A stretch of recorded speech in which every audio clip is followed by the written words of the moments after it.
I had never really been a family person. I'd spent most of my life with my family, and during that time, all I could think about was leaving. Don't get me wrong, my family wasn't really bad or anything like that. I just constantly felt smothered anytime I was with them. So when it was finally time for me to leave for college, I left and never looked back. I ignored their constant calls and texts. I always made an excuse not to come for the reoccurring family gatherings, and I didn't even send them gifts or messages during their birthdays or holidays. Now, as I said, I didn't do this out of spite. I just wanted to keep my distance from them. And while I didn't know this at the time, it was a decision I would come to regret dearly. If I'm remembering correctly, it happened on the 30th of November, 2015.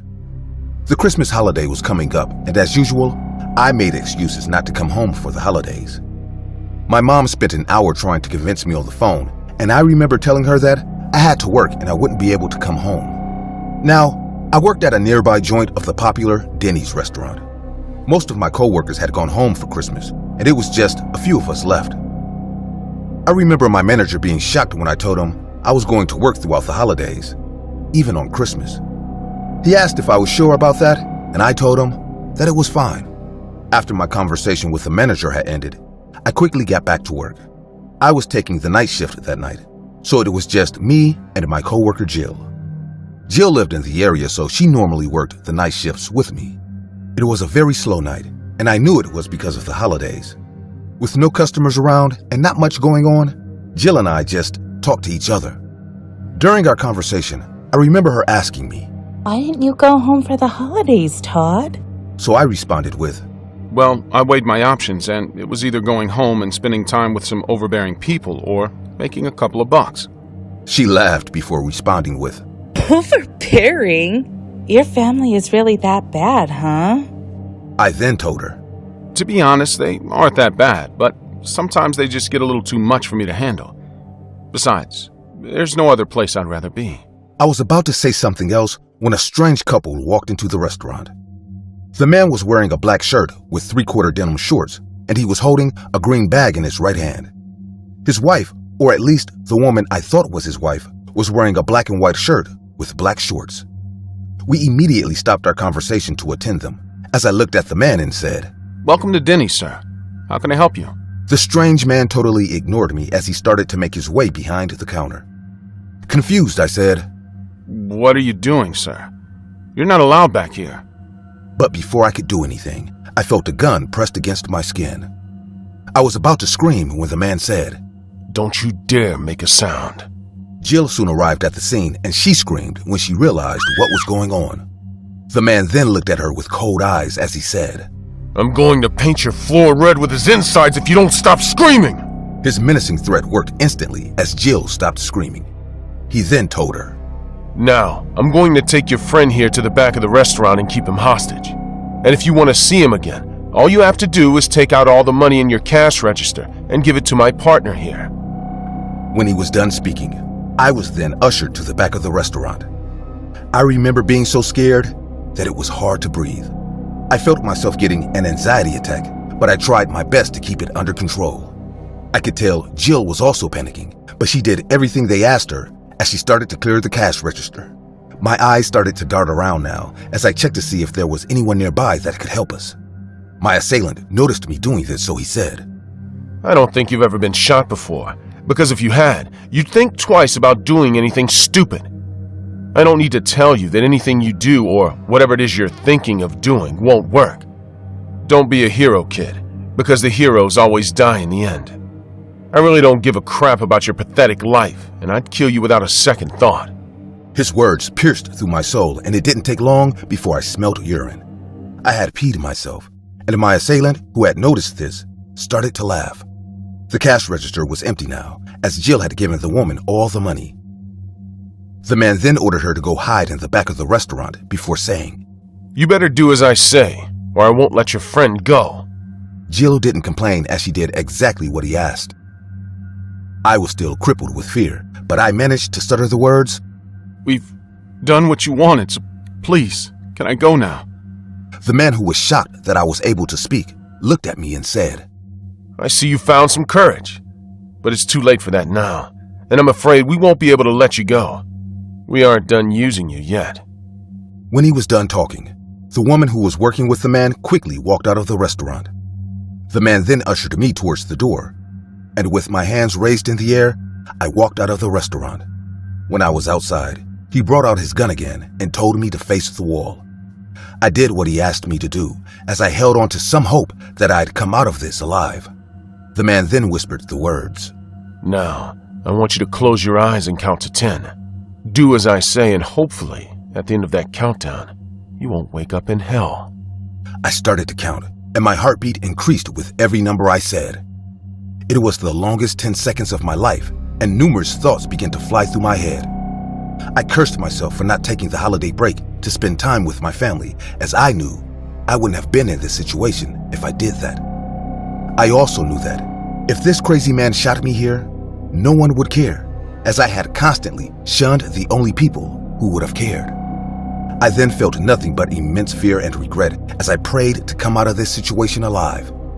When I was done counting, I waited for something to happen, but all I heard was silence. It took a lot of courage to do it, but when I finally opened my eyes, they were gone. After the incident, the police were immediately called and we were asked to give our statements. We told them everything that happened and the hidden surveillance cameras were checked. The footage corroborated our stories and a manhunt was set up to find the thieves. He was trying to hide it, but our manager was more worried about the money that was stolen than the well-being of his employees. The news of the small case soon spread around town, and it didn't take long before my family heard about it. They all came to visit me the next week, and I could tell how worried they were. That incident became a real eye-opener for me, as I realized that I had no one that really cared about me apart from them, and no matter how overwhelming or overbearing they got sometimes, they were still my family. So I made a pact with myself to always try harder to get closer to them, and ever since that day, I never missed a family Christmas again.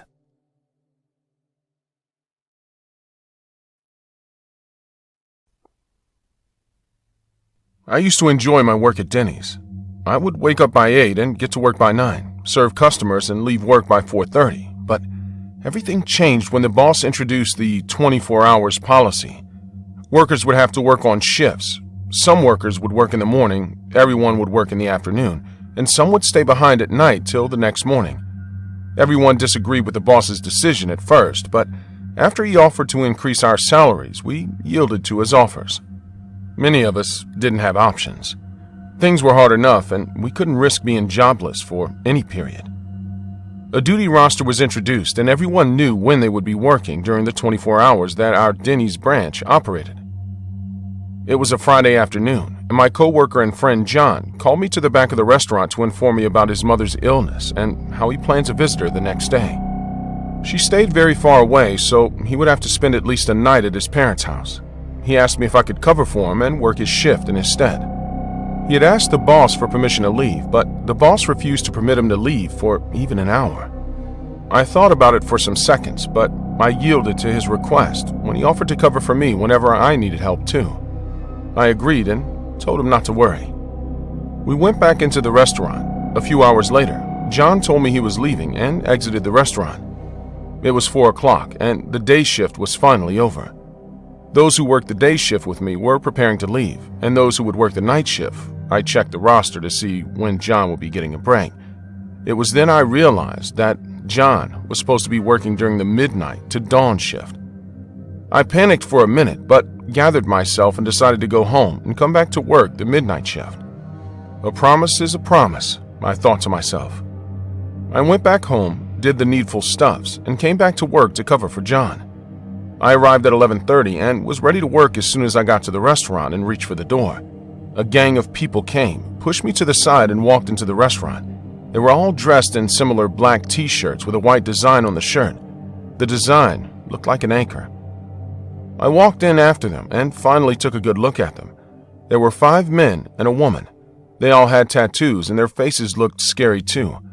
The lady in their midst was wearing very ridiculous-looking makeup and was chewing gum very loudly.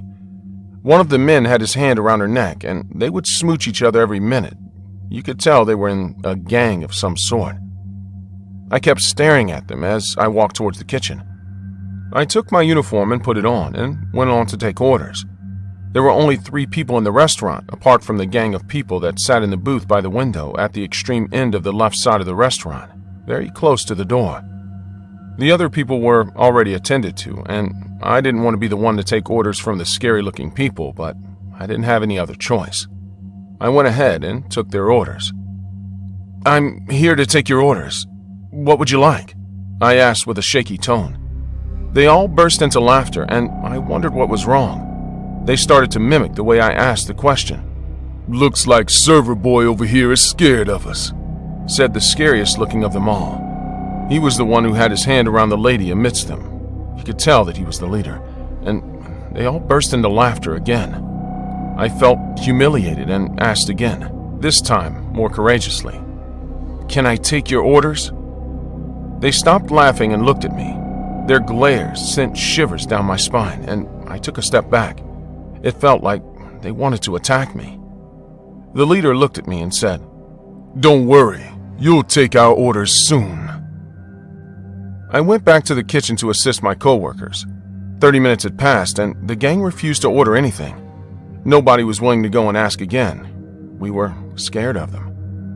An hour passed, and many of the customers had left, even those that came in after the gang. A few moments later, every customer apart from the gang had left. Suddenly, one of the gang members stood and went outside. He looked around suspiciously, like he was about to do something really bad. He came back in with a canvas messenger bag, and my coworkers and I looked at each other and wondered what they were up to. "What do you think is in the bag?" I asked Layla, who was beside me. We were both behind the counter. "Honestly, I don't want to know," she answered. The gang member placed the bag on the table, and immediately the entire gang got up. The leader opened the bag, and instantaneously they all brought out guns from the bag. Everyone panicked and bent to the floor. They took the guns and walked over to the counter. Some of them went to the door to check out for the cops. "Hey, Server Boy," the gang leader called to me. "I'm ready to order now." He pointed the gun at me. He told me to get up and passed me the empty canvas bag and told me to fill it with all the money from the cash register. I began to shake as I stood up and reached for the cash register. I started to fill in the bag with the money. As if that wasn't enough, he commanded everyone take off every item that they had on them, valuable or not. I didn't have anything important on me, just a broken wristwatch. I filled in the bag with all the money, and the gang leader pointed his gun directly at my head. I froze up at that moment. The blood-curdling feeling of the gun against my head made me weak. All I could think of was if he was going to pull the trigger or not. But he used his gun to push my head slightly and told me to take the bag around and collect the items from my coworkers. I collected the bag from him shakily and moved away from the counter to collect everything they had taken off. I went around collecting items from the others, and when I was done, I placed the bag in front of the leader. He looked at everyone and pointed his gun to Layla. "I said everything," directing his focus to the necklace on her neck. "No, please, no," Layla begged. The leader grabbed the necklace from her neck and tried to yank it off, but Layla fought back and tried to stop him from taking it. It meant a lot to her. She had told everyone about how her grandmother who raised her gave her the necklace. It was the only belonging of her grandmother that she had left. The leader would not have it, and he shot Layla multiple times until she lay flat on the floor right beside me. All I could do was stare at her as she bled out and lost consciousness. Everyone began to scream and cry after witnessing the shooting. "You weren't supposed to shoot anyone," the lady in the gang said furiously to the leader. "You!" He pointed the gun at me again. "Take the necklace off and put it in the bag," he said. I crawled hurriedly in fear to Layla's dead body and removed the necklace from her neck. Tears rolled down my face as I took the necklace off and placed it in the bag for the gang leader. He raised his gun at me and looked at me with a mortifying glare like he was about to shoot me. Suddenly, we heard sirens, police sirens. A police car was headed in the direction of the restaurant. One of the gang members who was by the door on the lookout for the cops signaled the leader, and he quickly grabbed the bag, passed it to the lady, and they all left. The police came in about a minute after they had left. We informed them about the robbery and shooting that took place, and they chased after the gang. The gang members were eventually caught. After that night, I quit my job at Denny's. It was better to remain jobless than lose my life. I still have nightmares about the robbery and Layla's dead body. I wish I had refused John's offer on that sad day.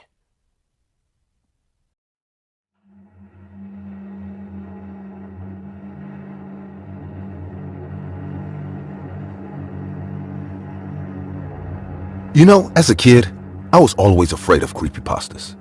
I grew up reading stories about Slender Man, Jeff the Killer, The Rake, Smile Dog, and many others. Today I laugh at even having been so naive. Do you know, it's true that reality trumps fiction, as I heard horror stories much calmer than what happened to me. Being the new girl was never easy, especially when you enter school near the end. I'm a very introverted girl, and it's usually hard for me to make friends. Even though I met a few girls and it's been a few years, I still feel like I haven't fully integrated. I always felt like they weren't sure about me. Even though the four of us watched horror stuff and that brought us together, I felt like I was the fourth in the group, that they really didn't care about me. Part of me told me that it was obvious. They had known each other all their lives and I had only known them for a short time. Another part of me told me that I was being paranoid, that they were treating me like one of the group. Whatever the case, I was happy to have friends. But as you can imagine, this is not a story of friendship, let alone a happy one. It is a story of the most horrible day of my life. That day, I woke up at dawn in my house. A noise had woken me up. At first, I used to think it was something paranormal, but over time, I just got used to it. My house was genuinely scary. When the lights went out, it was really dark. There were noises everywhere and the hallways were unnecessarily long. You always felt like something was about to happen to you. And when my friends came here a few years ago, they didn't want to come back. They were terrified. But this story doesn't take place in my spooky house. It takes place in a happy, familiar, and warm house. The home of Jennifer, one of my 3 friends. That night, Jennifer had planned a sleepover. We would watch horror movies and creepypastas videos. As I said before, I used to be afraid of them, but my friends were fascinated with creepypastas. It was a weird obsession. They saw the villains of these stories as if they were heroes, as if they were goddesses to be worshipped.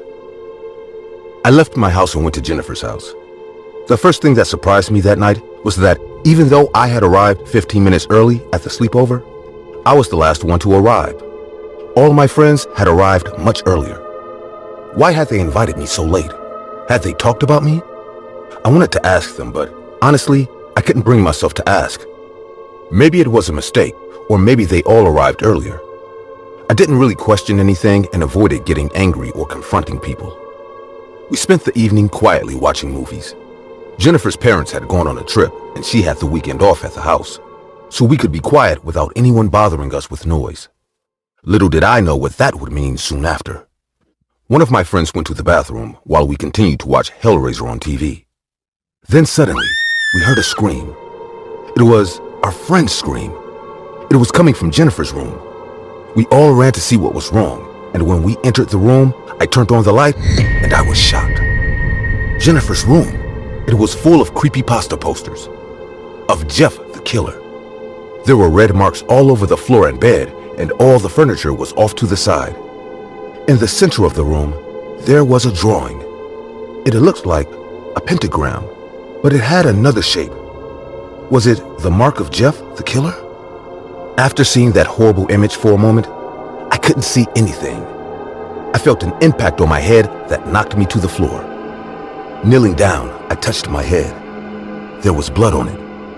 I turned around, and Jennifer was behind me with a stone in her hand. Jennifer, you said she'd pass out with one hit. And what do you want me to do? In the movies, that always works. Lucy is still conscious. And now what do we do? Girls, why? Before I could finish the sentence, they all started hitting me at the same time. Their blows were brutal and cruel. I didn't understand why, but my friends were hitting me so violently that it seemed like they hated me. I fell to the floor and my whole body hurt, but I still didn't lose consciousness. The only thing I could do was cry. I didn't understand why this was happening to me. I only went to a sleepover with my friends. We are sorry, Lucy. I don't. But we have to do this. You are the perfect sacrifice for Jeff the Killer to accept us in his clan. Jeff the Killer? Were they crazy? I wanted to scream at them that Jeff the Killer is just a creepypasta, that he didn't exist. But my body wasn't working. The pain was too much, and I was still dizzy from the blow with the stone. Suddenly, Laura grabbed my legs and pulled me to the center of the room. Ellen took a book and started reciting words in a language I didn't know, while the rest of my friends were surrounding me like a triangle. That thing they were doing, I saw it in a story. They were doing a ritual. They truly believed that they could summon Jeff the Killer. My friends pronounced the last part of the ritual with great emotion, and when they finished, silence. Suddenly, Eileen broke the silence. What the hell, Jennifer? Nothing has happened. Maybe we did something wrong. I took advantage of this moment of bewilderment to run for my life. Somehow, my body made one last attempt to function, and I ran as fast as I could. I escaped from the rooms and went to the exit of the house, while my friends, confused, chased me from behind. With a last-ditch effort, I managed to escape the house and slammed the door in their faces. I was going to be fine. I was going to escape. Or so I thought. Halfway there, my legs gave out and I fell to the ground. I tried to get up, but everything was confusing. I was really very dizzy. The sudden movement and the injury to my head were not enough to make me faint, but it was enough to leave me with no chance to run away. I couldn't even stand up as I was falling again. As I tried to stand up, Jennifer hit me again, and while Laura checked to make sure no one saw us, Eileen pulled me back into the house. As I walked in, I could see their faces. Laura was sad and hesitant. Eileen was just furious, and Jennifer just had a huge smile on her face for what was to come. At that moment, I realized that she didn't care about Jeff the Killer, just a cruel person who enjoyed hurting people. Once back in her room, Laura closed the door and locked it. I'm so sorry, Lucy. I can't believe this is happening. It was all for nothing. We have to do this. It's the only way we don't get in trouble. I tried to figure out what was going on, but when I saw the look on Jennifer's face and Laura's apology, I knew it was about to happen. I knew what was about to happen. Jennifer hit me brutally. She intended to kill me. I felt totally helpless. I didn't even have the energy to cry anymore. Finally, I began to lose consciousness. Everything was getting very confusing, and the last thing I saw was Jennifer stopping to grab the rock again. Before it hit me, my eyes closed. When I woke up, I wasn't dead. My parents were around me sleeping. I seemed to be passed out for a while, but I was alive.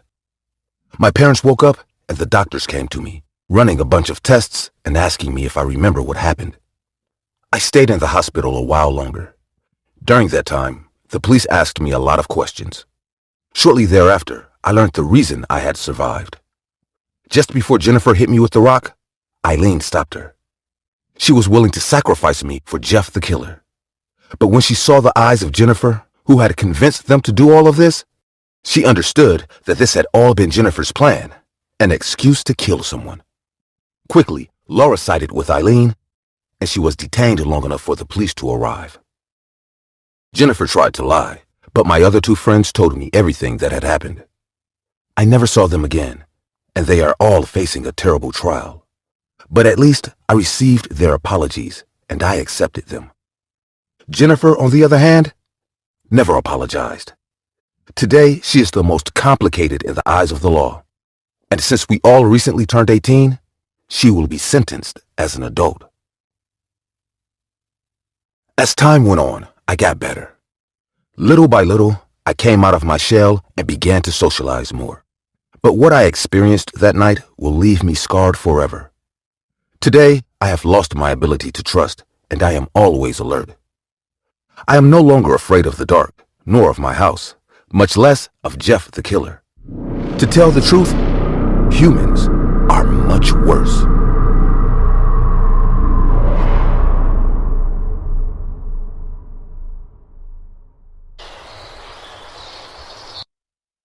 My entire childhood and most early adult life was spent in a small village in the Indian Himalayas.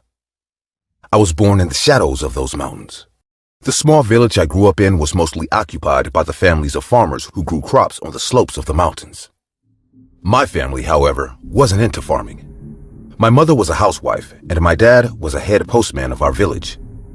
That's why everyone in the village knew my family. As a result, I had many friends growing up, but my best friends were 3 little boys my age, Raj, Rohan, and Kapil. From the tender age of 5, the 4 of us used to play all over the village.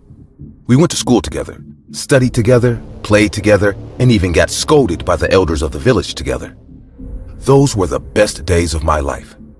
No worry about the future or the past, just living in the present.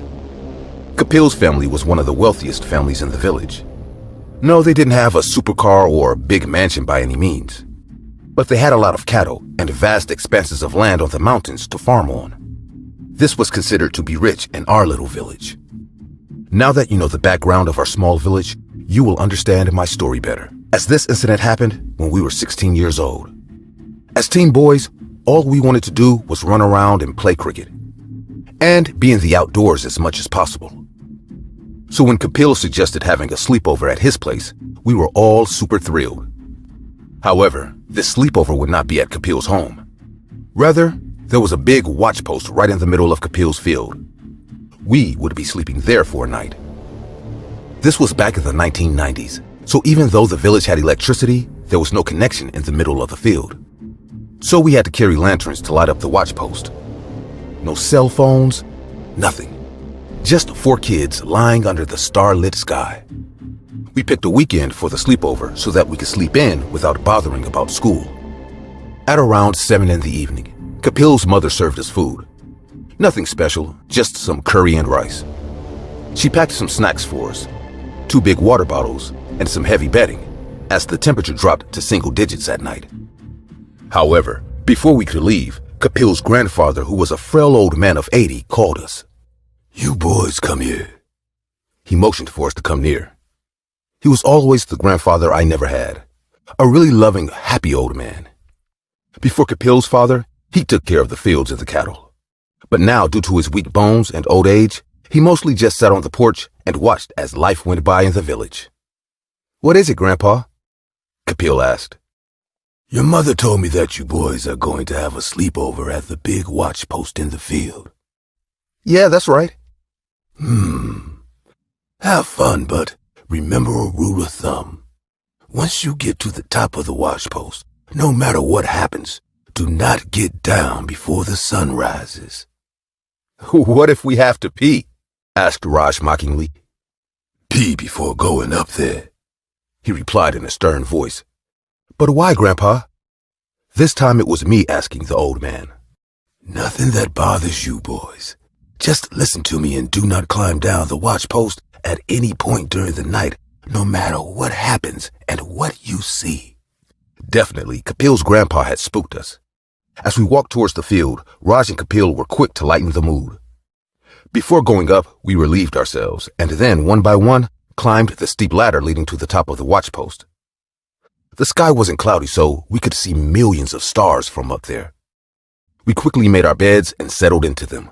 However, we weren't sleepy at all. So Raj decided to narrate some horror stories. Most of them weren't scary at all, and we were having a great time. When I suddenly remembered what Kapil's grandpa had said. "Hey, Kapil, why did your grandfather tell us not to leave the watch post at night?" "Honestly, I don't know. You see, when he was not so old, he used to sleep on the watch post almost every night. He guarded our crops from up here. But who knows what he meant? I would suggest we listen to him and just stay up here."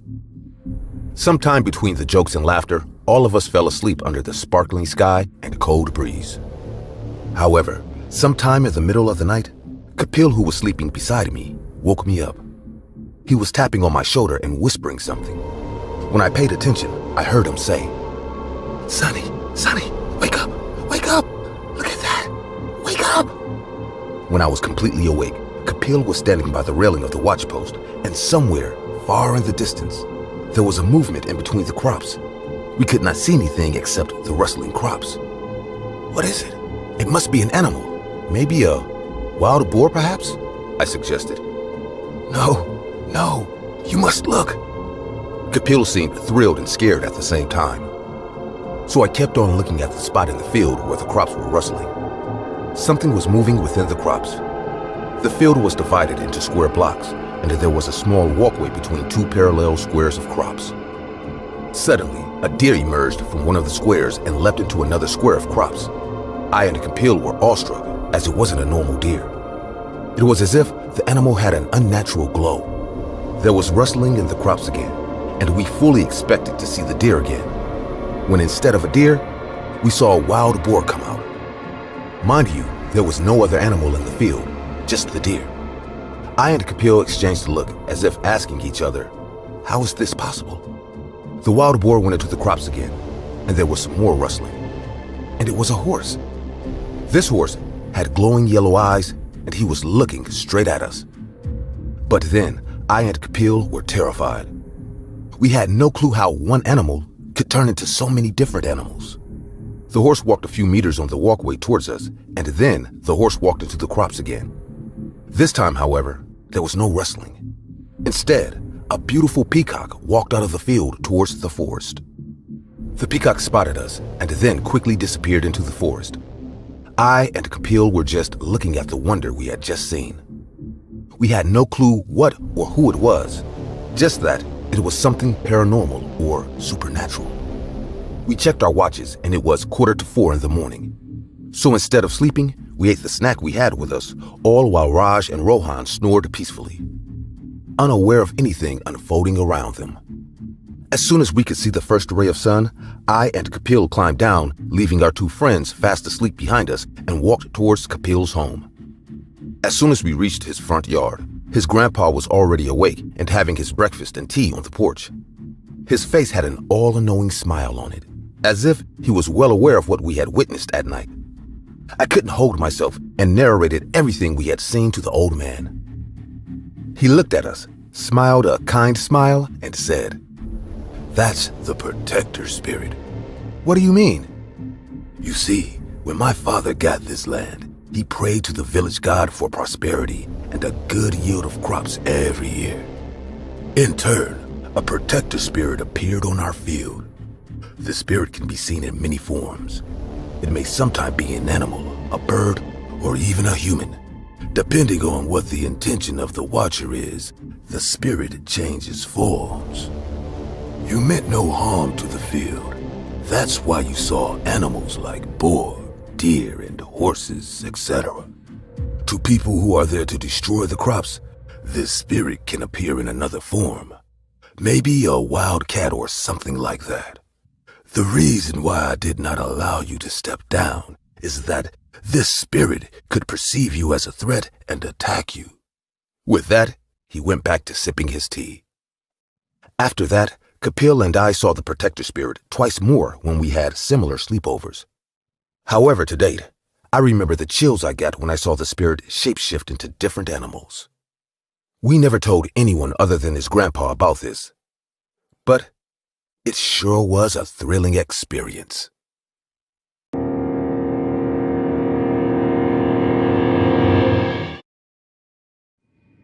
It happened about 8 years ago.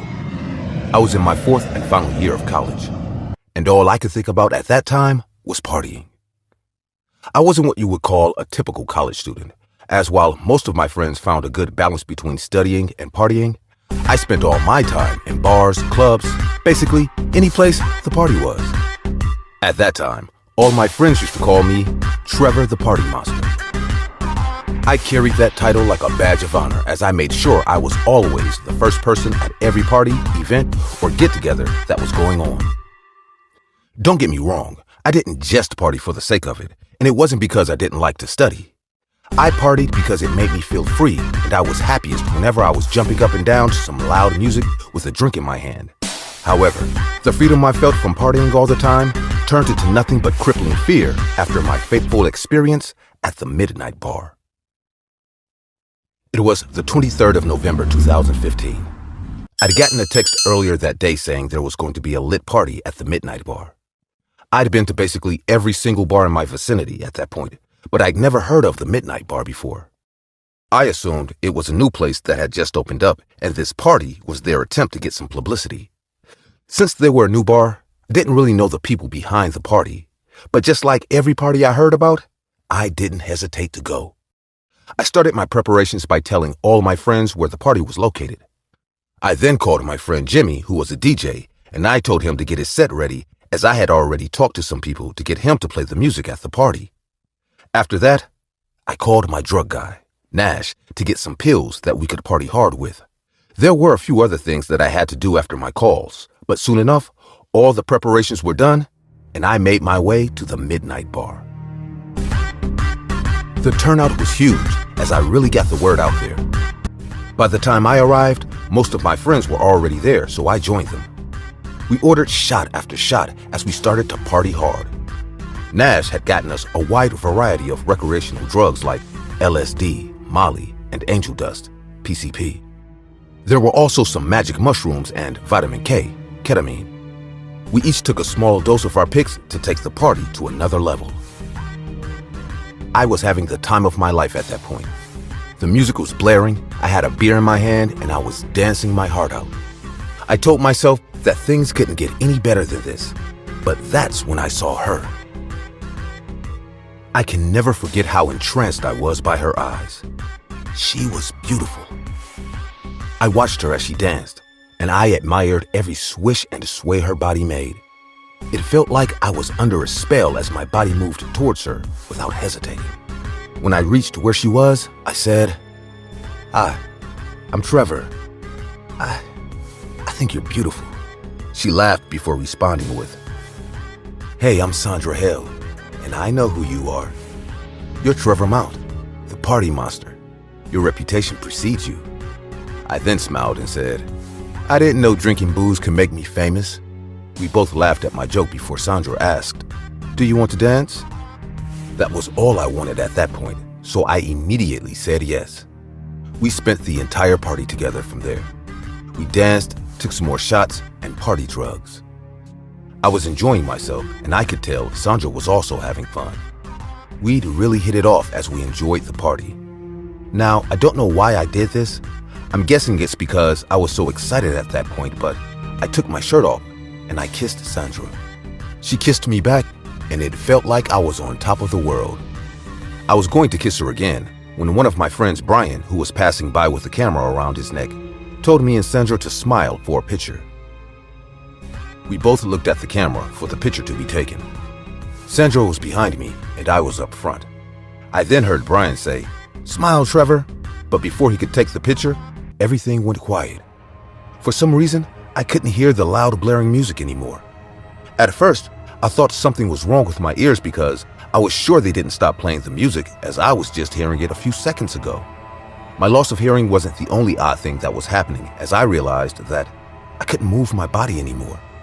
It felt like time had stopped for me, and things just got worse from there as I watched Sandra's lower jaw expand to an inhumane level and how her now lengthy tongue rolled onto my skin. Horrified, I tried to scream, but I couldn't move my mouth. My brain tried to make sense of everything as I asked myself why I was frozen in place and why Sandra had now turned into something that looked like it crawled out of hell. As I felt her tongue on my skin, an unimaginable pain rippled through my body. I don't know really how to explain it, but it felt like I was dying and my life was being sucked away by Sandra's morbidly long tongue on my skin. I don't know how long it lasted, but it could have been an hour or two. Soon, everything around me started to get blurry, and eventually, it all went dark. I woke up in the hospital a few hours later, surrounded by a doctor and my friends. They told me that I'd passed out from dehydration and the mixing of hard drugs with alcohol.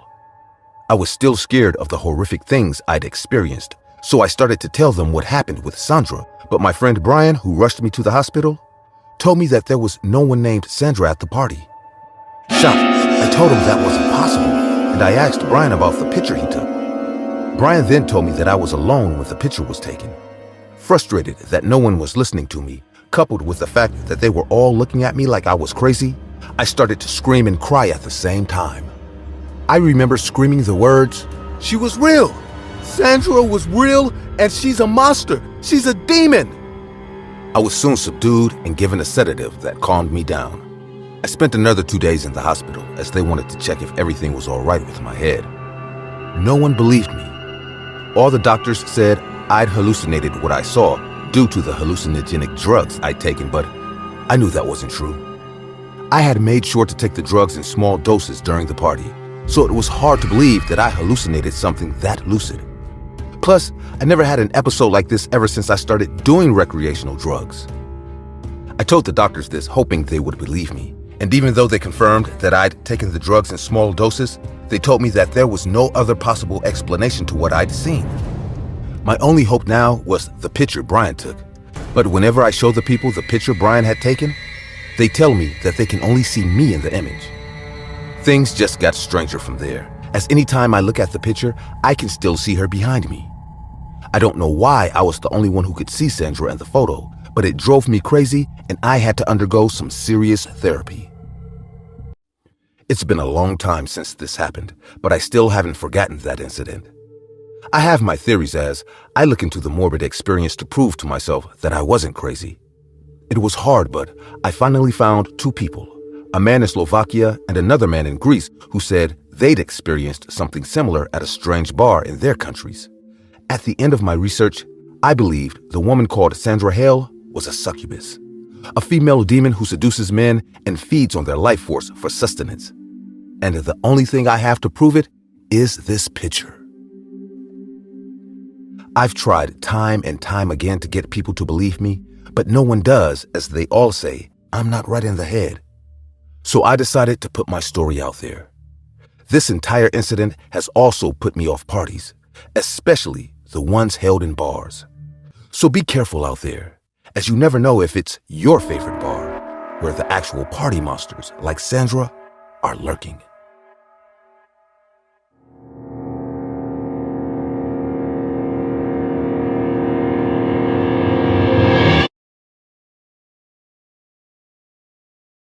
The incident I'm about to narrate today is not something that happened to me. Rather, it happened with my father and my uncle. This story took place back in the 1980s, when the Vespa scooters were a rage. My father must not have been more than 25, and my uncle around 23. They didn't have cars back then, and often preferred to walk everywhere. There was a bar a few miles away from their house where they grew up. On every weekend, either on a Saturday or Sunday, they both loved to go to the bar. However, they used to drive my grandpa's car to it, to impress the women, they said. However, one weekend my grandpa was out of town and his car wasn't available. "I think we should just walk to the bar," my dad said to my uncle. "Yeah, we'll leave by 7. It's not that far." That evening, they both were at the bar by 8, drinking beer and playing pool. Generally, my dad drove them back, so he stopped at 2 drinks while my uncle continued. That day too, even though he didn't have to drive, he stopped after 2 drinks. He preferred being sober. That night, there were many of their friends in the bar, so they stayed later than usual and kept playing darts, pool, and chatting. Around 1 a.m., the bar was about to close and the staff asked them and their friends to leave. They had no ride back home, so they started walking back. When they were almost halfway towards their house, in the distance, they saw a man standing in the road. He looked quite normal except for the fact that he was standing in the middle of the road so late at night. Once my father and uncle reached the man, he literally collapsed in their arms. After taking a look at his face, my uncle recognized him. "Hey, he was at the bar with us." "What? Oh yeah," my dad agreed when he recognized him. "Looks like he had one too many drinks." My uncle chuckled while holding the man upright. "Sir, looks like you're pretty wasted. Where should we take you?" The words that came out of his mouth were absurd. Please, save me. My wife will kill me. At first, my dad and uncle thought his wife would be pissed because he was so drunk. But suddenly my dad felt something wet drip on his hand, which was on the drunk man's shoulder. Save me, please. Help me. She will kill me. She wants me dead. The man continued. Oh my God, sir. You're bleeding. Are you hurt? My dad asked when he noticed the blood dripping from the man's head. The man was in and out of consciousness, and he pointed somewhere ahead. Wait. Looks like it's his scooter. My uncle noticed a fallen Vespa a few yards ahead of them. Maybe we should just make him sit there for a while and then figure out what to do. Sounds like a plan. They both somehow managed to haul the injured man towards his scooter. My uncle parked the scooter and then my dad made him sit on it. Are you all right, sir? You're bleeding. Do we need to get in touch with someone? My uncle asked while my dad fetched his handkerchief and was applying pressure to the man's wound. Just save me. She wants me dead. She'll kill me. Look what she's done to me. My uncle and dad were pretty confused, but they knew they had to help this poor man. Here, just hold this cloth against your head and apply a little pressure. We don't want you to bleed out, my dad said, then motioned my uncle to come to walk with him. They walked a few steps away from the man in his scooter and started discussing what to do with their back to the man. He needs to see a doctor. His wound is serious. He's bleeding out. Yeah, I get it. But how do we take him there? I mean, I could walk back to the town and get an ambulance, but that might take an hour at least. And it's not safe for you guys to wait here. Agreed. So what do we do? I don't know. Can we... What the hell? The moment my uncle turned to look at the man, he was shocked, as there was no one there. No scooter, no injured man, nothing. It was as if they both were all alone on a deserted road discussing stuff. Where the hell did he go? I don't know, man. They both exchanged a meaningful look and started running toward home like madmen. Almost half a mile from home, they were so exhausted that they'd slowed their pace and started walking. Neither of them had the energy or courage to say what had happened. They were drenched in sweat and terrified. Suddenly, the same man appeared in front of them, but this time his entire face was black, and he looked demonic. Once again, their fight-or-flight response kicked in, and they ran all the way home. For the next few days, no one spoke about this incident. They didn't want to even utter a word about what had happened, as they were so confused. When my grandfather returned, he instantly noticed that his two sons were behaving a little aloof. They weren't their usual cheery selves. So he asked them what was the matter. My uncle, who's the youngest one, told him everything. My grandfather then told them a story. A long time ago, a person was murdered by his wife in our town. He somehow managed to escape on his scooter and ended up on that road in the middle of the night. However, there was no one there to help him, and due to heavy blood loss, he died from his head wound. From that time onwards, many people who walk on that path at night encounter that man. He asks people for help. I suppose you boys helped him. Yeah, we did, or at least we tried. Good, you helped him, because that man's spirit is evil, and he kills anyone who doesn't help him. Hearing that shocked both my uncle and my dad. Next time you want to go to the bar when I'm out of town, ask one of your friends to give you a ride back home. Don't walk all the way here, my grandfather told them. From that time onwards, they either drove to the bar or enjoyed drinks at home. But still, after so many years, they don't know that if that guy was dead, how did they see him at the bar that night?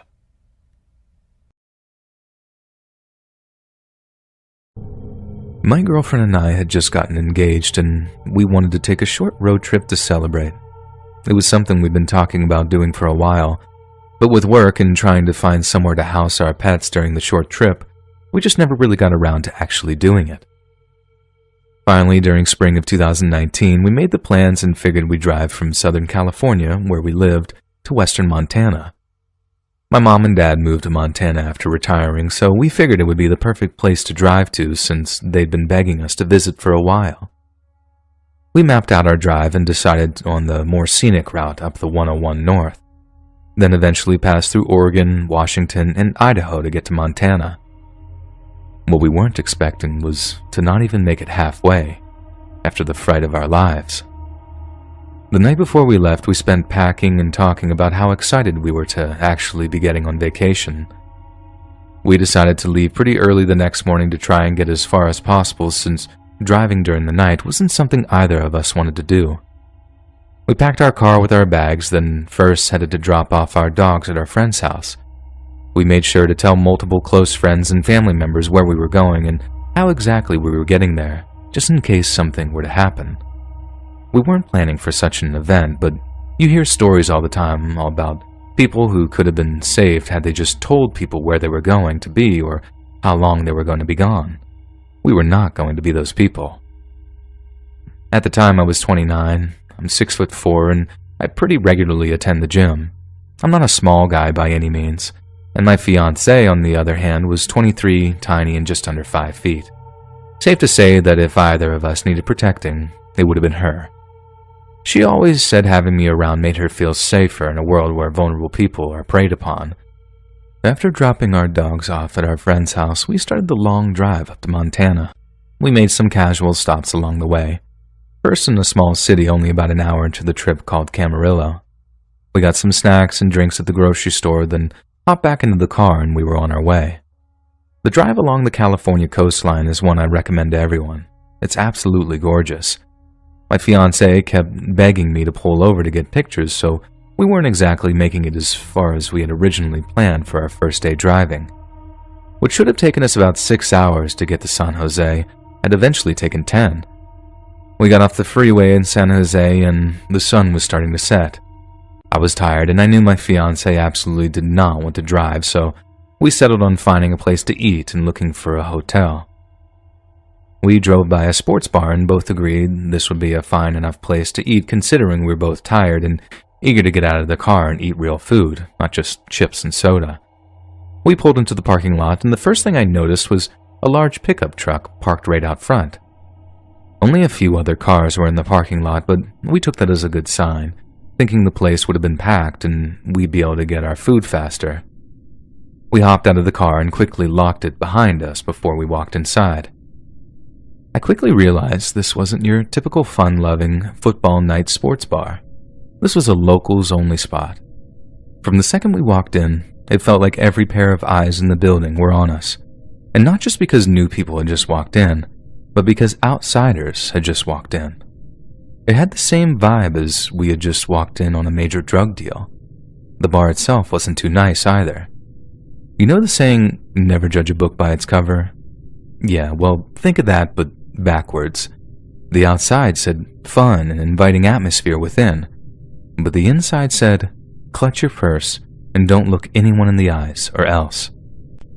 We sat down in the far corner of the bar and checked out the very short menu that we picked up off the counter on the way in. It consisted of nachos and hot dogs, and to be honest, we both had started to feel our appetites disappearing by the second. We were sitting directly next to a window where we could see our car parked right across the lot. Two of the men that were hanging out in the bar began whispering while occasionally glancing in our direction. I couldn't push away the uneasy feeling in my stomach telling me to get out of there as soon as possible. And just when I was about to tell my fiancée that I wanted to leave, the two men I had mentioned earlier walked out of the bar. I started to feel a little bit better, but I still really wanted to leave, and I could tell by the look on my fiancée's face that they did too. I shook my head in a way that said, "Let's go," when she looked at me with this look I'll never forget and motioned to look out of the window.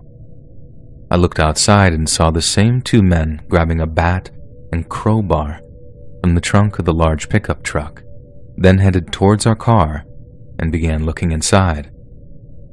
I quickly whispered to my fiancée to come with me to the bathroom immediately. She never questioned me once and did exactly what I told her, which in this situation was a huge relief. We get in the bathroom and lock the door behind us, looking for any window we could make our escape through. We opened stall after stall, and there was nothing we could find, and we started thinking that there'd be no way out. But the last stall all the way at the end in the corner actually had a tiny window placed just above the toilet. The only problem was there was no way I was going to fit.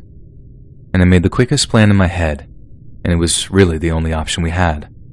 I gave my fiancée the keys to the car and told her to climb out of the window, but only approached the car once she noticed the guys were distracted or had gone inside. I told her the second she got in the car to start it, then meet me at the back entrance, which was only a few feet from the bathroom door we had just entered. In retrospect, we should have just gone out the back entrance to begin with, but I was a little distracted at the time. She slipped through the window, and just as she was turning the corner into the lot, she saw the guys go back inside the bar. I slightly opened the bathroom door and saw the guys questioning the other people in the bar. And the next weird part was nobody was even fazed by these two men with a bat and a crowbar standing directly next to them, like this was some regular occurrence or something. Suddenly, a person that they were talking to pointed directly at the bathroom door. I knew they saw me when they started running towards me, weapons raised and shouting at me to stay right where I was, but I was in fight or flight mode, and I chose flight. I opened the door as fast as I could and was on the back exit within seconds. Thankfully, my fiancée was there in the car waiting for me, and let me tell you, I never jumped in a car that fast in my life. She started speeding away before the door was even shut. The men had just gotten outside when we were pulling out of the parking lot, and their shouts were drowned out by the distance growing between us. The whole situation was just so incredibly fast, bizarre, and traumatizing. My fiancée and I actually just turned around and drove all the way back home. We felt we were safer in our own hometown than on the road for another 2 days, paranoid that something like this would happen again. And all I can say is that if you're ever in an area that you don't know, maybe be a little bit more cautious than we were that night.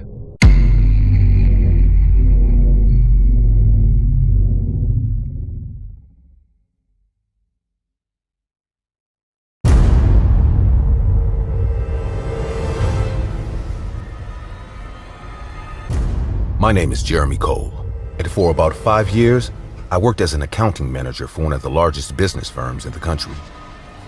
My life for those 5 years was seemingly perfect. But little did I know that what would come after in the next few years would be far from that. In the year 2018, the firm I worked for decided to let employees go in an attempt to cut costs on salaries. Sadly, I was one of the employees let go. My life only went downhill from that point.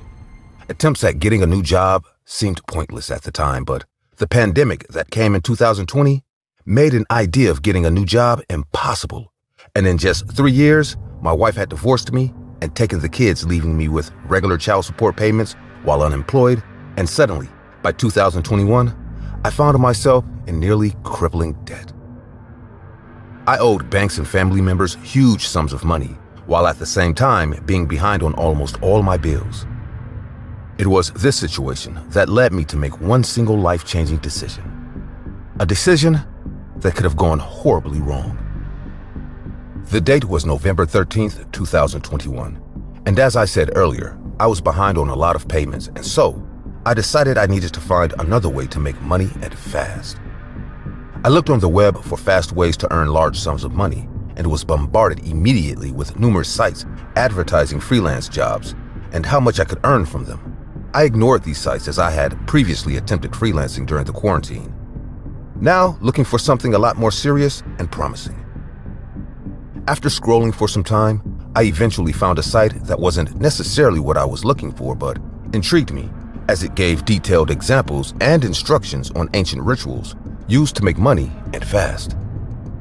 Now, at the time, I wasn't the type to believe in rituals, spirits, or religion. But as the saying goes, desperate times call for desperate measures. So I looked through the site till I found one relatively easy that seemed to be the answer to my problems. It was called The Man in the Fields. I began to read what the site had to say on the game. It is advised not to play this game, but to those who seek wealth and protection, engage at your own risk. If you indeed win this game, you will be granted financial and physical protection for an entire year. But if you lose, the consequences could be dire. To begin this game, you must summon the man in the fields. To do this, you will need to go into your backyard with a lantern and ask 7 times, "But who will scare the crows away?" If you hear nothing after the 7th time, then the summoning failed and the game is over. But if you hear a voice say, "That's not your biggest problem," then the game has now begun. At this point, the first thing you'll need to do is to go into your home and find a room with only one door. Put a crucifix in it and close everything in it that can be closed. This will be your safe haven. Once you leave this room, you will find that everything in your home that can be open will be open, and your job is to close all these items before the clock strikes 12. Throughout the ritual, as you close each item that is opened, you will see an eerie man dressed in farmer's overalls with a deathly complexion on his face. Ignore him, as he is not the man, but the herald, and not what you should fear. At no point should you look into your yard. If you do, you will see the elongated man in the fields, and he will see you. However, if this should happen, you will need to return to your safe haven immediately and remain there as the man in the fields will rush his way into your home in search of you. Close your eyes till the sun comes up, and this will end the game. Otherwise, you will be caught by the man in the fields, and pagan deities are unforgiving. But if you complete the task at hand without looking at the man, return to your room, and once the sun comes up, the man in the fields will reward you. I spent the next few days thinking over whether or not the game was a good idea. Despite my lack of belief in the supernatural, I wasn't too eager to summon a pagan deity after being warned not to. But then, one afternoon, I received a call from my ex-wife. Hello? I knew I hadn't paid child support for the past 2 months, but was surprised as she usually wasn't the one who called. Jeremy, I'm just calling you to give you a heads up. My lawyers and I filed a complaint against you, and we have a court date in January. You're going to receive the papers soon, but I simply felt I should be the one to tell you myself. Goodbye.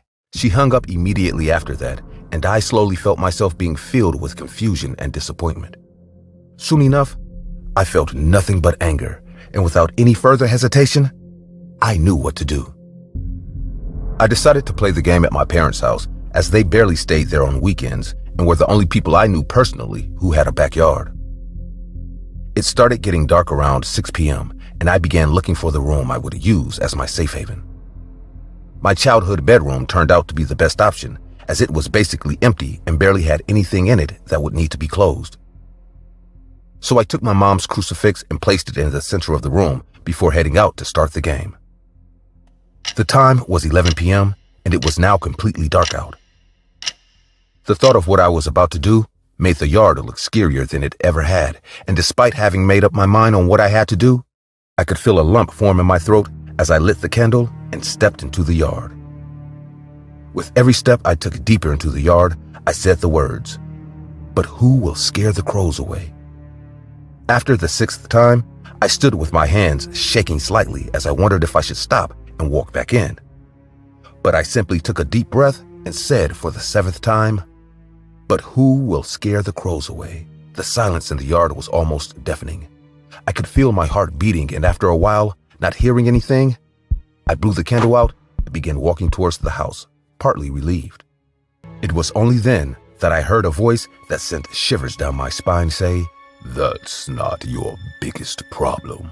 My instinctive reaction was to turn and see who spoke, but luckily, I quickly remembered the rules of the game and kept walking to the house. It was impossible to not notice what had obviously changed about the house. All doors, drawers, shelves, and cans were open, and I immediately began to close them. With every door I closed, I made sure to not even mistakenly look outside. The kitchen took the longest as numerous cans, bottles, and pots were opened, but I carefully closed them all, one after the other. It was only as I closed the kettle I noticed the reflection of a man with a hat standing behind me. I began to shake as I put the lid back on the kettle, unsure of whether to turn to look at him. I decided to simply glance as I left the kitchen. The figure stood in the kitchen, was dressed in farmer's clothes, and every part of him was gray and stained with what I assumed was dirt. He had no footsteps as he followed me slowly around the house while I continued the task. I remembered the sight said to ignore the being, but that wasn't easy in the slightest as I was completely scared and couldn't tell where the figure was most of the time. But eventually, I was done. I shut the last door and expected the figure following me to disappear, but it didn't. And soon enough, I began panicking as I wondered if I had carried out the wrong task. The being stood still and I decided to go rouse the house once more to ensure I had closed everything. But something was different this time, as the being was no longer just silently following me and seemed closer every time I looked. My heart began pounding and I couldn't stop shaking. Suddenly, I noticed an empty open can in the kitchen sitting beside the sink, and I hoped closing it would send the being away. I walked towards the sink, but as I picked up the can, it slipped and fell right out of my hands. At this point, I could feel the figure standing directly behind me, looking over my shoulder. I was fully focused on the being now, so I slowly picked up the can, but as I got back up, I was met by the window that sat over the sink and a clear view of the backyard. My heart stopped, and the figure disappeared as I stared at what I could only describe as a bunch of bones and sticks put together to look like a scarecrow. The scarecrow was about 8 feet tall, with arms reaching the ground, and in place of its usual pumpkin head was an inhuman skull. I stood frozen as I stared out the window. The man in the fields began to slowly come closer, and before I knew, he was running towards the house. I immediately dropped the can and began racing to my room upstairs. I could hear heavy footsteps behind me, but continued running, and right before closing the door, I got a good look at the creature I had summoned. I shut the door, and the house was filled with a piercing screech, followed by claw sounds and bangs on the door. The clawing and screeching continued, and I simply cried, gripping the crucifix and praying for the sun to come up. This went on for hours, but eventually, all I heard was silence. I stayed in my childhood bedroom till 3 p.m. that day. The sun had been up for a while, but my fear didn't let me leave as the image of the man in the fields played over in my memory. In the month that followed, I had my parents admit me into a mental clinic as I kept seeing shadowy figures everywhere and was constantly waking up from nightmares. My court date came and passed, and my absence resulted in my wife claiming the apartment I was living in and most of what little I had left, but I didn't care much. It's been 2 years now, and no amount of time has been able to help me forget that night. I never see my family anymore, and I barely get by with the job I have as a janitor. Things seem to be getting worse, but no matter how bad they get, I would warn everyone, never summon a man in the fields.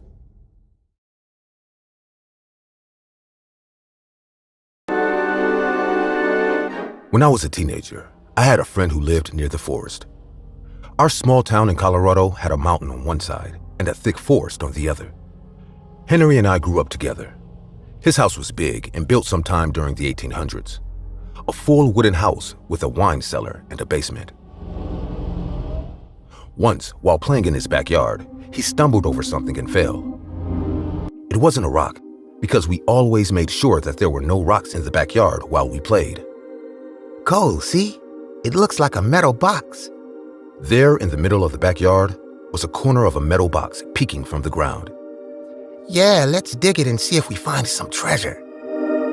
We both were very excited to find something as we knew that Henry's house had a history even before his family bought it. We sat on the ground and started digging with our hands, getting the dirt between our nails and on our clothes. We did not care. All we wanted was to find what was inside the box. Finally, after a few hours of digging and completely getting ourselves dirty, we removed the box from the ground. It was an old tin case. Henry, being the more curious of us, shook the box violently against his ear. We could hear something in the box like a piece of glass or something. Unfortunately, we couldn't open the box as it had an old rustic-looking lock on it. We should ask your dad to break the lock for us so we can find what's in there, I suggested, and we both ran inside with the box in hand. We found Henry's dad sitting in the drawing room watching TV. Why are you boys so dirty? And what is that? We found this box in the backyard while playing and we want you to break the lock so we can see if there's treasure inside. Henry told his father. His dad laughed and took the box from us. He grabbed a small screwdriver and a hammer and broke the lock, and then handed us the box. We went to the backyard and opened the box. But before we could take a look at what was inside, Henry said, Whatever we find, we split it 50-50. Agreed? "Absolutely." I complied eagerly. Then we opened the box. We were hoping to find a treasure or at least some money or something extremely valuable. But instead, there was a thick piece of paper folded in half and a tear-shaped piece of glass. Looks like it's a map to a hidden treasure, Henry said, too eager to find some long-lost treasure. "Let's open it and see what it is," I said. We opened the folded paper, and to our surprise, it was a very old-looking Ouija board. Wow, a Ouija board. What the hell? It's pretty cool. Yeah, not what you expected, but amazing nevertheless. Hey, it's pretty late today, but why don't we play with it tomorrow? Sure, I'll be here in the morning and then we can play with it. With that, I went home. The next day, I was there before lunch, and we went into the basement and laid out the board. Henry's basement was like a storeroom, but a bit cleaner. We often played there when it was raining or snowing outside. There was some furniture there, an old couch, a wooden cupboard that probably belonged to the previous owner, some more miscellaneous furniture, and a full-length mirror. We sat in the basement in front of the mirror and started playing. Before that day, we had never seen a real Ouija board, let alone played with one. All we knew was you are supposed to put your finger on the glass piece and ask questions. So we began. "Is there a spirit here with us?" I asked. And there was no reply. The glass piece did not move. "We would like to connect with any spirit lingering in this house." I tried again. But again, there was no reply. Then we tried asking some more questions along the line, but still, no response. "I don't think there are any spirits here," Henry said, finally frustrated. "I think Ouija boards are fake." We both laughed after that. "Should we go upstairs for lunch?" "Nah, let's give it a last try, and if this time nothing happened, "We will go up," Henry said. "Okay, if you say so. Is there any spirit or ghost who would like to talk to us?" I said in a bored voice. I knew for sure there would be no reply. But suddenly, the glass piece moved and stopped at the word, "yes." "Did you move it?" no, I swear I did not. When we both realized that the glass piece had moved on its own, we exchanged a scared but excited look. "Who are you?" Henry asked. The glass piece moved around some more and stopped on random letters. When we spelled them out, it gave us a name. Ivan Volkov. "It seems like a foreign name, maybe Russian," I said. "Are you Russian?" Henry asked. The piece again stopped on yes. "Are you trapped here?" Again, a yes. "Why are you trapped here?" This time, the piece moved for a long time. "I died here, so I'm stuck here." After every reply we got, we became more and more curious and carefree. The spirit Ivan, whom we had found to be a Russian soldier who had died here, seemed not so harmful. We gathered from our chat that he died in the late 1800s and was buried somewhere in an unmarked grave on Henry's property. He had been here ever since then. Suddenly, Henry's mom called us from upstairs for lunch. We got up and left just like that, too eager to have lunch as we were pretty hungry. We ate our lunch while watching cartoons and then returned to the basement. However, when we got down there, nothing was how we had left it except the Ouija board. Everything was fallen, and some of the old glass pieces were shattered on the floor. I and Henry were confused. The board and the glass piece were completely still untouched. However, when we looked into the mirror, we saw the reflection of the glass piece move, and a dead soldier was standing right behind us. We both screamed and ran upstairs. Henry's parents were confused at first, but when we told them what had happened, his dad went downstairs and grabbed the godforsaken game. He put it into the tin box we had found it in, locked it, and the next day buried it somewhere deep into the forest. He believed that the Ouija board was cursed. That's why it was locked and buried in the first place. Also, upon doing some research, we realized that I and Henry just left the game for lunch without saying goodbye or ending our connection with the spirit.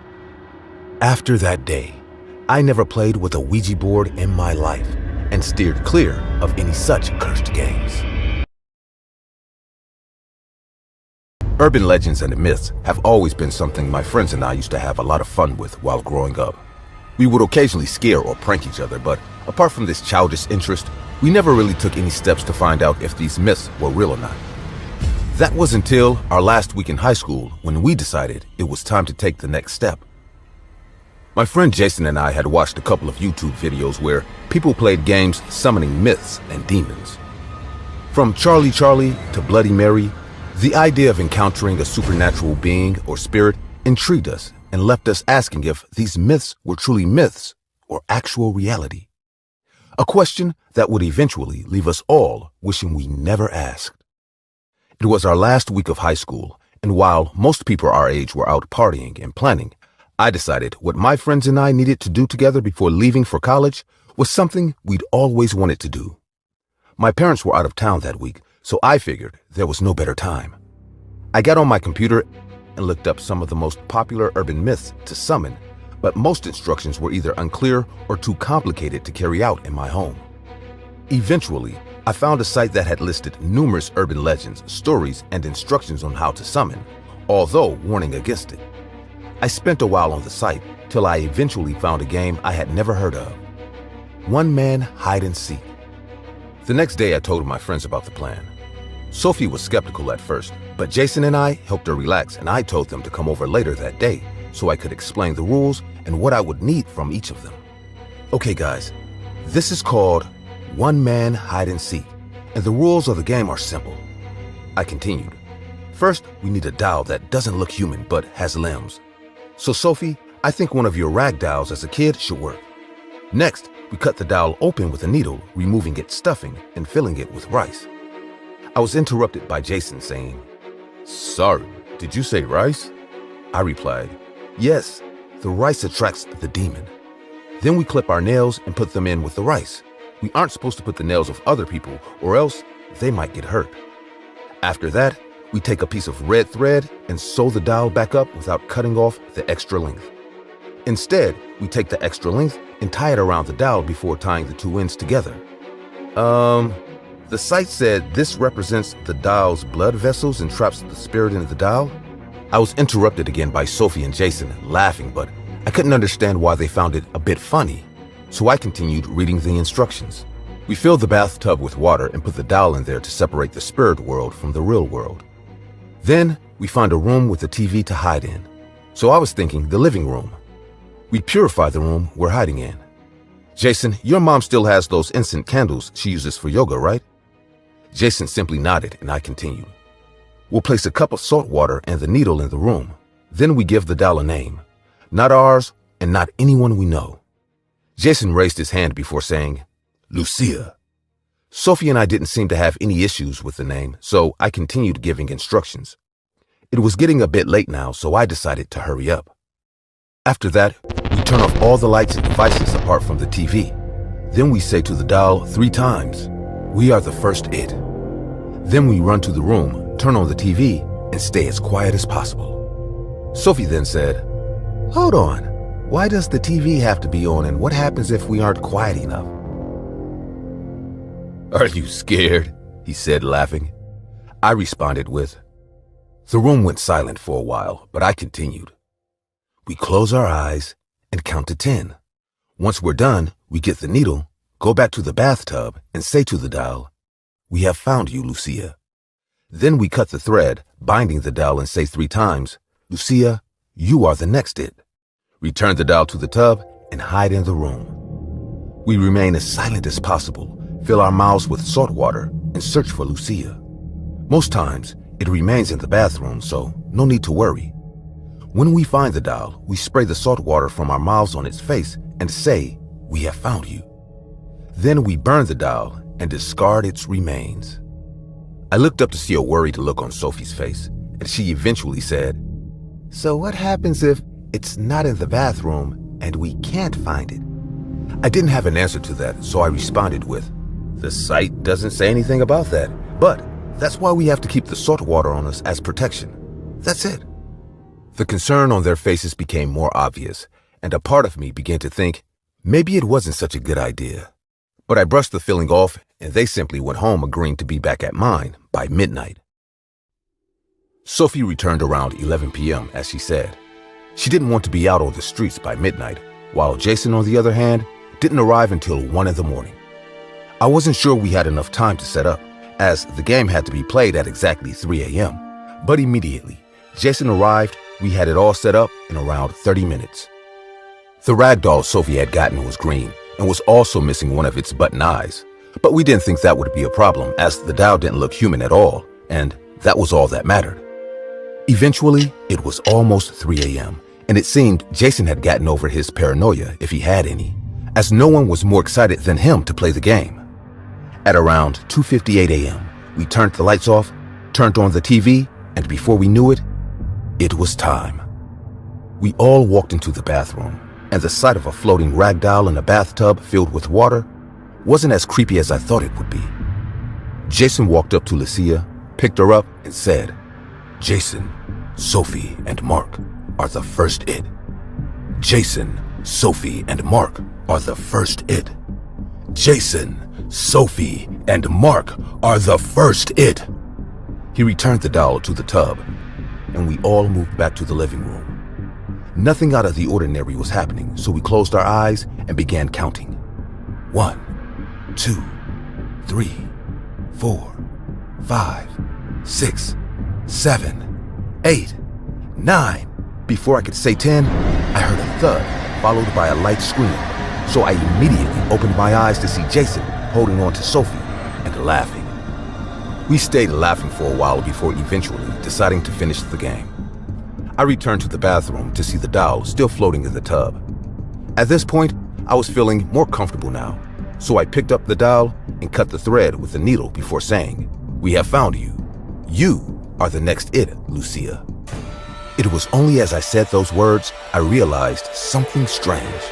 Despite being submerged in water for a while now, the doll in my hand was nowhere near wet. In fact, it almost felt completely dry. I returned the doll to the tub, and we immediately went back to the living room and filled our mouths with salt water. After waiting for a while, once again, nothing strange happened, and I could see relief on Sophie's face. At this point, I decided it was time to finally end the game, but as we began walking towards the bathroom, Jason spat the water from his mouth and said, "This was fun, guys, but it was obviously all a load of crap." I opened the door once again, expecting to see the funny sight of a rag doll floating in my tub for the third time that night. But all I felt that instant were chills run down my spine. Literally. The bathroom was eerily cold, and I could almost hear my heartbeat as I was met by the sight of the bathtub filled with nothing but completely still water. "What the hell?" Jason said.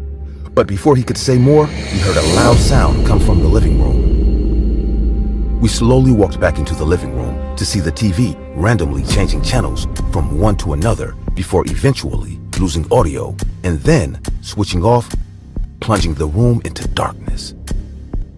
I immediately rushed to turn on the lights. A look of fear was all over Sophie and Jason's face, and I couldn't help but wonder if I had made a terrible mistake making them play the game.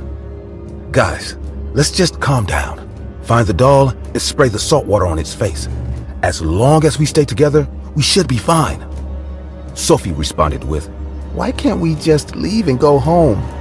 I could tell she was completely bothered now, so I replied calmly, "The site warned us against leaving because our nails are in the doll. It won't just let us go on with our lives, so relax. Come on, let's just find the doll." We looked around the house for about an hour, all the while hearing loud thuds and sounds that didn't seem normal to anyone.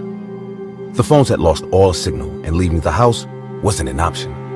The longer we took, the more things we began to hear, and eventually We could hear what seemed like laughter coming from all around the house. It was a deep laugh, and we couldn't tell exactly which direction it was coming from. That was until the voice finally spoke.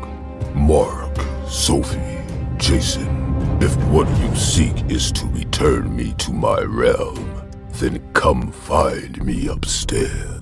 But I warn you, I will not return alone.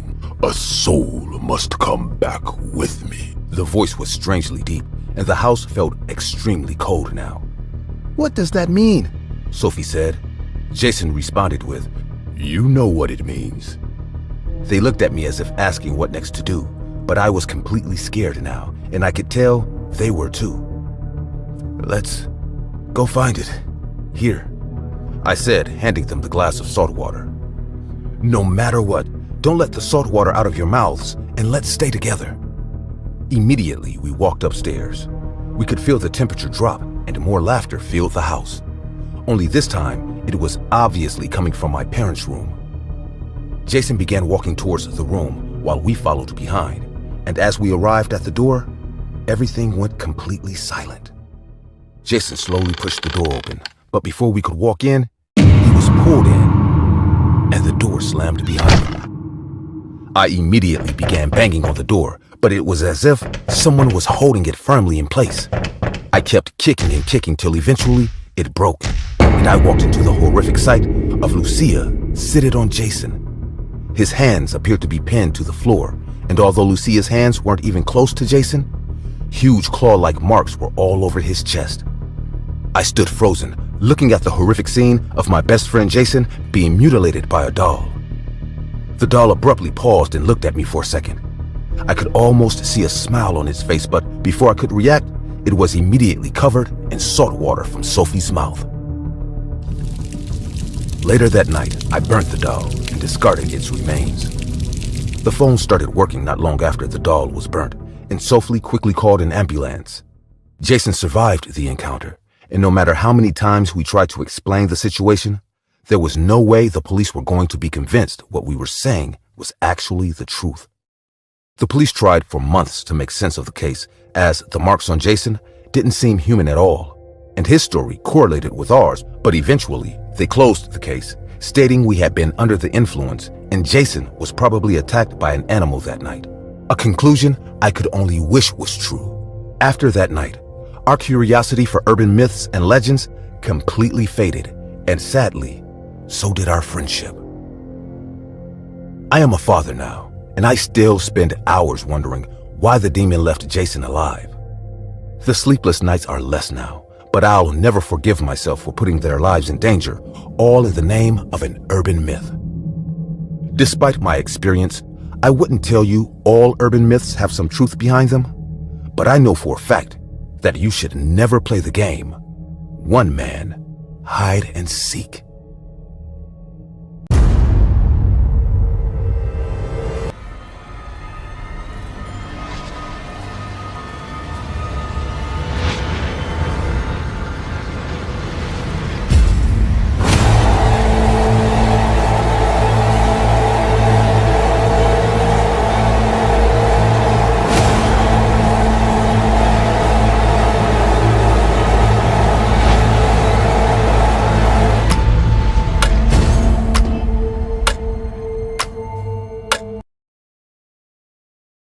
Hello, my name is Lindsay.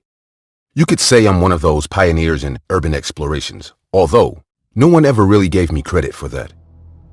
My YouTube channel was always specialized in horror stuff, and at the time, I was pretty well known. But after what I experienced that night, I decided to delete my channel and be forgotten forever. My story began at the height of urban legends and creepypastas. At that time, all you could see of horror on YouTube were gameplays of popular content creators playing games like Amnesia or Slender Man. I was never good at games, but I loved horror, and I was ready to go further. I started doing urban exploration. I had already gone to some cemeteries with friends when I was younger, but I had never done anything like this for YouTube, although I didn't think it would be much different. There were already some other YouTubers. I can't say I was the first one to do it, but I realized that this was something new and that sooner or later I would explode and I would be one of the first. I started with some cemeteries and abandoned places. My audience, who were used to me uploading crime investigation videos, reacted very well and wanted more content. Soon after, I upped the ante and started looking for ghosts more aggressively, like playing Ouija or summoning the ghost of Bloody Mary. But none of that worked. Until I decided to film myself playing the elevator game. To play the elevator game, I had to follow a set of rules. But if part of the challenge I would do, I could only see the rules on the spot. To start the game, I went to a luxurious hotel with more than 10 elevators, as this was the condition to be able to play the game. I put a camera in my shirt pocket so I could capture whatever happened, even though I knew nothing would happen for sure. I started by taking the elevator to the second floor. Then I pushed the button for the fourth floor, and from there, I went back to the second floor. Following the rules, I went to the sixth floor, back to the second floor, and from there, I went to the 10th floor. From that floor, I went back to floor 5. I was about to see the rules again, but on that floor, something strange happened. A very strange-looking woman got on the elevator with me. The woman was very tall. Her face was elongated and deformed. Possibly, she had some kind of disease. Her clothes looked old-fashioned as if they were from several years ago. But what struck me the most about her were her eyes. They were red. Was she wearing contact lenses? Before I could see the rules again, the elevator started moving again, and she went up to the 10th floor.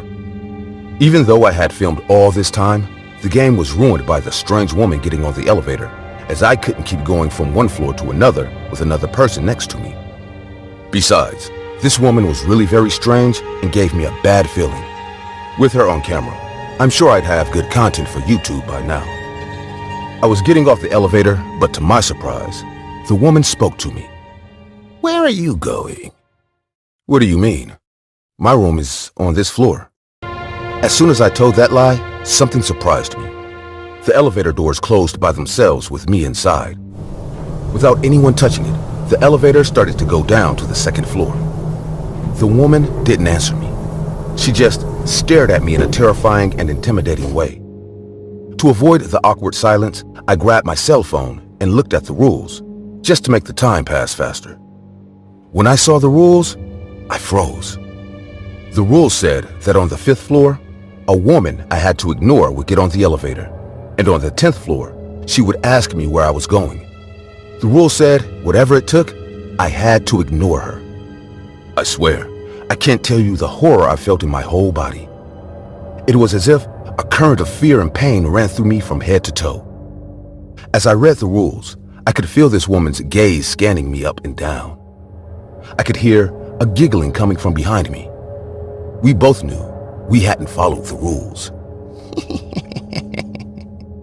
The laughter was getting louder and louder, but immediately I began to feel something very strange. The laughter wasn't coming from behind me anymore. It was coming from my own head. The laughter sounded louder and louder and louder and louder from inside my head. The elevator reached the first floor, and when the doors opened, I escaped as fast as I could.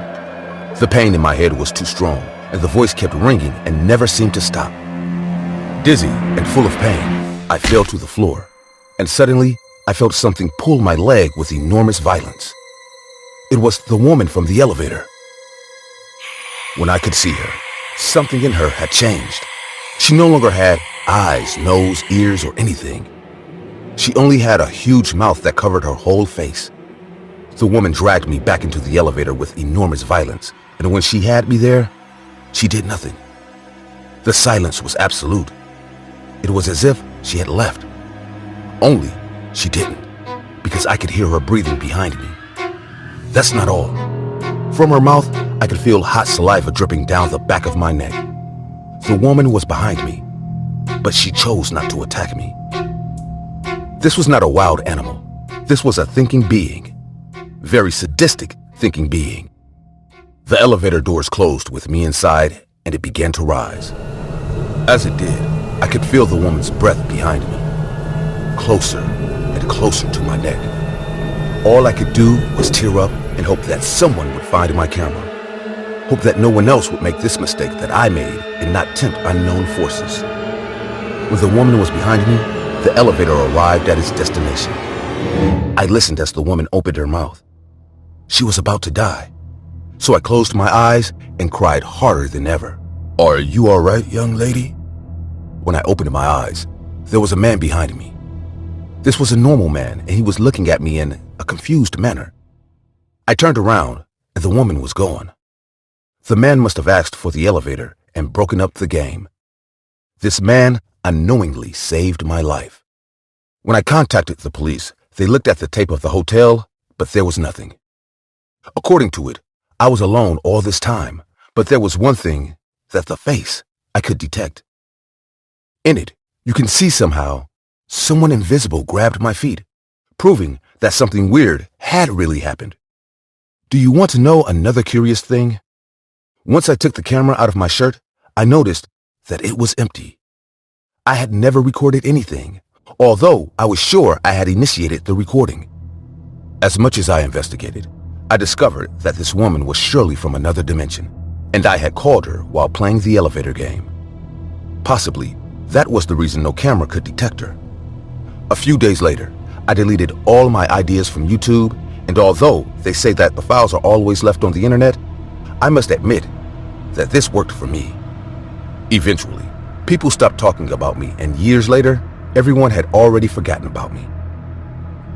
It cost me a lot to do this, but if anyone had seen the leaked hotel videos or heard my story, they would have gone to try to do the same thing. If you are listening to this story, don't play the elevator game for nothing. The only reason I am telling you this is to let you know that what I experienced is real. And if you don't follow my warning, you may end up in another dimension, and to be honest, you won't be welcomed.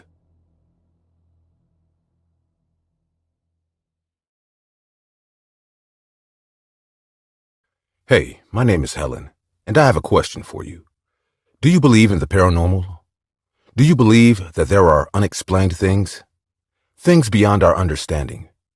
Or do you believe that, given enough time, you could understand the origin of anything?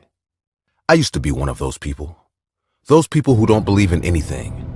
But after that night in the elevator, that night when I received the strange call, I was forced to believe.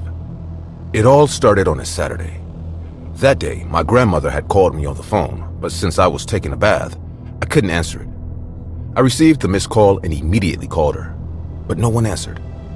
I didn't really expect a call from her since we had a very bad relationship.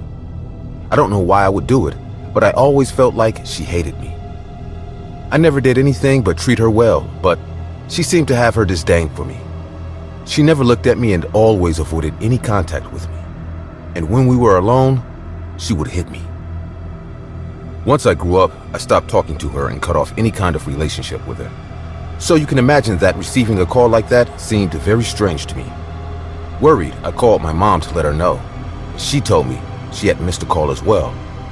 My mom lived really far away, so I had no way to see my grandmother.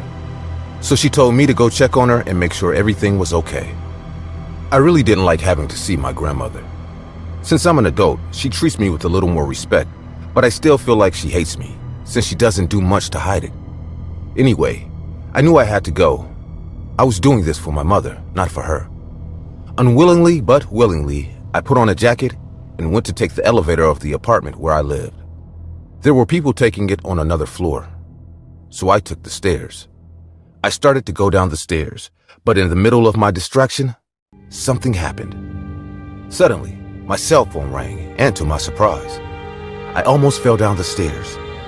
Angry, I got up and grabbed my cell phone from the floor. I hate the stairs. Next time, I'll take the elevator. When I picked up the phone, I breathed a sigh of relief. It was my grandmother. I answered it, thinking that with this call, I would see what she wanted, and I wouldn't have to go to her house. But when I picked it up, I was very worried. On the other end of the phone, no one was talking to me. All I heard was agitated, even violent breathing. It was as if the person on the other end was choking. I tried to call 911, but for some reason, the phone wouldn't hang up. I tried to turn it off, but I couldn't either. The call was still active, and on the other end, I heard a lady breathing. That was definitely my grandmother. I sent a message to my mom telling her to call the ambulance and ran to her house, hoping to save her if something was happening to her. Luckily, she lived a few blocks away, so the drive was quick. During the ride, I tried to call her several times, but nothing. I could only hear her breathing getting more and more intense. I couldn't hear anyone else with her. She must have had an accident. When I was about to enter her house, something stopped me. I started to feel a very strong pain all over my head. It was a familiar pain, but intense. I fell to the floor, kneeling in pain, not knowing what to do, but I couldn't stop. I stood up and went into her apartment with the spare keys I had at home. As I entered her apartment, I quickly asked for the elevator, which was luckily nearby. She lived on the 10th floor, so there was no way she could climb the stairs. Grasping my head in pain, I got on the elevator and pushed the button to go to the floor where my grandmother lived. But halfway up, the elevator stopped and the lights went out. After a few seconds, other lights came on again. They were red and somewhat broken emergency lights. I took up my cell phone to send a picture to my mother, telling her to let her know I was trapped. To make matters worse, my head hurt more than ever. When I activated the phone, I noticed that the call was still active, and my breathing was louder than ever. Activating the camera, I was about to take the picture, but something interrupted me. The camera was pointing to the floor, and I saw feet that were not mine. I ran the camera, and where those feet were, there was no one. As I put the camera back on, I felt the pain in my head get worse and worse. As a reflex action, I lifted the camera up, and there she was. It was my grandmother. My grandmother was pale, breathing violently as she squeezed my head violently. Now I remember that pain. That's the pain I felt when I was a child. My grandmother used to squeeze my head with her fingers when we were alone. Just like when I was a child, I couldn't free myself. The pain was too strong. I felt as helpless as when I was a child. As she hurt me, I could hear her dark breaths. It was exactly the same as the one I heard on the phone. At that moment, I realized that the noise on the phone was not coming from my grandmother's room. It was coming from next door to me. All this time, my grandmother's spirit was next to me, mistreating me. Was I going crazy? This couldn't be real. My grandmother squeezed harder and harder. I was losing consciousness, and I felt like I was going to break my skull. Amidst all the pain and desperation, I dropped the phone, which crashed to the floor and broke. Immediately after doing so, the light returned to the elevator, which continued on its way. My grandmother was no longer there. Terrified and disbelieving what had happened, I walked to my grandmother's house. Surely she was fine. Nothing that had happened made sense. This couldn't be real. As I entered her house, a deep smell of the dead invaded my nose. The police arrived at the same time I did, and upon seeing me, they recognized the smell and immediately pulled me out. They knew there was a dead body in that room. Soon after, my grandmother was confirmed dead. She had taken her own life in a ritual. From what the cops saw, the place was full of satanic drawings, and my grandmother had not died that day, but the corpse had been there for several days. During the investigation, they discovered that my grandmother was in a cult. There were also several pictures of me with black candles around them. As soon as they told me that, I remembered that the phone that broke that day was a gift from my grandmother. It was the only gift she gave me in her life, and she had done it with a big smile. Since that day, I only go down or up the stairs to my apartment. I could never take an elevator again.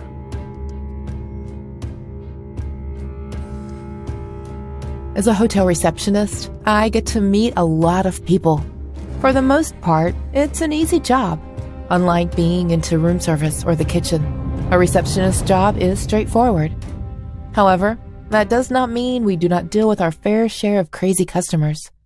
However, the story I'm about to tell you was the most bizarre and horrifying thing that had ever happened on my shift. So the hotel I work at is a 5-star hotel, including its own restaurant and whatnot. But it's also said to be the most haunted hotel in town. Now, being a receptionist, I have never experienced anything remotely paranormal in this place until this incident. Many of the staff members, especially the room service people, claim to have experienced a few things. Nothing major or life-threatening, but they have heard footsteps, felt like someone is watching them. They have heard weird noises and stuff like that. But now, most of the staff is desensitized to these things. We just do our job and move on. The hotel had 7 floors and a big rooftop to host events. The 4th floor had suites just like most of the other floors. Our hotel has 2 big elevators that go right from the basement to the rooftop. The staff as well as customers use these elevators. Each elevator has a CCTV camera in it that records who uses the lift at all times. One evening, I got a call from suite number 606. "Hello, you have reached the reception. How may I help you?" I asked. "The water from the shower is brownish. Why is it that way? Can you do something about it?" This was the first time someone had made that complaint. Surely there must be something malfunctioning. "Don't worry, ma'am. Please tell me your room number and I will ask someone to take a look." I hung up with her call and then asked a staff member to take a look. They checked the plumbing, and there was no issue with it. Everything seemed fine. No rust or leaks or breaks in the pipe for dirt to get into the water. So, similar complaints started flooding in. Many guests living in different suites were complaining about the bad water quality in the bathroom. Now, you must know hotels this big spend a good portion of their revenue each year on water purification and filtering. So this was a very unlikely scenario. When the plumbers could not detect the source of the brown water, they decided to do a more extensive search. Instead of checking the pipes, they decided to check in the big water tanks that hold the water. These tanks were situated in a secluded area on the rooftop, which is locked at all times.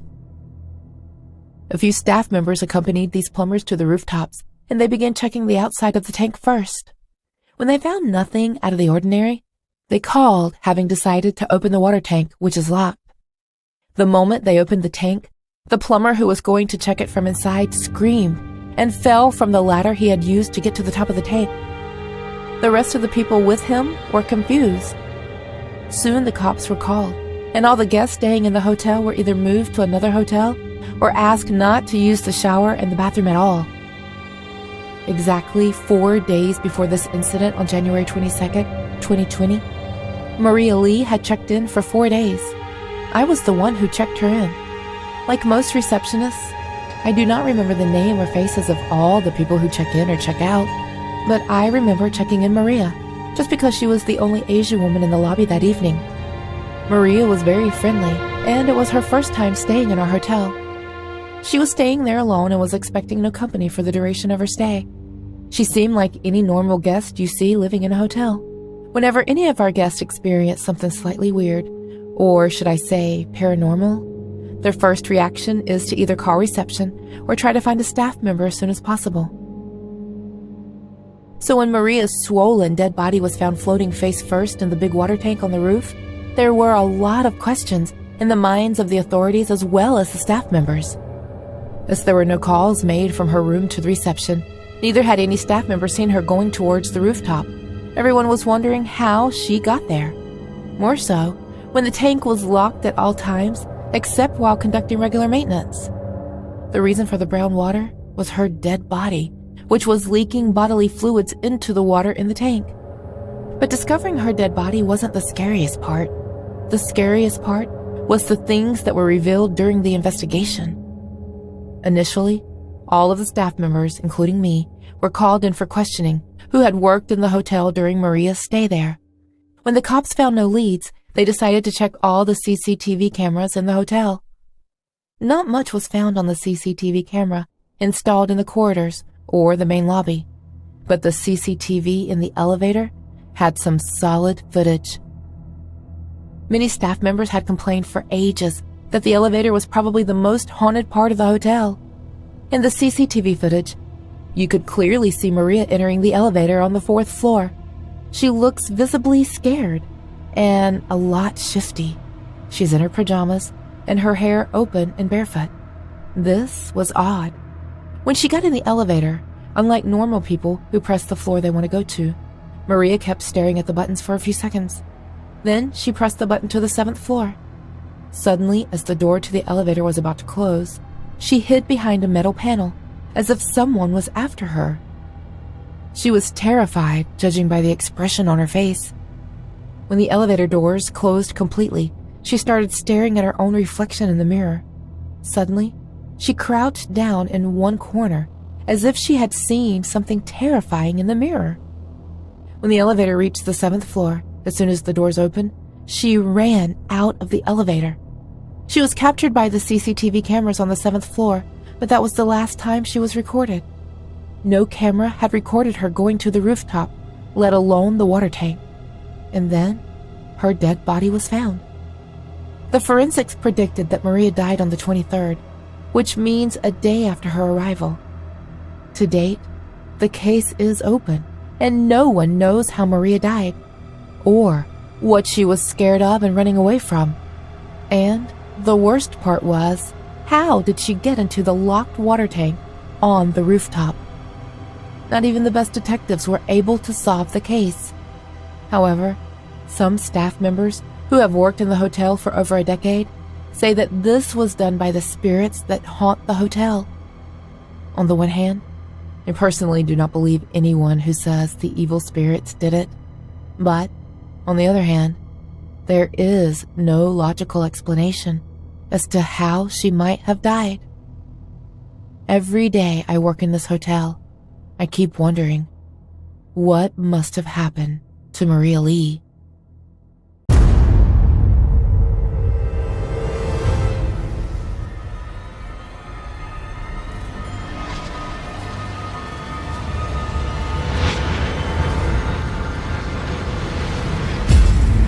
For as long as I can remember, I've always been a big fan of the occult.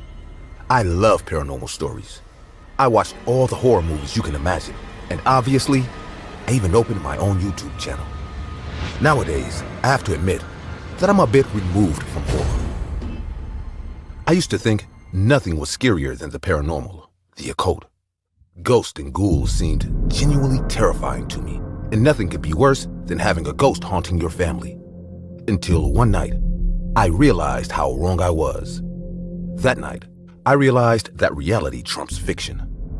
That night, I realized that I didn't have to be afraid of ghosts. I had to be afraid of people who are still alive. It all started one cold Friday morning. Halloween was a month away, but even so, I wanted to go ahead and order my costume.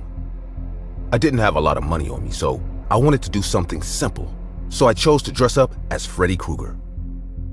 All I needed was a pullover, black jeans, a hat like his, and some hands with blades. I had thought of all the places to shop, so I chose everything on Craigslist and ordered it.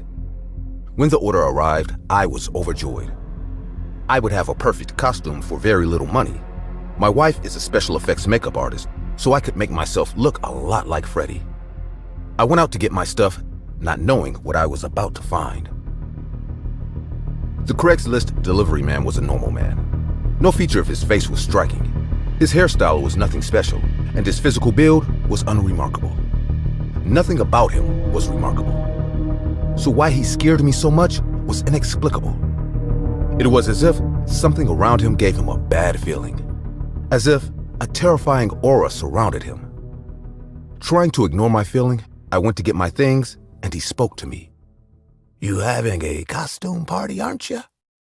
As he said this, his face changed completely. The man flashed a huge grin from ear to ear. As he did so, all his facial features hardened. His eyes were still the same, but his gaze had changed. It was piercing and intimidating. He may have just asked me a simple question, but the words pierced my ears like blades. How do you know?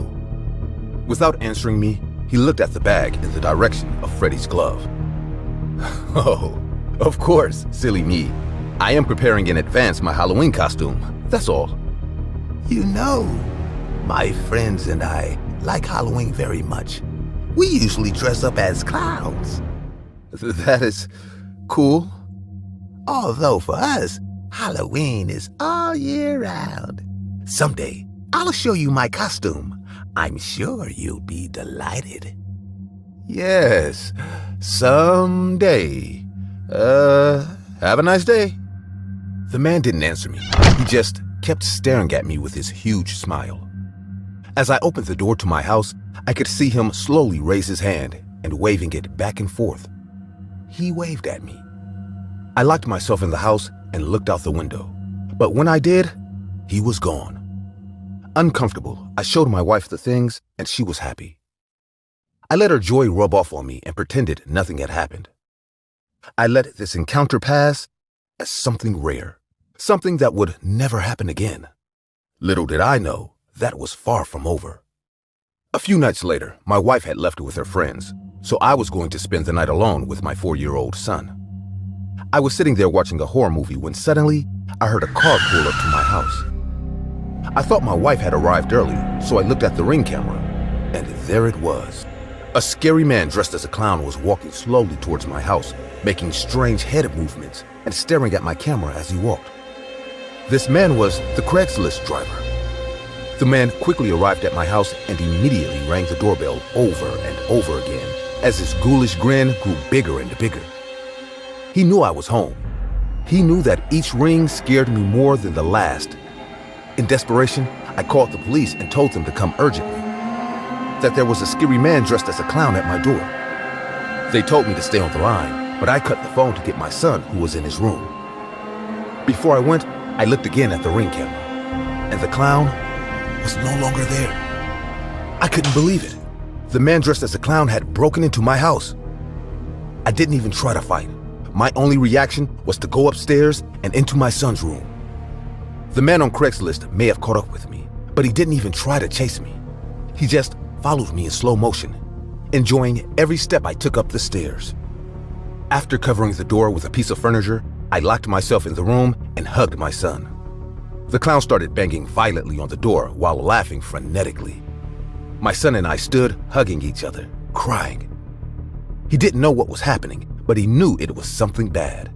Suddenly, the banging stopped, and I saw something slide under the door. It was a picture of my son sleeping through the night. There were also other pictures of me and my wife sleeping. The man had been in my house before. We just didn't know it. My blood froze and I didn't know how to react. I was stunned. After that silence, I heard several footsteps in my house until those footsteps came into the room. It was the police. The policemen who came told us that they did not see anyone in the house. When they arrived, it was already empty. After watching my Ring camera video, they told me that they had seen this clown in other films. Like other clowns, these people were harassing people. As a result of this, there were several disappearances and crimes. They were never able to identify the clown, and when I told them it was the same man from Craigslist, they were able to identify him, but never found him. Apparently, that was his last delivery. The next day, I changed all the locks, and within a year, I moved out. No matter how safe my house seemed, I could no longer live there knowing that my wife and son were in danger. From that day on, I could no longer watch horror movies, especially those with clowns in them. Maybe one day I will recover from what we experienced, but for now, I prefer to watch comedy movies.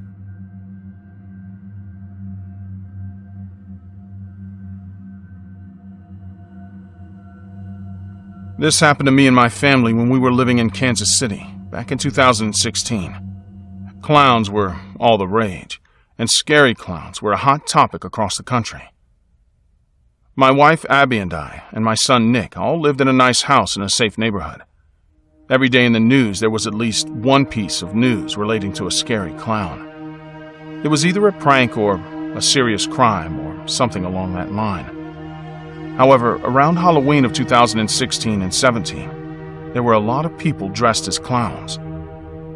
It was funny and weird at the same time. My son Nick, who was 15 back then, dressed as a creepy clown too. My wife and I had a good laugh looking at our silly-looking son. But soon, things took a turn for the worse. Now, you must know something about me. I'm a banker, but my father was a cop, which means I knew a lot about the police in the States. And being the son of a cop, I always made sure that our house was secure, which means making sure all the locks and bolts on the doors and windows are working okay. The Ring camera and the one in our backyard are always on, etc. Abby always said that I exaggerated, but I just wanted to keep my family safe. Nothing wrong with that, right? A month after Halloween, there was a break-in into the house of an elderly couple that lived down the street. They said it was a clown carrying a machete. He threatened them and stole a bunch of valuables and money. The cops were working on the case when another break-in happened in one of the houses in our neighborhood. For the first time, a scary clown had struck our area. Now my wife was thanking me for being so serious about the security of our home. Although the neighborhood was on high alert, somewhere deep down I knew that the clown would strike a third time. Usually, my wife and I slept in the master bedroom on the ground floor, and my son slept in his room upstairs. But that day, I decided to sleep on the couch in front of the TV. My wife was in our room, and my son was fast asleep in his. Around 2 a.m, my phone chimed beside me on the couch. I had fallen asleep with the TV on, so I immediately woke up when the notification popped up. It was from the Ring camera. There was motion detected on our porch. I was immediately on high alert. I grabbed my phone and opened the app, and the scene I saw was straight out of a person's nightmare. There was a scary-looking clown on my front porch. He was just standing there, looking at the house. He also had a big machete in his hand, which he was holding right against his chest. He was dragging his right foot as if he had a limp. He was just acting weird, like a zombie. But I was the most scared when he stopped moving and noticed the Ring camera. He became as still as a rock and just kept looking into the camera. Then he moved his face close to it. That's when I lost it. I knew it was unsafe to go out and confront him. Even though my father had taught me how to fight, I was no match for a blade-wielding crazy guy. That's when I remembered that my wife loved to sleep with the window open. I looked at the footage of the camera and the clown wasn't there. I ran to our bedroom and spotted the open window. Abby was sleeping peacefully. I yanked the window closed, and then the clown emerged from the side of the house. He must have heard the noise of the window closing. He raised his machete and moved it across his neck, making the "I'll kill you" motion. "What happened, Brandon?" my sleepy wife asked from the bed. "Nothing, sweetie. You sleep." I didn't want to worry her. I grabbed my phone once again and climbed the stairs to my son's room. His window was locked and his blinds were drawn, which meant no one from the street should be able to spot him. I dialed 911 and told the operator my emergency. He said that the cops would be there in a few minutes. Almost 5 minutes after I hung up the phone, someone rang the doorbell. I saw the footage of the Ring camera on my phone and saw a cop standing in front of my door. He was looking into the camera and showing me his badge. He was saying something, but we didn't have speakers installed. It was weird that the cop was able to get there so fast, especially given on average that the time it takes for cops to get to our neighborhood is around 10 to 15 minutes. Plus, it was weird for a single cop to show up at your door at night. They usually have a partner with them. So instead of opening the door immediately, I looked at the footage for a while. That's when I noticed that he wasn't a cop. Rather, he was a detective. Throughout my childhood and teenage years, I'd been around enough cops and detectives to know that only police officers responded to 911 calls, and never a detective. So, it was extremely odd for one to be on my porch. I kept watching the footage some more and noticed that the body language of that man was off. He might have dressed like a detective, but he wasn't one. He was someone else. That's when the man finally moved and walked a few steps away from the door. And to my utter shock, he had a limp in his right leg, too. In an instant, I knew what was going on. But before I could do anything, loud sirens could be heard down the road. The cops were here. The detective, or should I say the scary clown, ran like a madman across my front yard in the opposite direction, all the way limping and barely managing to go fast enough. This time, when the real cops knocked, I opened the door. The commotion had woken up my wife and son. I filled them in on what had happened. The cops told me that I was super smart not to open the door the second time when the fake cop showed up. They told us that the same thing had happened at different parts of the city, and that the scary clown or fake cop had even killed a woman who was naive enough to open the door. A citywide search was going on for this man, and the footage from our Ring camera had helped the cops get the face of the criminal. Just a year later, we moved from Kansas to Montana, but the clown was never caught. But after that day, he didn't torment anyone else or loot any other houses. My overprotective attitude saved my family and many other families who could have been the victim after us. But that clown's face was the scariest thing I had ever caught on the Ring camera. Ever. So next time when someone rings your doorbell at night or knocks on your door, check before you open the door, or you could become a victim of a scary criminal.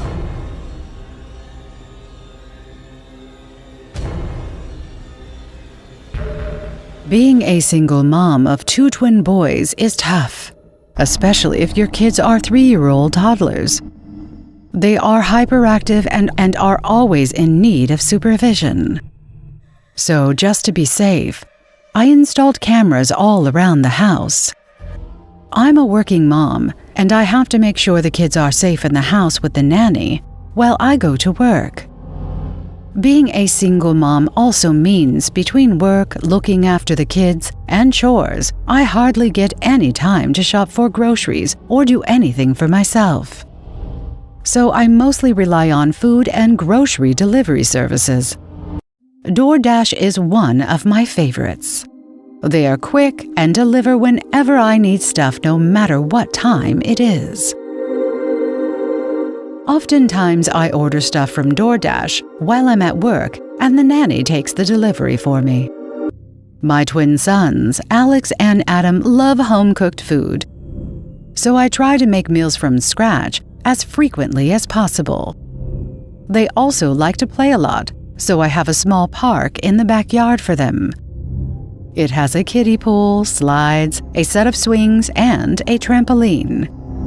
It's a good place to host playdates and small parties for kids as well. Sometimes while I'm at work, I like to watch my kids play in the park through the CCTV camera app. Also, we live in an area where wild animals often visit us, so a motion detection alert from the Ring camera and the backyard camera helps us to be safe. However, last month, something very scary happened. Every evening I get home by 6, and I spend the rest of my day with my kids, and by 8:30 I make sure they are in bed. Mostly due to all the activities they do throughout the day, they fall asleep after dinner. Then I do chores around the house, clean up behind them, and rarely enjoy a glass of red wine by the fireplace while reading a book.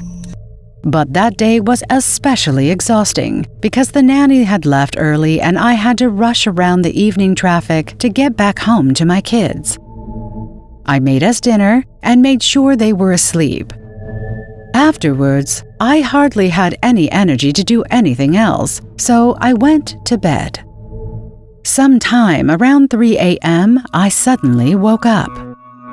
Someone was ringing the bell and knocking on the front door. I was terrified for a second, but then I heard a woman. "Please open your door. It's your DoorDash delivery." But I had not ordered anything on DoorDash. Or had I? Sometimes all the work made me forgetful, so I checked my phone, and sure enough, I hadn't ordered anything. And why would I order anything at that ungodly hour? I thought about opening the door and letting the poor delivery girl know that she had the wrong address. That's when I received a notification on my phone. There was motion detected in our backyard in my kids' play area. I wondered if it was a deer or, God forbid, a bear. Those things would come around once in a while to soak in the kiddie pool. So instead of going out of the house, I checked the live footage on the camera in the backyard, and I just sat in my bed frozen. There were 4 men in my backyard right outside my kids' window, trying to break into the house. I was alone with my kids and I had no firearms with me. Please, open the door. I have other deliveries. I do not have all night. The DoorDash girl was practically yelling now and banging on the door. Often, if there was no one to pick up the order, the DoorDash delivery person would just leave the stuff by the door, so this woman had no need to be so aggressive. The 4 men were wearing dark hoodies with hoods pulled up and a mask covering their faces. I couldn't see their faces through the cam, but I was scared shitless. That's when I switched to my Ring camera and saw the woman. She might not have spotted my Ring camera because she was constantly looking to the left, where there is a path leading to my backyard, and gesturing for something. It seemed like she was part of the gang as well, but at that moment, my first concern was protecting Alex and Adam. So I got out of bed, padded towards the kitchen, and grabbed a knife. Then I headed to the kids' bedroom and immediately heard the people trying to break in from outside. Before calling the cops, I had to make sure my kids were safe. Luckily, we had a basement where we could hide till the police arrived in case those people succeeded on breaking in. Hey, Alex, Adam, wake up. We need to play a game. I whispered to my kids, praying the people outside did not hear me. My kids are dead sleepers, so they did not budge. So instead of waking them, I picked up Alex and ran downstairs as fast as I could without making any sound. Then I came back up for Adam, and soon all 3 of us were in the basement. Both of them were sleeping in 2 old lawn chairs while I paced the room, trying to call 911. The operator assured me that I had done the right thing and I should shut the basement door and have a weapon in case things went south. No matter the circumstance, was I supposed to come up until the cops were at my door. I hung up the phone and then stared at the live footage on the phone. Those people were still trying, but they had no tools, so it was tough to open the window or the door. The DoorDash girl was not helping them. I was still praying, wishing they did not damage my home or harm me and my kids. A few minutes later, I saw the people argue amongst themselves. 2 of them climbed the fence and walked away. 3 others, including the DoorDash girl, followed once they realized the doors and windows were shut tight. 15 minutes later, the cops showed up, and finally, Adam and Alex woke up too. I brought them upstairs and told the cops what happened. I also showed them the footage. According to the footage, it looks like the gang had a plan in place. The DoorDash girl was the first part of the plan.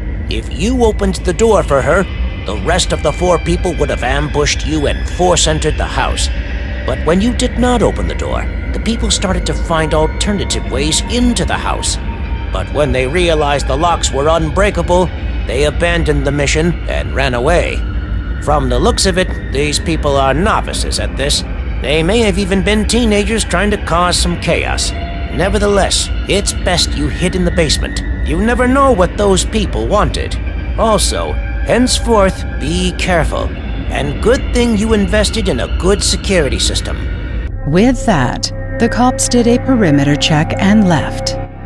Never in my life had I ever been so scared for myself and my kids. But I was happy that we got out of it unscathed.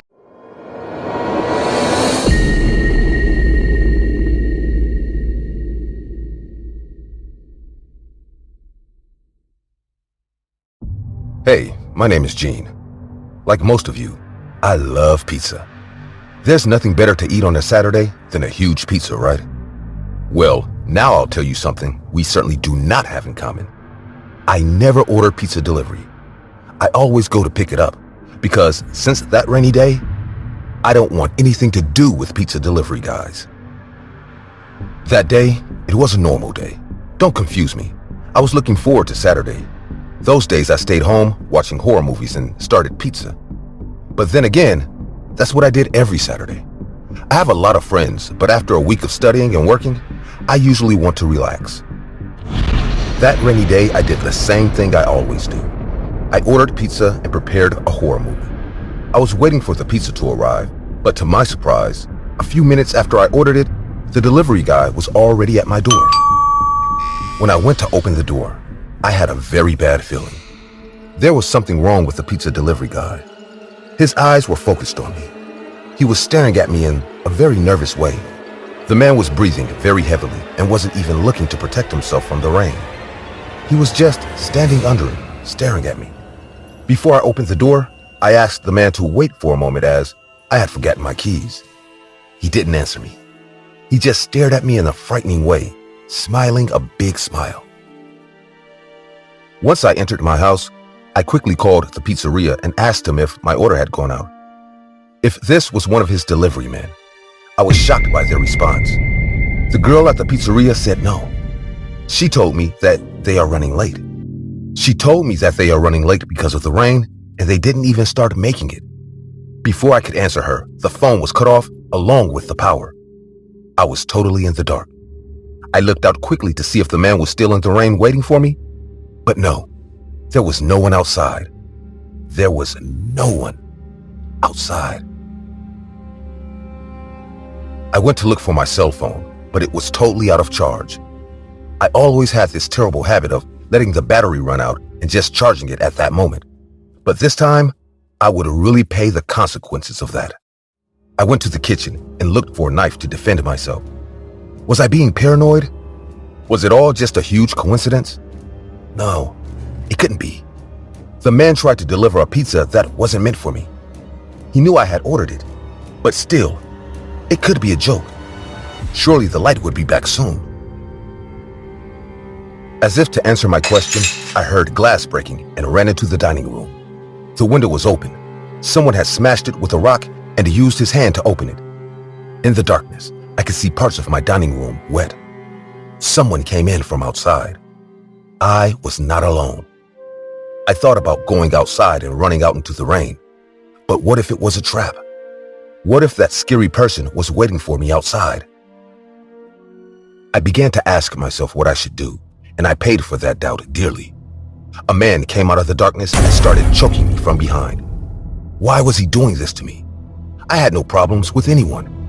I had never made any enemies, nor was I conspicuous enough to be attacked. I struggled to free myself and managed to push the man away, who only took a step back, with a big smile on his face. At that moment, I realized that the man wasn't squeezing too hard. I don't think I got free on my own. He let me go. I ran desperately towards the broken window, but before I got there, I fell backward. The man behind me was not the only pizza delivery man. There were about 5 more coming through the window. The men grabbed me and dragged me to the center of the dining room. The light illuminated them enough that they could see me perfectly. I was surrounded. I had no way out of this. Synchronistically, everyone opened their pizza boxes and pulled out markers from inside. As if they had done it before, they began to draw symbols on my body in a perfectly synchronized manner. My body started to burn a lot, not because their strange ritual was working, but because they were passing the markers with such force and violence that it felt like it was burning my whole body. The pain became more and more intense, until from one second to the next, I stopped feeling it. I began to lose consciousness and fade away at the mercy of these terrifying men, knowing that I might never wake up again. But to my surprise, I did. When I opened my eyes, there was a pizza delivery man in front of me, but he wasn't evil. He was Wally. The pizza delivery guy I had originally ordered was standing in front of me, soaking wet and calling the police.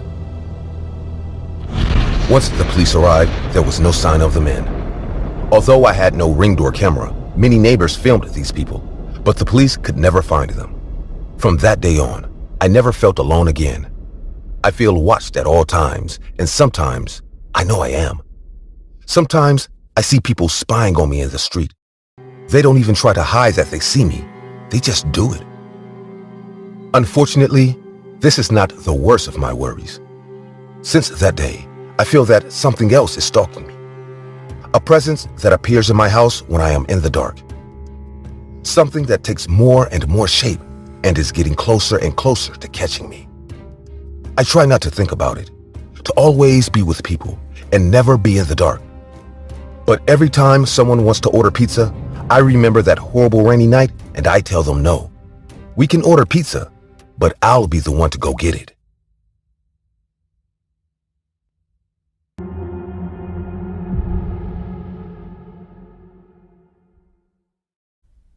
Hi, I'm Jordan Boatman.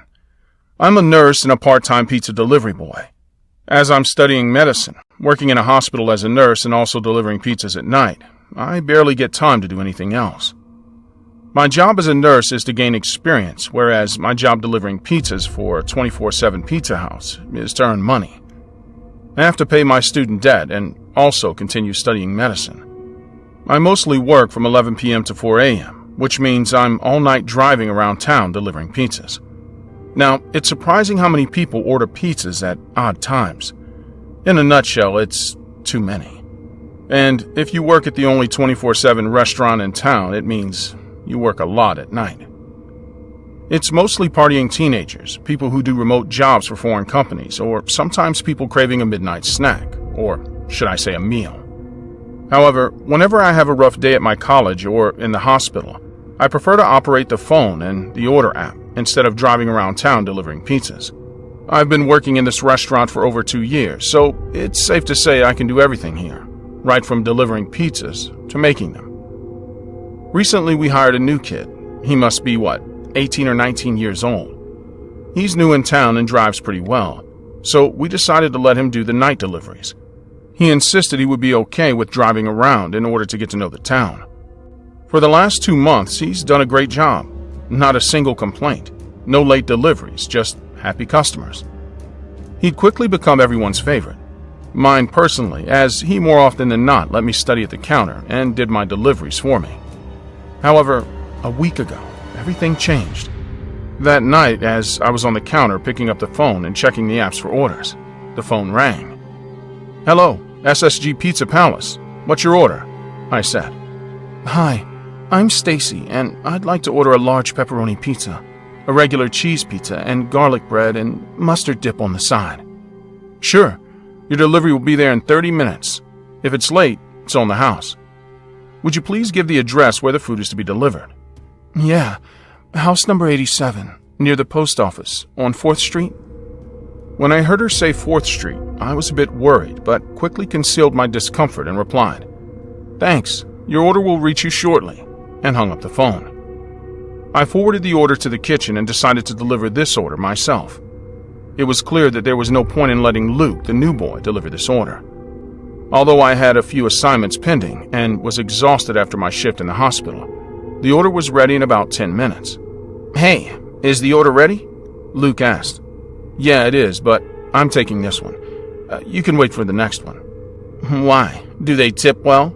Luke asked me playfully. "No, it's not about the tip. Let's just say you'd rather not go in that part of town at night, or ever." "Oh, why is that?" "Do they sell drugs there?" Luke said, almost hopeful, but I wasn't going to tell him the real reason. "No, they don't sell drugs there." "Oh, then why shouldn't I go? Let me deliver this order. You have a ton of homework anyways." I mean, he was correct, but still, it was too risky to let the new kid do this. "No, Luke, I'm taking this order. A few minutes of delay won't set me back on my studies." "But you have an assignment due tomorrow, and I'll deliver this order. Don't worry." After that, Luke kept begging and whining for a while, so I finally let him take the order, but on one condition. "Luke, you have to promise me that you will drive straight to the address and back. At no point will you get out of the car. No matter what happens, you will not get out of the car." He looked at me as I was stressed about this delivery, and I instructed him about the route. Luke sensed that there was something I wasn't telling him. "Why are you so worried about this? Is there something I should know?" I know I should have told him, but I didn't. I didn't want to scare him. Moreover, he had to be ready to deliver anywhere in the city when I became a full-time medical professional. "No, there's nothing you should know. Just be careful and remember my instructions." "Sure, okay, bye." With that, Luke drove away. I returned to my counter and continued working on my assignment, with one eye on the app screen to check for new orders. Around 20 minutes later, the phone rang. "Hello, SSG Pizza Palace. What's your order?" I said as usual. "Hi. Hey, it's Stacy. I'm calling from house number 87, 4th Street. Why is my order not here yet?" "Wait, what do you mean? The delivery guy left almost 20 minutes ago. He should have delivered your order and returned by now." "Well, I haven't received my order yet." Now I was worried, almost panicked. I knew something was terribly wrong, but I was still hoping that maybe there was a rational explanation as to why he was late. I picked up my own cell phone and dialed his number. It rang a few times and then went straight to voicemail. That's when I knew for sure something was wrong, as the kid always picked up his calls. I ran towards my car, got in, and drove towards 4th Street. As I was driving, I was constantly looking everywhere on the way to see if I could spot Luke's car, but I found nothing. Until I reached the place I most dreaded. I didn't want Luke to be here, and definitely not at 2 in the morning. But as I pulled my car on the crossroad, I saw Luke's car, parked beside the phone booth. I knew it was foolish of me to get out of the car at that spot, but I was hell-bent on saving Luke. As I got near the phone booth, I saw a figure leaning against the blur and stained glass of the phone booth, and I instantly knew what or who it was. I opened the glass door, and Luke fell into my arms. He was struggling to breathe and drenched from head to toe. He couldn't talk, but he looked at me as if I just saved him from an extremely painful death. I immediately called 911, and within minutes, there were paramedics there to take him to a hospital. Later, I delivered the order that was still somehow warm in his car. I knew what had happened to him, and I blame myself for putting him in that situation. The next day, I visited him in the hospital, and he was in critical condition. His family was there in the lobby when I met him. His mom thanked me for saving his life, but little did she know, I was the one who put him in that condition. The doctors predicted that he was in that condition because his lungs were full of water and he was drowning from the inside out. No one knew how so much water got into his lungs, and he didn't have any lung diseases. But I knew exactly what had happened there, as a long time ago, the same thing had happened to me too. You see, a long time ago this town wasn't too big, and there was a small lake where 4th Street is now. And in order to expand the town, the government and the mayor had forcefully evacuated people living there. But some people who refused to give up their lands and their houses were tied by the cruel mayor and drowned in the lake. As revenge, it's believed that the spirits of those people haunt that area. I myself never believed in this story. Until one night, I was 17 and driving home from the library at around 3 a.m. Although there was hardly any cars on the road at that time, I stopped my car at the red light on the same crossroad. While I was waiting for the light to turn green, I saw the phone booth, and as soon as my eyes landed on the old green booth, the phone inside started ringing. It was odd at first because no one calls a random phone booth, and secondly, not at 3 in the morning. So I decided to get out and pick up the phone. As soon as I entered the booth, I picked up the phone. There was static coming from the other end of the line. "Hello? Who is it?" I spoke into the line, but no reply. I figured someone must be joking, so I hung up the phone and pushed the door to get out of the booth. However, the door wouldn't budge. I tried to push it open, but nothing.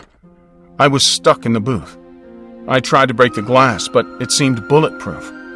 I banged on the door, but at that time it was highly unlikely someone would pass by me to even notice I was stuck. Nevertheless, I kept on trying. Suddenly, my lungs started to fill up, and it was like I was drowning. I gasped for air, and it felt like I was drowning in a lake. That's when someone yanked the door open, and I collapsed into that person's arms. To this day, I have no clue who it was, but all I knew was that the next day I was in my bed. I had not suffered as severely as Luke, but I know the dread that fills you when you feel your lungs filling with water. I researched what this was. The next day in the library, I found an urban legend about the town. It said that phone booth was a portal used by the spirits of the people killed by the mayor to communicate with the living.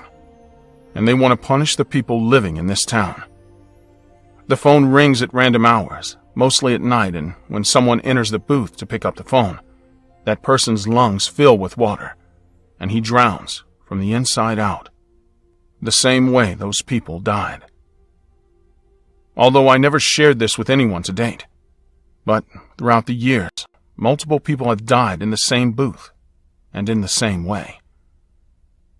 I don't know whether Luke will survive or not, but I hope he does. Please, pray for him.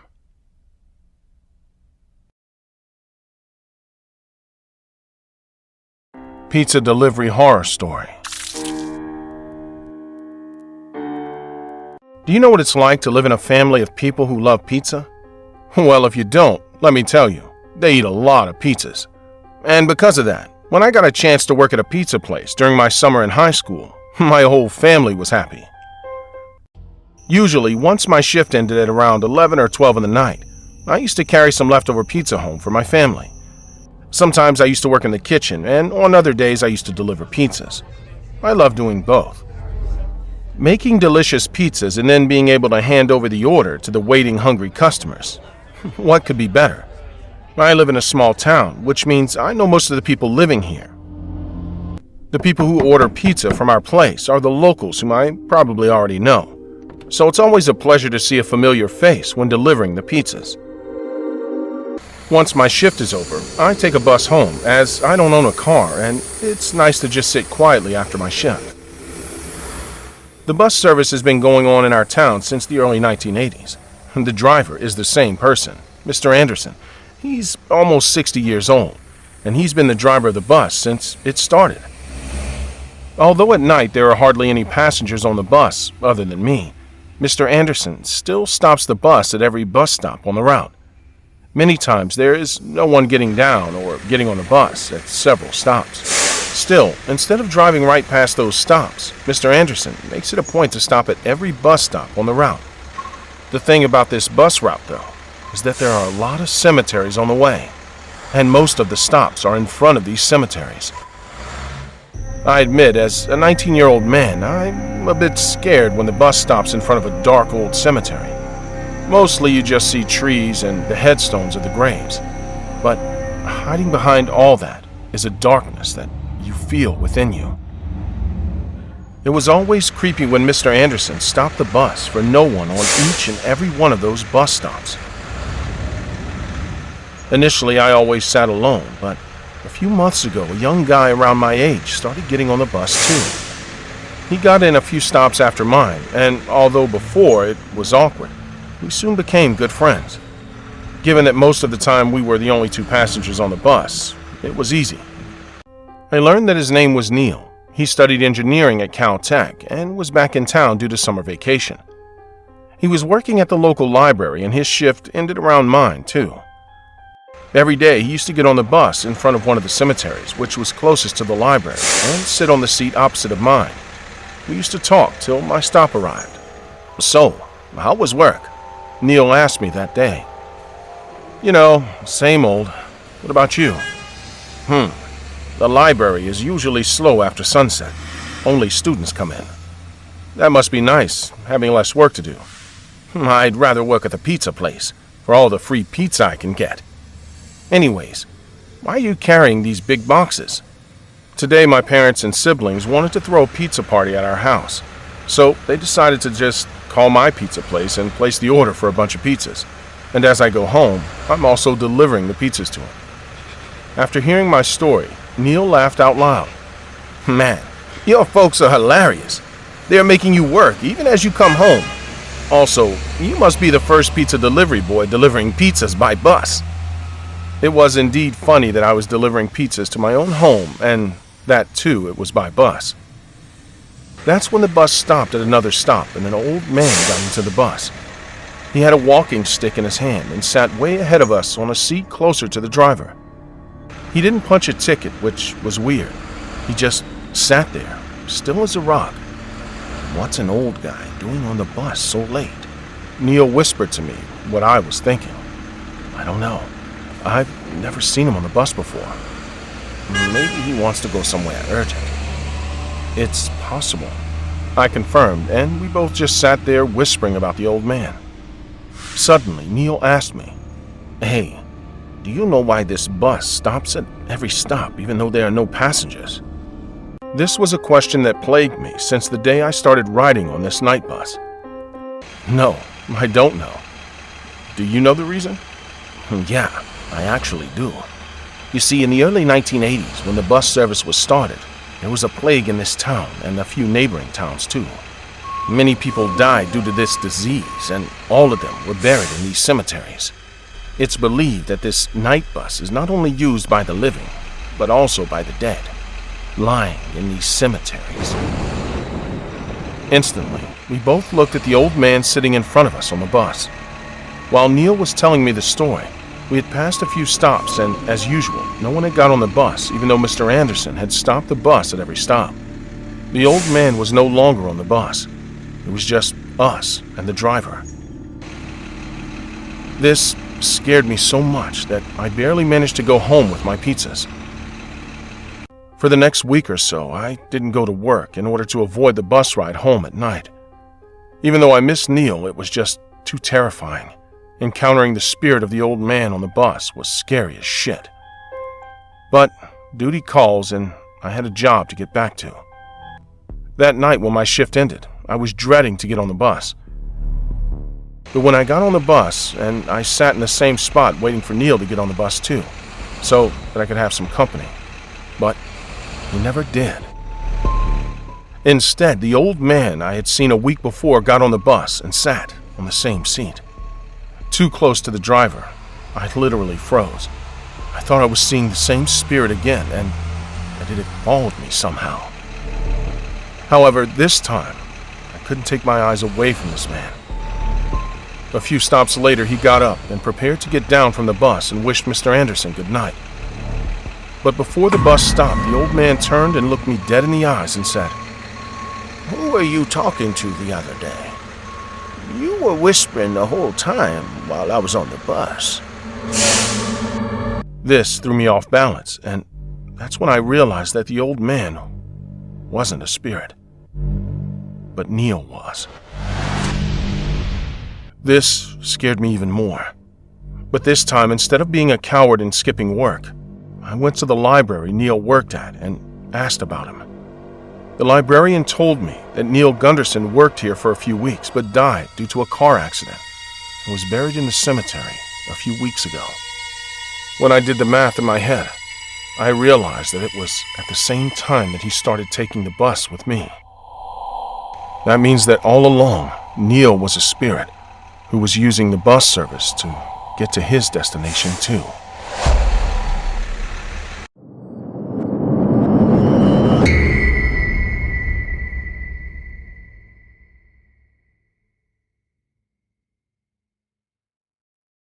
I'll be honest, I never believed in the paranormal. I always believed that paranormal videos were made by people pulling strings behind the camera, Photoshop, or video editing. I always said I would believe in the paranormal if I saw something that convinced me. I never thought I would regret anything so much in my life. It all started when my daughter moved into my apartment. I had recently moved out as I had separated from my wife and she had taken the house. She was on vacation, so I was going to take care of Amy for 2 weeks. Amy and I had always been very close, and we were both looking forward to spending this time together. It was going to be a great 2 weeks with just the two of us together. I never imagined there would be 3 of us. The first 2 days, nothing out of the ordinary had happened. But on the 3rd day, Amy was behaving strangely. She was playing and talking to someone in her room. When I went over to ask her who she was talking to, she told me she was playing with Vincent. I never imagined her as the type of girl who would have an imaginary friend, but it's not something that bothered me. I let her keep playing. What's the worst that could happen? As the days went by, Amy became more and more distant from me. She didn't treat me badly or seem angry, but she was very distracted by her imaginary friend. She spent all day talking to Vincent, so much that I was starting to worry, and that worry would grow even more when it was time to eat. Amy asked me to put 3 plates on the table instead of 2, and I hesitantly agreed. She also asked me to cook something else, since Vincent didn't like macaroni and cheese, and that's when I decided to draw the line. I told Amy that Vincent had to eat what I had known. But just so I wouldn't be too cruel to her, I served her imaginary friend a plate of food.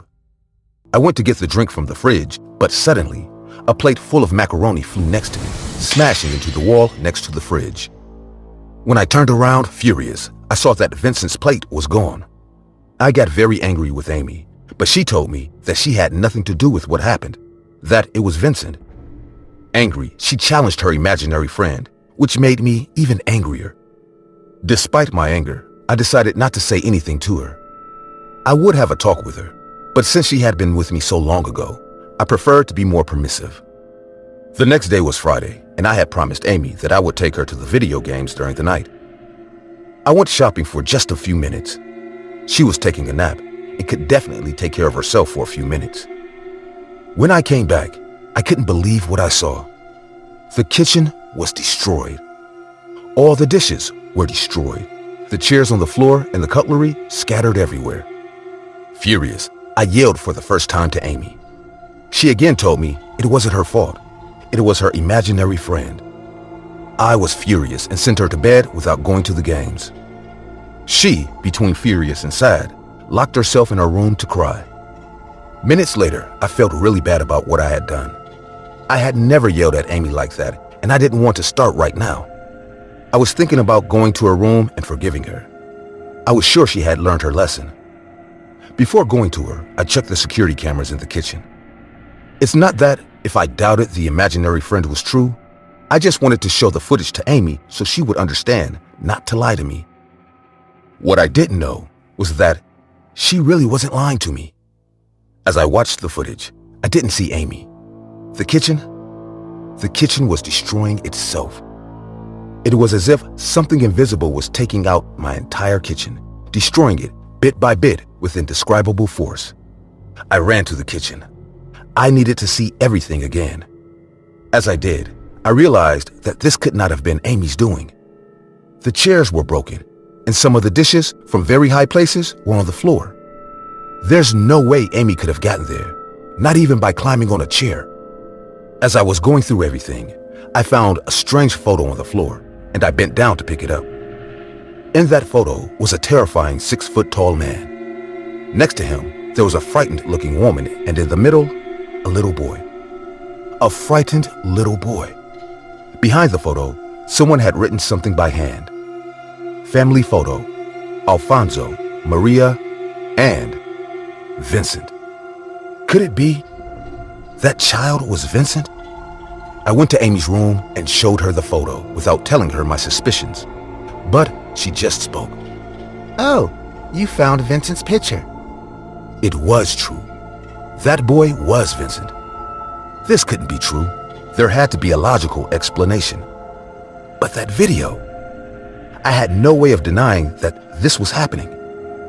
Trying to understand a little more, I tried to get some information out of Amy, but I never would have expected her to tell me what she told me. Sweetie, what does your little friend want? What did he tell you? No, but he just told me something. Is he here with you right now? Yes. Hey, what's the matter? What did he say? He said you ask a lot of questions. He said he wants to hurt you. He's saying a lot of bad words to you. He's very angry. Tell your friend to calm down. I won't hurt him. You should stop calling him little. I don't think he likes it. He's very, very tall. Confused, I showed her the picture again and pointed to the child. Didn't you just say that this is Vincent? Startled, she grabbed my finger and wagged it up, pointing to the terrifying 6-foot man behind him. No, this is Vincent. My blood froze. Almost at the same time, I began to feel something behind me. It was air. It was a breath. Someone was breathing on the back of my neck. Daddy, I'm scared. All this time, the imaginary friend was real. But he wasn't a child, but a terrifying, nearly 6 foot tall grown man. I had no idea what was going on, but I knew we had to escape from there. I ran to the door to get out of the kitchen. My daughter was standing behind him, but the door slammed in my face. Suddenly, all the stuff in the kitchen started flying at me, hurting me as I tried to force the door open. I pushed as hard as I could until I managed to break it. Amy was standing there, crying. I pulled her into my arms and ran as fast as I could. I reached the exit door, and as I reached for the key and opened the door, something behind us approached. It was like a distortion in the air that was slowly approaching us, breaking everything in its path. I managed to open the exit door and ran with my daughter. We went down the stairs without waiting for the elevator. All the lights behind us were going out. The light bulbs were breaking, and even though there was no one behind us, we heard violent and loud footsteps that were getting closer and closer. We opened the exit door and ran as fast as we could to my car. Behind us, at the apartment doors, I caught my first glimpse of a man standing in the doorway. The man had a terrifying smile and cruel red eyes. The rest of his face was sunk in a black shadow, and from one second to the next, he disappeared. That was the last time I went back to that apartment. I went to my ex-wife's house while she was on vacation and looked for a new place to move to. I hired several people to move everything out of that apartment. I never had an explanation for what was happening, but at least I had the video of what happened in the kitchen to prove that it was real. Unfortunately, no one ever believed me. With so many fake videos on the internet, I can't blame them either.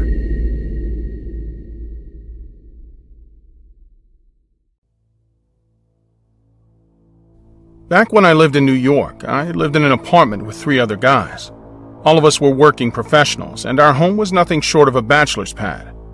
However, we all made sure to keep it as clean as possible. But it was tough to always keep the place immaculate, given our busy schedules. So we all found a middle ground by sharing chores. I didn't mind doing laundry. One of the other guys, Joseph, loved to cook. That left Max with the cleaning duties. His job was to sweep and mop the apartment once in a while and wash all the utensils. Although we weren't the best of friends, we had a good relationship. We often went out for dinners and drinks, watched sports together, and always helped each other pick up the slack around the house. However, there was something unusual about this apartment. Many times when one of us was alone in the apartment, we had seen a shadow of a woman. It wasn't scary or anything, but the female shadow could be spotted in various corners from time to time. I'd always been a little scared of all such supernatural things, so I just ignored the presence for the most part. But if it was too persistent, I just went into another room. The 3 of us often discussed this entity, but Joseph and I were never too affected by this woman. However, Max often had nightmares.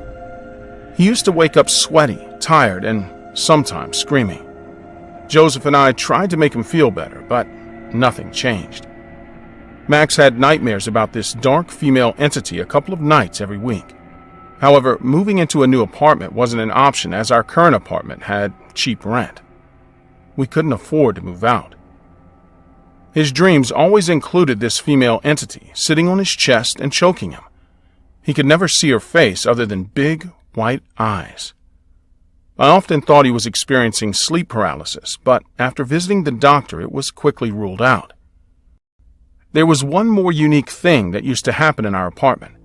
Max preferred doing the dishes either in the morning or late at night, but many times the dishes used to be washed. We all knew that none of us were doing the dishes, so we quickly deduced that probably the poltergeist was doing this. However, as the days passed, many of Max's trivial tasks around the house were complete without any one of us doing them. It soon became a standing joke in our apartment. We often commented, saying that we would love the help of the poltergeist too, but that never happened. However, as the days passed, we could see the entity affecting Max, but we were helpless. That's when Max's mother got to know about this thing. Max's mom was a unique woman. She was strong-willed and a positive person. We had met her a few times when she came to visit Max in New York. She had told Max to leave the job and come back home. Joseph and I supported this decision as Max had become borderline crazy. So instead of just being jobless at home, he started looking for a new job. Given his experience, he found a new job in Houston, his hometown. He was on a notice period in his current job. Joseph and I were helping him pack his things for the big move back home. Even though Max loved being in New York, it was best for his mental health that he returned back home, away from this entity. Only a week before his flight back to Houston, Max feels violently ill. He had a high fever and was vomiting blood. Joe and I took him to the doctor, but after doing the checkups and running tests, they found nothing. On a physical level, Max was okay, so they gave him some medication and sent him back home. However, the fever did not subside and his puking continued. He couldn't eat, let alone drink. Joe and I were trying our best, but we were seeing this dark entity more frequently than normal. She was always there, and we could see her in the corner of our eyes. We knew for sure that she was affecting Max. 2 days before his flight, Max got up yelling in the morning. But this time it wasn't a nightmare because we knew he had barely slept but for a couple of hours. He told us to turn him flat on his belly, and when we did that, we saw 3 long red scratches on his back, like a wild dog had scratched him. We knew that this wasn't a medical emergency, rather, we needed a totally different kind of help. So not knowing what to do, I called Max's mom while Joe took care of Max's wounds. Max's mom was a very religious woman. She contacted her church's priest and narrated the whole story. The priest said that the spirit belonged to a woman who had died in the apartment many years ago. She had many unfinished wishes, which she was trying to fulfill through Max. Honestly, I didn't understand much of that, but what the priest said at the end has been etched in my brain forever. He told us that in order to free Max from the grasp of the spirit, it was essential to get him out of that apartment. Not only is the spirit attached to Max, but it was attached to the apartment, too. He said it would be forced to let go of Max if he moved out, but the entity will make it very difficult for Max to leave the place. So, all we have to do is get Max well enough to get on the flight. Even though I wasn't a religious person, I prayed for those 2 days to be well. Finally, on the morning of his flight, he was okay. He still had a bit of a temperature, but he was well enough to travel. Joe and I dropped him off at the airport and left only when his flight departed. But that wasn't the worst part. The moment we returned back to the apartment, everything was destroyed. Most of the electronics were broken and our things were either on the floor or just flat out destroyed. We didn't need to guess who had done this, but this was too much for us to take. The entity had harassed Max enough that he was forced to leave New York. Joe and I knew that now that Max was gone, one of us could be the next target of this entity, so we started to look for new apartments. In a few days, we found a new apartment and we moved into it quickly, leaving the haunted place behind. A few years ago, I heard that a tenant living in that apartment hung herself. She was a teenage girl, and I instantly knew what could have happened. Somehow, I feel lucky that we moved out of the apartment in time. And to date, Joe, Max, and I joke about the poltergeist that haunted our apartment. And we still joke about how the entity used to do Max's chores. None of us could ever understand why, though.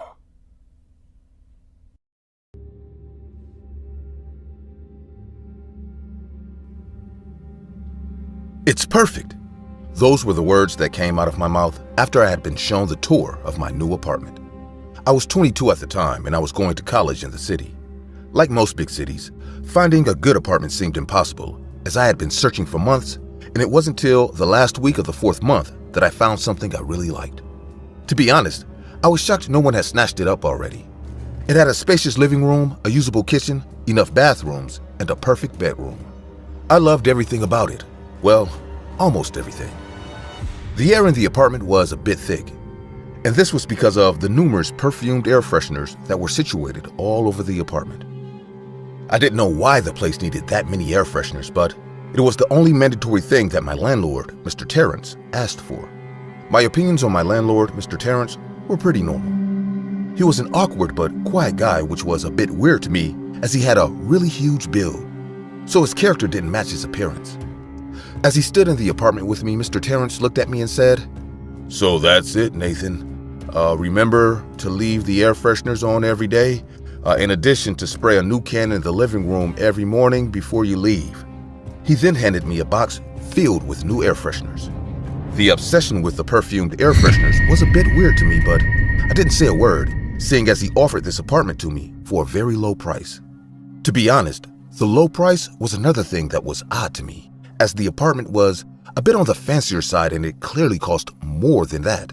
So I was really shocked when he immediately agreed to let me live there for the low rent fee that I could offer.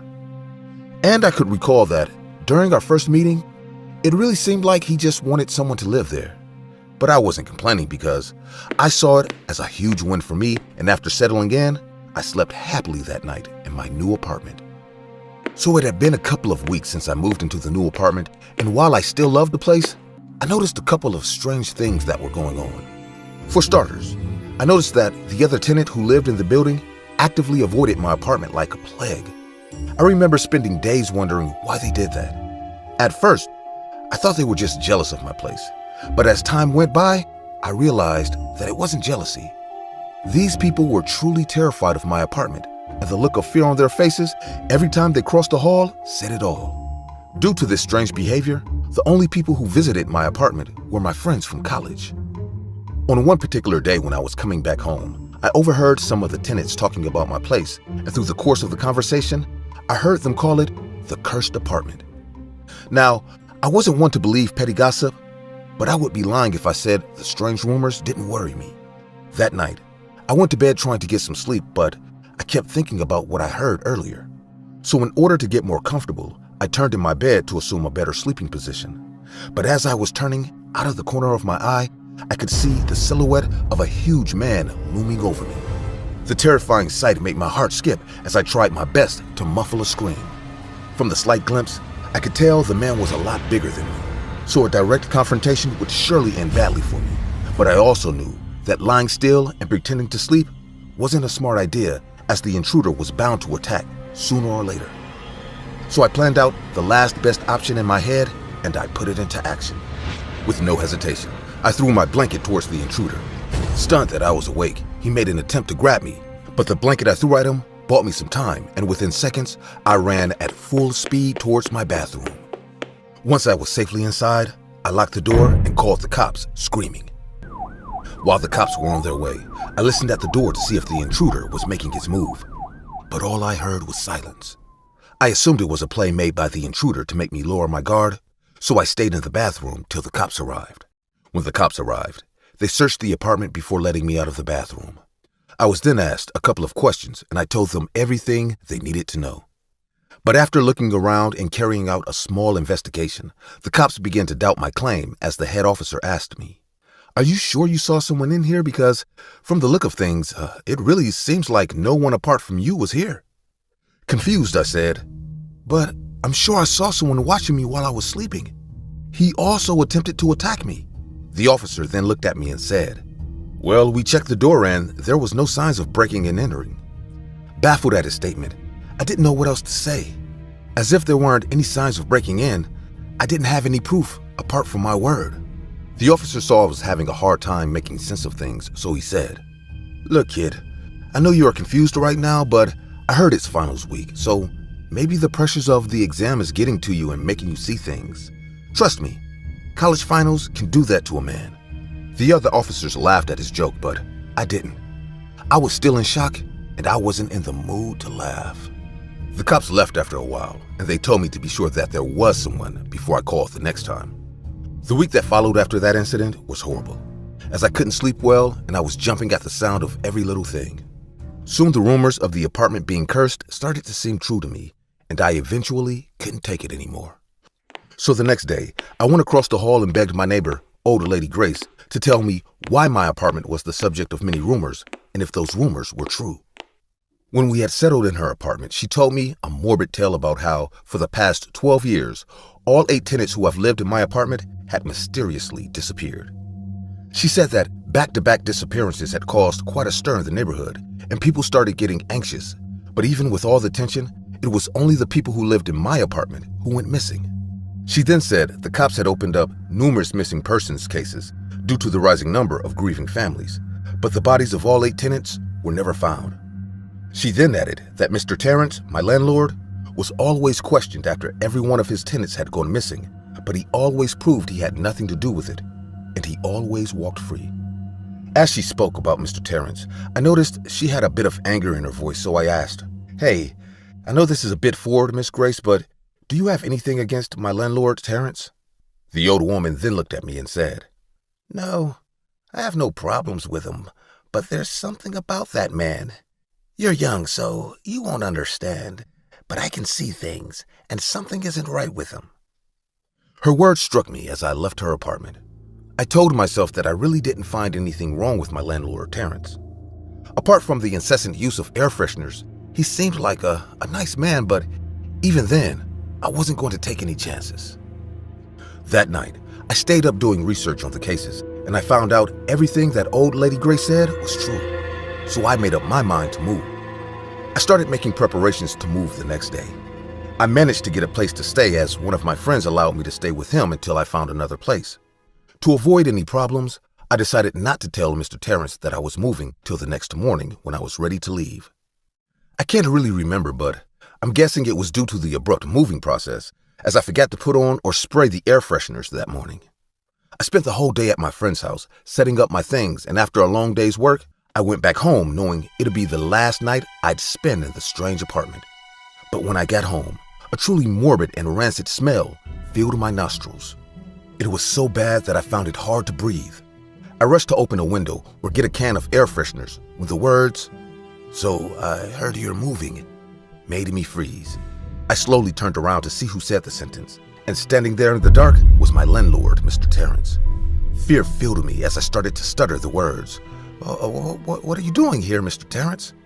Totally ignoring my question, he said, "Why didn't you tell me you were moving? Were you just going to leave?" I then slowly answered him with, "I was going to tell you in the morning, Mr. Terrence." My landlord then looked at me and said, "Why are you leaving? Because of some false rumors that you heard? You'd be a fool to give up this apartment after I basically let you live here for a non-existent price." It was dark, and I couldn't see Mr. Terrence's face, but I could hear the rising anger in his voice, so I said, "You're scaring me now, Mr. Terrence, and I think you need to leave." He ignored my statement again before proceeding to say something that I wasn't expecting. As Terrence looked at me, dead in the eyes, he said in a calm voice, "Do you collect anything, Nathan?" Stunned at the totally irrelevant question, I didn't know what to say. But before I could answer the question, he said, "Well, I do. You see, Nathan, I collect these things called human beings. To be honest, I currently have 8 in my collection, and I'm looking to increase that number to 9 by the end of this night." It took me a while for my mind to register the horrifying statement that my landlord had just made. But before I could react, he lunged at me with his fist in the air. Within seconds, he was in front of me, but I managed to dodge the dangerous punch. His hand went through the drywall, and the wall pieces went flying through the air. Frustrated, he pulled his hand out of the wall, and for a split second, everything clicked as I had a horrible realization about Mr. Terrence's collectibles. It was dark, but there was no mistaking it. Staring right at me was a rotting corpse situated in the wall of my apartment. My mind started unraveling at the ghastly sight, but I didn't stop because I knew if I didn't do something quickly, I would soon join his collection inside the walls. Mr. Terrence was free now, and as he saw my pale face, he said, "I see you've seen where I keep my wonderful collectibles. Don't worry, you'll soon make a fine addition." I rushed for the door, but I wasn't quick enough as he managed to tackle me into a table. The contents of the table spilled over as we fell to the floor struggling. I fought back with all my strength, but it was hopeless as he was 2 times bigger than me. And it didn't take long before he had his arms wrapped around my neck. I don't know if you've ever been strangled before, but there aren't enough words to describe how painful it is. I couldn't breathe as I felt him put his whole weight down on my neck. I gasped for air as the world around me began to dim. I thrashed and struggled to look for something, anything that I could use to defend myself, and I was about to give up before I felt it. One of my hands thrashing had managed to get a hold of an air freshener can. It must have been one of the cans that fell when we collided into the table. I knew the can wasn't strong enough to knock him out, so I decided to temporarily blind him. With no hesitation, I picked up the can and sprayed it in his eyes. He screamed and reached for his eyes as he finally let go of my neck. I then struck his head with the can before rushing to the door, and as I opened it, I ran into the arms of numerous cops that had just arrived. I would later find out Old Lady Grace had heard the noises from my apartment, so she called the cops. I don't know if it was from the fighting or the fear, but I passed out there, happy that I had survived the cursed apartment. After that incident, numerous things surrounding the apartment were revealed. Mr. Terrence was arrested, and after his apartment was searched and tore down, over 8 badly preserved corpses were found in the walls, and each and every one of them was identified as the bodies of his former tenants. After interrogations, Mr. Terrence also confessed to watching his tenants, potential victims, when they slept. He also went into details about how he got the preserved bodies into the walls, as he said he managed to do it all under the ruse of remodeling the apartment. He then finally confessed to keeping a spare key to the apartment, a key that was unknown to his residents. The families of the victims called for him to be put to death, but he was instead sentenced to life imprisonment. After the whole case had been settled, I moved back to the suburbs with my family.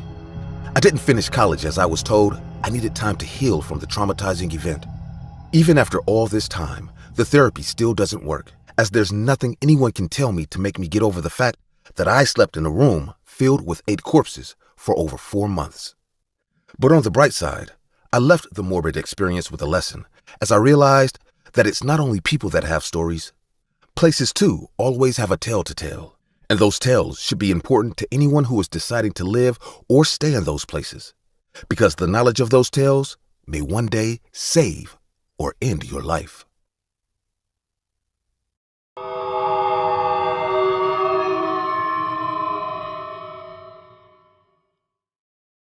My name is Jacob Summer, and my belief in the supernatural is all but non-existent these days. If I'm being honest, it wasn't always like this. Prior to January 3rd, 2011, I was like most people, completely skeptical and with almost no belief in demons, ghosts, magic, and the things that go bump at night. But best believe, I have no doubts, and I can tell you certainly that there are indeed supernatural beings among us. It all started when I and my wife decided we needed some time away to vacation and spend some quality time together. We had just gotten married earlier that year and decided a getaway trip to celebrate the new year wasn't a bad idea. We both agreed not to travel to a famous city or somewhere we'd get distracted, as we wanted a quiet place where we could enjoy nature and feel close to each other. We eventually settled on a small town called Vik in Iceland. It seemed perfect, as it had a very low population and the landscapes were beautiful. The only problem was finding a hotel we could stay at. I looked around on Google for a while and eventually found a vacation rental. My wife and I were a bit skeptical at first, as we had never actually stayed in a rental home before. But we decided it was a better option than staying in a hotel out of town and booked it. My wife and I celebrated Christmas and New Year's Eve with friends and family before saying goodbye and traveling on the 1st of January 2011. There wasn't a direct flight to Vik, so we had to land in a nearby town called Reykjavik and get a bus to Vik. Finding the bus station wasn't a problem, and the bus driver helped us with our luggage before asking where we were headed. "So where am I taking the lovely couple today?" "A town called Vik," I replied. "Vik is an odd choice for a honeymoon," he said as he started the bus. I laughed and responded with, "Well, it's not our honeymoon. We're just looking to get away." We drove for about 30 minutes before getting to Vik. At first glance, the difference between Vik and Reykjavik wasn't that much, but as we drove deeper in, I couldn't help but feel like this town had a completely eerie feel, like it was apart from the rest of the world. The driver stopped at the station before saying, "We're here." We were the only ones in the bus, so I figured he wouldn't mind taking us to the rental instead of the station. "Hey man, We really don't know how we're going to get there, so could you take us to our rental? I continued with, that is, if you won't mind, of course. He replied with, Sure. Which one is it? I took out my phone and pulled up the photo before showing it to him. His facial expressions immediately changed, and I could tell he had no intention of taking me there. He didn't say anything for a while, then eventually took out his phone and called someone. They spoke in Icelandic, so I had no clue what they were saying, but I could tell it wasn't a pleasant conversation. We waited for about 5 minutes and another car came. The driver still hadn't said anything. He simply transferred our luggage into the next car, told us to get off, and left. The new driver didn't know any English, but we figured he'd be taking us to our rental, so we got in. My wife had been awfully quiet since we landed, so I asked, "Hey babe, are you okay?" She didn't respond. "Babe?" I said, getting her attention. She then replied, "Yeah, I'm fine. I just don't feel so good." We eventually arrived at the house, and the first thing I noticed was it was much bigger in person. For the price we got it at, I had expected something much smaller, but I wasn't complaining.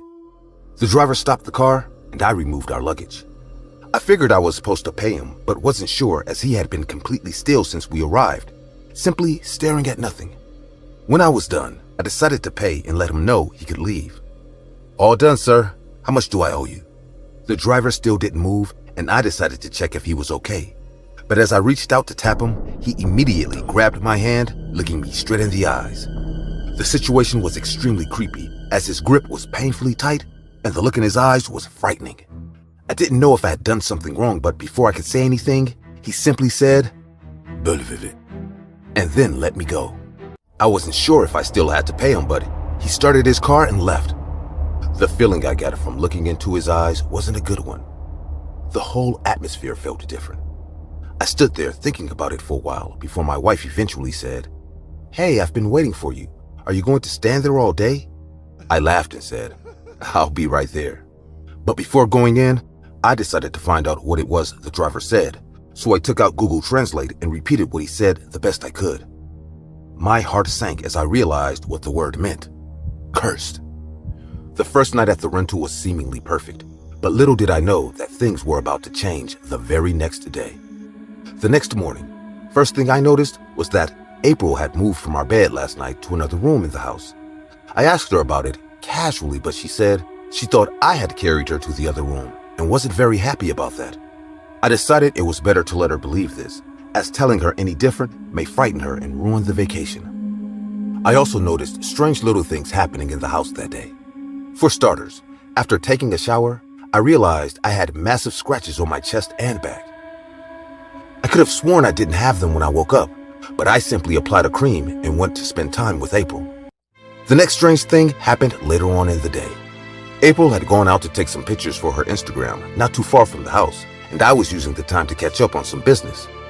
But then, no matter how crazy this sounds, I could have sworn I saw her walk right in front of me.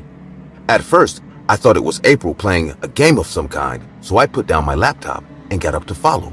But before I could go upstairs, April walked through the front door. I was obviously confused, as I knew for a fact I had just seen someone walk past me.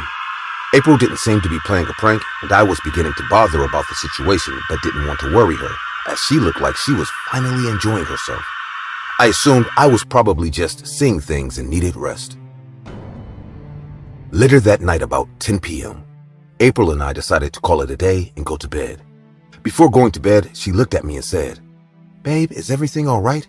You've been acting kind of strange." I admit, I had been a bit paranoid about all the incidents since the driver's vague message, but I still had no intention of worrying her, so I responded with, "No, I'm fine. There's nothing wrong." She looked at me almost like she could tell I was lying. "I just want you to be okay." I gave her a smile and kiss before falling asleep. At around midnight, I woke up to a very odd feeling. April was grabbing my foot and pulling at it. Now, I didn't understand why she was doing this so early in the morning, but I wasn't up for it, so I simply said, "April, it's too early. Come back to bed," and tried to go back to sleep. About 5 minutes later, April tugged at my foot again, and I simply pulled my leg back inside. 5 minutes later, I felt a hand on my foot. I tried pulling it away, but it gripped so tight, it felt like I would break a bone. I opened my eyes and was immediately flung from the bed. It was only then I realized April wasn't on our bed anymore. Whatever it was that pulled me off my bed was probably also responsible for the scratches and strange things happening in the house. Now, as you can imagine at this point, I was completely creeped out and decided to call for help.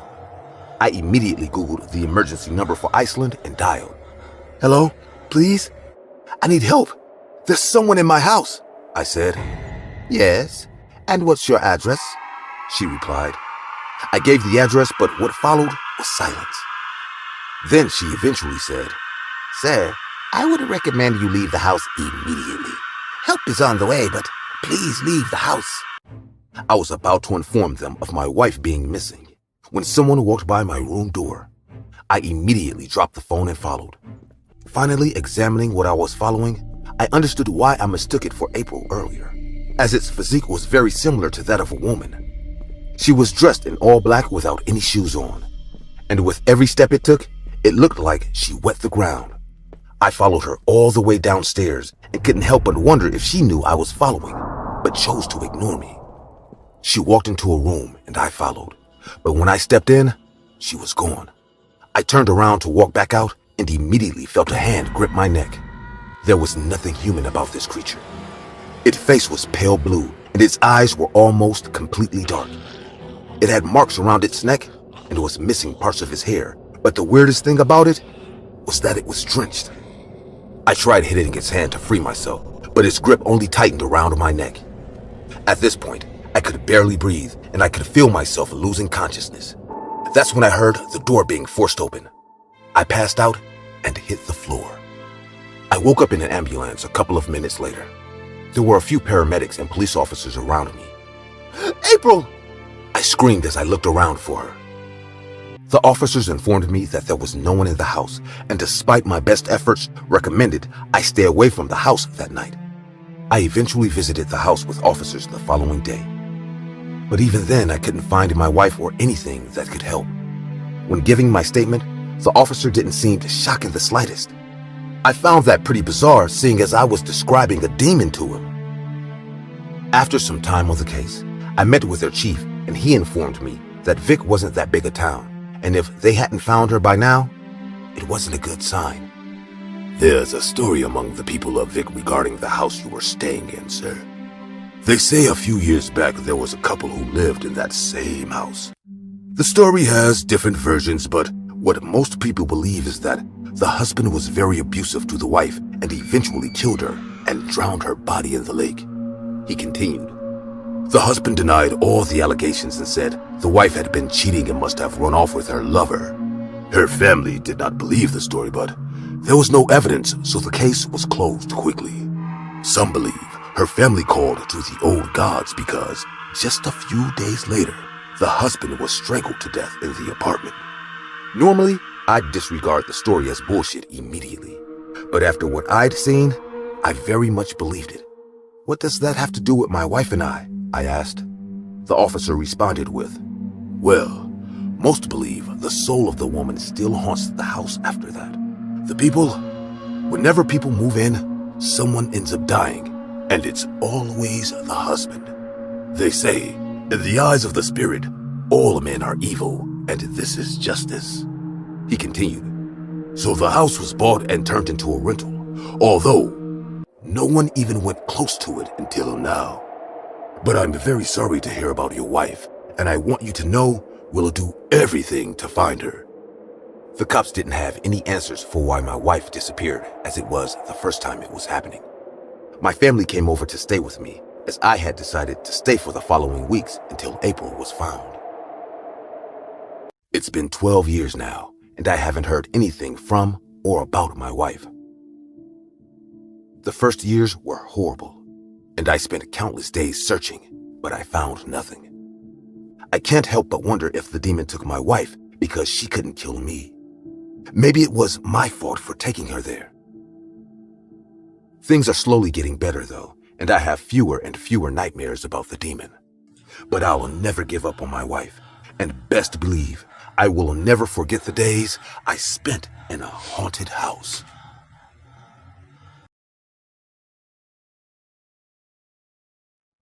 Hi, I'm Detective Arthur Field, and you may have heard me narrate the story about how I almost got killed by a psycho serial killer.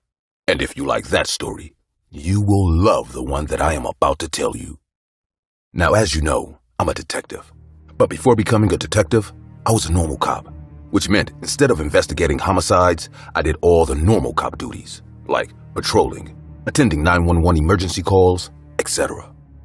This is an incident that happened to me when I was at my new job. I was young and eager to prove myself. Whenever any senior cop needed a hand, I was always there to help. As I was young and so full of energy, I did not mind taking the night shift. I was working in a small town anyway, so nothing much happened at night anyways. The most important part of the night shift was patrolling the town. We had an 8 p.m. shift and the next was a 2 a.m. shift. Me and some other cops drove around the town making sure everything was all right. When I first started patrolling at night, some of the senior cops told me that there were several abandoned houses in town. Often, teenage kids partied in these houses or homeless people took shelter in them. In both scenarios, I was instructed to ask the occupants to leave the house. However, in my months of patrolling, there was one particular house on the outskirts of our town that no one ever went into. The whole town used to call it the haunted house. I drove by it every night, but nothing weird or paranormal ever happened there. I just ignored the abandoned house and went on my way. Until one morning around 3 a.m. I was just about to finish my round when I saw the front door of that house open. Considering the fact that it was old and falling apart, the door must have opened due to wind or raccoon. I decided to step out of my car, but first let the operator know that I was approaching the house to close its front door. As soon as I climbed the porch, I heard a giggle coming from upstairs. It sounded like a few toddlers were playing and laughing upstairs. This creeped me out, and all the weird stories the townspeople had told me about this house came crashing back. But I was a cop, and it was my job to make sure the house was clear. So instead of just shutting the door and leaving, I grabbed my pocket flashlight, drew my gun, and started checking out the bottom floor. Hello, it's the police. Anyone in here? The giggling got louder as I checked each room one by one and finally approached the staircase that led to the top floor. Anyone up there, please make yourself known. It's the police, I announced once again. The giggling continued, but now I could hear the footsteps of 2 or maybe 3 little kids running. Their little feet carried them from one room to another. I was scared shitless, but I had a duty to complete. And unless I do make sure with my own eyes that the house is empty, I wasn't going to leave. As I stepped onto the top floor, everything became pin-drop silent, as if nothing at all had happened here a few moments ago. My hands were shaking, and I was silently saying a prayer as I checked the top floor. There were 3 rooms and a bathroom upstairs, and each and every room was empty. No intact furniture in any of the rooms, which meant no place for hiding. As soon as I made sure there were no kids there, I just left the house. I got in my car and drove off. I told all the cops what happened, but no one took me seriously. The next day, the house looked fine, with no open doors or giggling kids. The other cops and some townspeople loved to give me shit about that incident. One amongst them was Miss Tucker. She often visited the station as her husband was the sheriff. She was in her 40s, enjoyed calling me names like Pussy Car and Scared Cow after the haunted house incident. Luckily for me, I got transferred to another town soon after that. My career kept on excelling until I became a detective. However, I never got the answer to what was going on in the haunted house until recently. One of my former colleagues, a fellow cop who used to work with me in that station, reached out to me a few days ago. Detective Field, it's Officer Rogers. How have you been? Rogers! So nice to hear from you after so long. I'm doing great, solving cases. What about you? Why did you call me after so long? Remember the haunted house? The one you had to patrol past every night? Yeah, how can I forget it? That was the first and the last time I was so scared on duty. What about it? Did you hear about what happened there? No, I haven't. Never looked into it once I left the town, to be honest. Well, do you remember Miss Tucker, the sheriff's wife? The nosy one? Yeah, sure I do. Can't forget her as well. So, the night when you heard the kids giggling and running, it wasn't your mind playing tricks on you, or a ghost. There were kids up there. Wait, what? Are you serious? Because I checked all the rooms and they were empty. There was no one there. How is this even possible? Calm down, Field. Let me explain. So do you remember there were reports of 3 toddlers missing from our town a few days before you entered the haunted house? Yeah, man, I remember each case I have worked on. I remember scouting the entire sugarcane field looking for those kids. Those kids were hidden in that house. Rogers, I do not get what you're trying to say. I just have more and more questions. I know that, Arthur. So, the kids were kidnapped and hidden in the house. However, the toddlers did not know they were kidnapped. They thought it was all a game. They trusted their kidnapper as the face was familiar to them. You know how kids can be. Okay, so that explains why they were hiding from me. The kidnapper did not want me to find them, so he must have asked the kids to hide in some secret hiding spot that I couldn't find. Yes, that's exactly what happened. Just instead of the kidnapper being a man, it was a woman. Who was she? Who could abduct kids from their own town? Miss Tucker. She used to babysit all those 3 kids, so the kids trusted her completely. Man, that's horrible. But why did she take them? Last year, they started a new project in town to demolish all those abandoned houses. She was opposed to it, but the mayor approved it anyways. When they tore down the haunted house, they found 3 skeletons in there. 3 kid-sized skeletons. A big investigation was launched, and it did not take much time for the detective to connect the skeletons to the missing kids case. Unfortunately for Miss Tucker, some evidence found in the house pointed toward her. They took her in for questioning, and she cracked under pressure, confessed to her crimes, and is now behind bars serving life. She took the kids to perform some sacrificial ritual in that house so she could have kids too. Everything was so unfortunate to watch. Just wanted you to know that you were right all along, and if we had investigated a bit more, we could have saved the kids. Bye. Talk to you soon. Yeah, man. Thanks for letting me know. I hung up the phone and just sat there at my desk thinking. What do you think?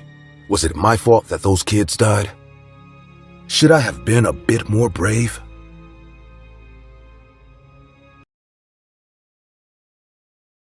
It has been many months since we left. After weeks of torture and fright, we finally decided enough was enough. We packed up our things and left. Most wouldn't understand or even begin to comprehend why a young couple lacking in any kind of wealth would choose to move out of any kind of previous accommodation. But they didn't know the truth that lies within that wretched place. It all began right on the first week of us moving in. We had just finished our degrees at university, and we were searching for somewhere close by where our new jobs were to call home. It didn't take long before we came across a house far under the normal market price, so without thinking, we bought it without even looking around. The owners were already gone by the time we had arrived, so we got straight onto moving our furniture in. Without much to our name, as of yet, we moved everything in within just 2 days, and on the 3rd, we can now call it home. We were so excited to finally have a home, and that night we went to bed brimming with excitement and energy. That's when I started seeing it. That very same night, I had woken up in what seemed to be the middle of the night. It was pitch black outside, and it wasn't that state of waking up where you can simply get up, go to the toilet, maybe just roll over to find a better sleeping position. No, this was something different. My entire body still seemed to be sleeping, and even though my eyes were fully open, I couldn't even move my face.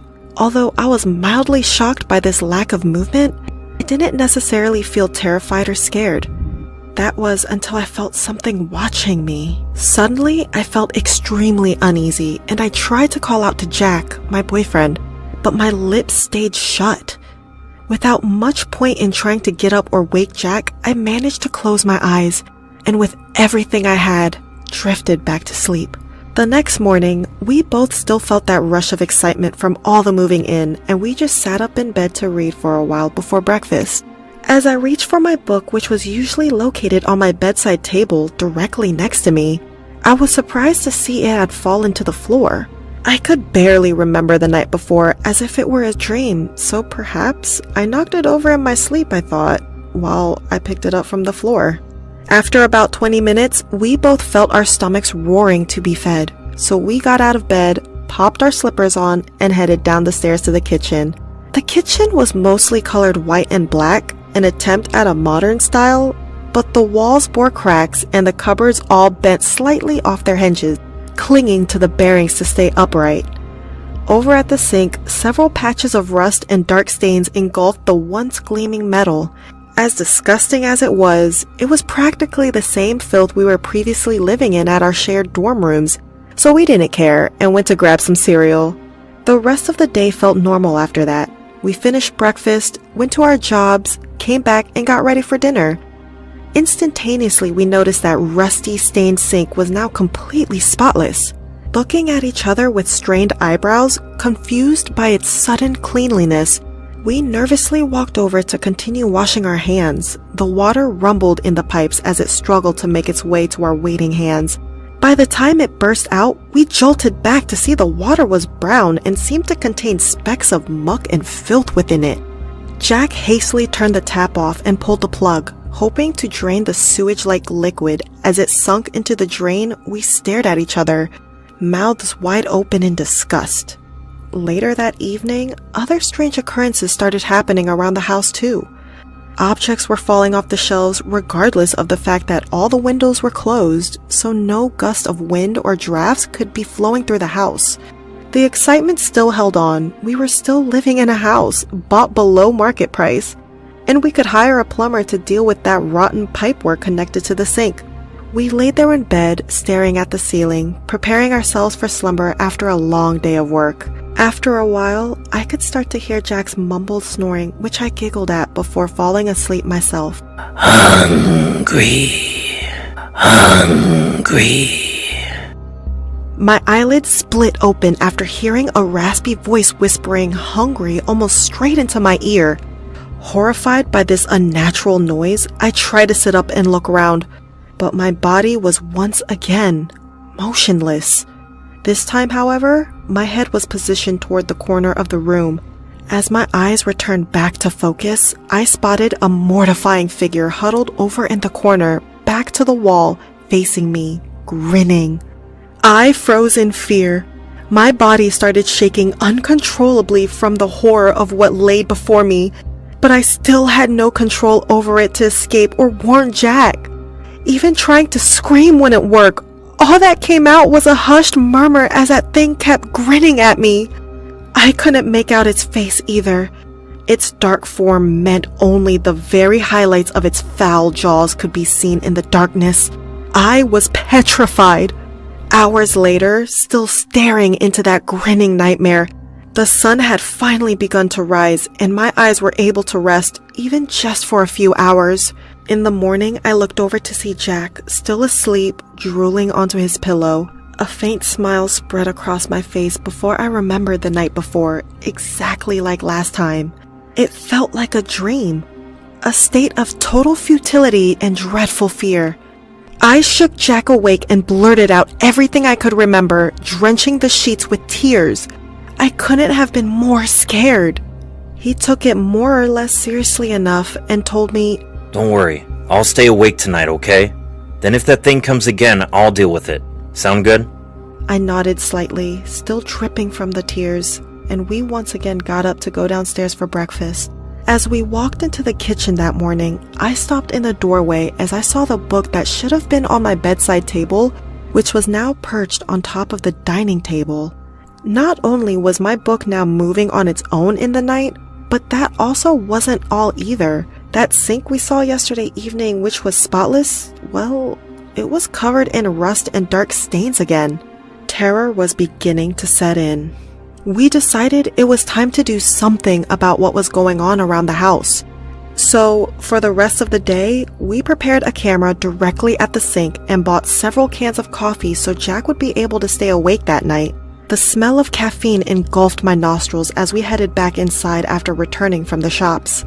I longed for it, but we knew I needed to sleep to get through this. All that remained now was to wait for night to fall and that thing to return. We sat in bed for the next few hours and talked while Jack comforted me. He told me it would be alright, but as soon as we saw the sun dip below the horizon and the moon rise into the sky, we knew it was time.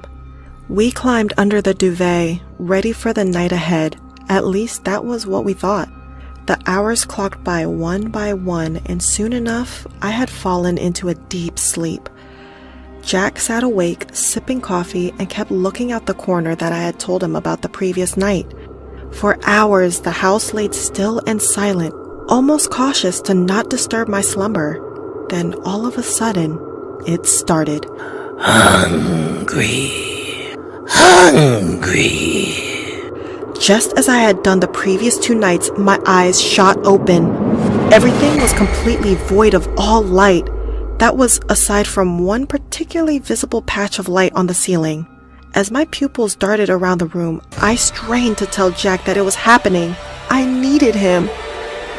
A vast wave of relief washed over me as I felt him moving about on the other side of the bed. I was safe. Just then noticed something in the corner of the ceiling where that dim patch of light sat. There, latched onto the ceiling, was a figure of no human form, grinning down at me, its teeth sharp and twisted. The utter terror and fear gripped me and forced me into shock. My body immediately started violently shaking. My mouth foamed all while I had to lay there and watch as the figure crept towards me. On its way, it knocked over my book that I had once again put on the bedside table to read in the morning. I took my eyes off of it for just that second and it had vanished.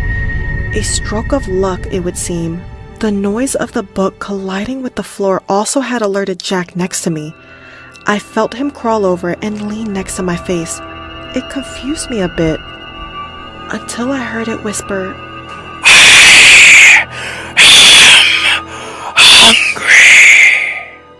There, grinning at me, was that awful figure observing me in my struggle with such sadistic joy that my seizure stopped. And then I felt it. I burst out of bed as soon as I woke up. Jack had seen me having a seizure during the night and tried waking me up. It did nothing for a while, but eventually I came to. We dialed for an ambulance that came just minutes later. I was completely pale and barely able to walk when it arrived, and the paramedics said I was still massively in shock, and I needed to rest before they could check me over for injuries or diagnose what had happened to me. A few hours later at the hospital, after I had finally calmed down, Jack came in with several doctors who were ready to run tests on me and have me looked at. The results were returned quickly and showed I had been in a state called sleep paralysis, which was also the reason for the seizure, which was due to the shock of the things I could see while stuck in that paralyzed state. The results seemed acceptable, but when I asked why I could hear it talking, their faces dropped. They told me under strained breath that it was extremely rare for there to be any speech while in sleep paralysis, regardless of who it was from. I sat there and contemplated this. Then I told them it had been knocking over my book. Disbelief fell upon all their faces, and they decided to check me for any psychological problems, but none were found. They discussed it for a while, but simply couldn't come to any final conclusion, and so told me to take some antidepressants, and that was that. On the way home, me and Jack sat there, bewildered by the lack of acknowledgement of what had happened just last night. When we arrived home, we decided to check the camera that had been watching the sink, but we found out that it had run out of battery before the night even started. Jack said it was fully charged when he set it up. Peculiar as it was, we left it. Even to this day, even in this new house, even in this new bed, that figure still haunts my every waking moment. The day we moved felt ominous, as if the thing was following us, but only distant memories held it in my mind. but one day that thing will return, and God bless those who chooses it as its next victim.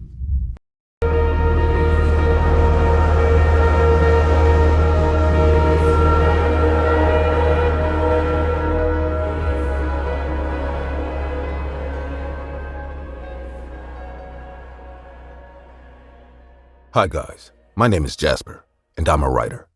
And being a writer means I am constantly in search of inspiration to write great stories about. This time, I am planning to write a book about all the famous urban legends from all over the world. While doing my research, I came across an urban legend of the witches. This legend can be found in many countries worldwide, be it Norway, India, America, Japan, or Mexico. But one story in particular caught my attention. This story takes place on a dark, scary night in a rural area in India. The story starts with a man named Ali who was traveling due to his job. Ali loved his job. But if there was one more thing he loved more, that was photography. Whenever he went on an overnight trip, he made sure to carry his camera with him. Ali was very good at photography, and many of his pictures were displayed in exhibitions. Some were even published in esteemed magazines and newspapers. On one such weekend, Ali, who lived and worked in Mumbai, had to travel to Kerala, a state in southwest India, for some work related to his job. Ali was delighted to visit the state he hadn't visited before. So as soon as he was asked by his boss to leave, Ali took the night flight to Kerala. As he was done with his work, he decided to explore the surrounding areas and perhaps see some famous tourist spots in the vicinity.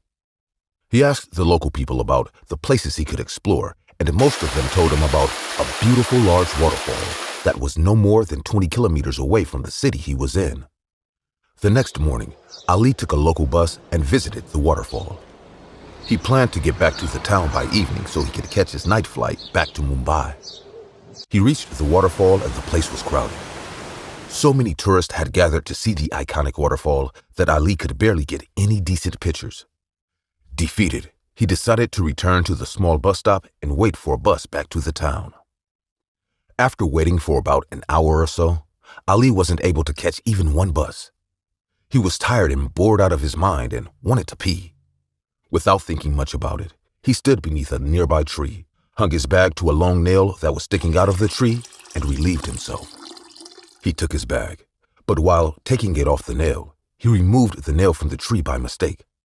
Not paying much attention, he dropped the nail on the ground and returned to the bus stop. Not 5 minutes later, a car stopped right in front of Ali, and the driver said, "What are you doing here, sir?" "I am stranded on this road, I believe. There is no bus going to the town, and I need to reach the town before evening. I have been waiting here for an hour." "Get in the car. I am going to the town. I can drop you off." Ali was thrilled, and without any hesitation, he got in the car. It was around afternoon now. "Thank you so much, sir, for offering me a ride. I am Ali, by the way." "Oh, no problem. I'm Victor D'Souza, and you would have not gotten a bus today anyways." "Why, sir?" asked Ali. "There is a bus strike going on in town, so the local bus service is unavailable at the moment." "Oh, that explains why I could not get a bus. Also, Ali, what brings you here?" Ali was delighted to answer the question. "I work for an IT company and work takes me all over the country. This time, I landed in Kerala and decided to do some sightseeing after work. I love photography. But this time, unfortunately, the waterfall was crowded and I couldn't get a good shot." If you have time, can I show you an offbeat spot that has a waterfall too? You can click your pictures there." "Sure," said Ali. Victor and Ali spoke about general topics during their drive when suddenly, Victor asked Ali, "Do you mind telling me what you are doing near the tree beside the bus stop where I picked you up from?" They were 2 hours into the drive now, and the sun had begun to set already. "Oh," Ali laughed sheepishly and said, "Well, I was relieving myself." You must not be aware, but any resident would not have dared go near the bus stop, let alone the tree." "Why?"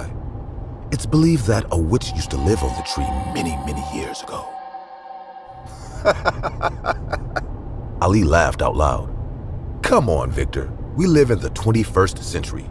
Do not tell me about a stupid urban legend. You may think it's funny, but 6 people died in the village in the most horrible way. All of those people had gone near the tree. It's a pretty isolated area. It could have been an animal attack. 6 people dying after visiting the same place does not seem like a coincidence. Everyone believes that it was the witch's doing. After the incident, a very learned priest was called by the villagers to put an end to the witch. But he wasn't able to banish the evil spirit from this world. Instead, he managed to capture the witch in the tree and shut off her from the world with the help of a long nail. Yeah? Then I guess I freed the witch, Ali said, still amused. It was rapidly getting dark now. What do you mean, Ali? Victor asked, a little bit panicked. While I was peeing, I hung my bag on the nail and it fell when I took my bag off. I let it be on the ground and that's when you drove there. My God, Ali, I don't know what will happen now. It's better if we reach the town soon. Hey, watch out! Screamed Ali. Victor steered the car off the road and got out of it. Hey, are you nuts? Why did you stand in the middle of the street like this? I could have driven over you. Ali could hear Victor screaming at the woman who had stood in the middle of the road, but could not hear what the woman said to Victor. Soon, the two returned to the car, and the woman, who was dressed in white, sat in the back seat. She too wants to go to the town, but just like you, she can't due to the bus strike, said Victor. Ali turned to the woman, who was stunningly beautiful, and introduced himself. Hey, I'm Ali. I'm Mira, said the lady. Their conversation steered back to the topic of the witch and how Ali had possibly freed the witch. This is when Mira spoke. I do not think the witch can change her form. Before Ali could ask anything else, Victor informed him that the spot they spoke earlier about was just a few minutes away, and although it was dark outside now, he could at least see the spot.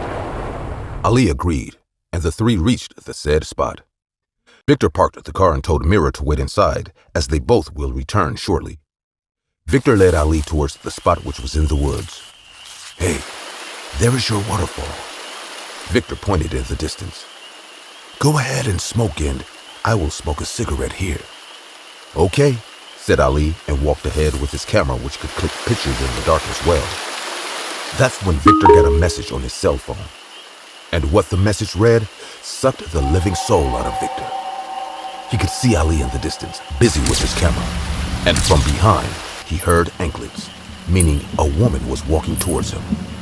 A few minutes later, a feminine hand landed on his shoulder, and he knew what to expect. It was Mira. She said, the police came looking for the driver of the car, so I decided to fetch you. They said they found a dead body a few kilometers away. That's when Victor showed the message to Mira, and she too looked equally terrified. Meanwhile, Ali turned with his camera hanging off his neck, and a creepy smile on his face spoke. Yes, she does change forms. A few hours later, the police found the mutilated bodies of Victor and Mira near the waterfall, and on Victor's phone was the message that had the picture of the dead body, who was none other than the real Ali.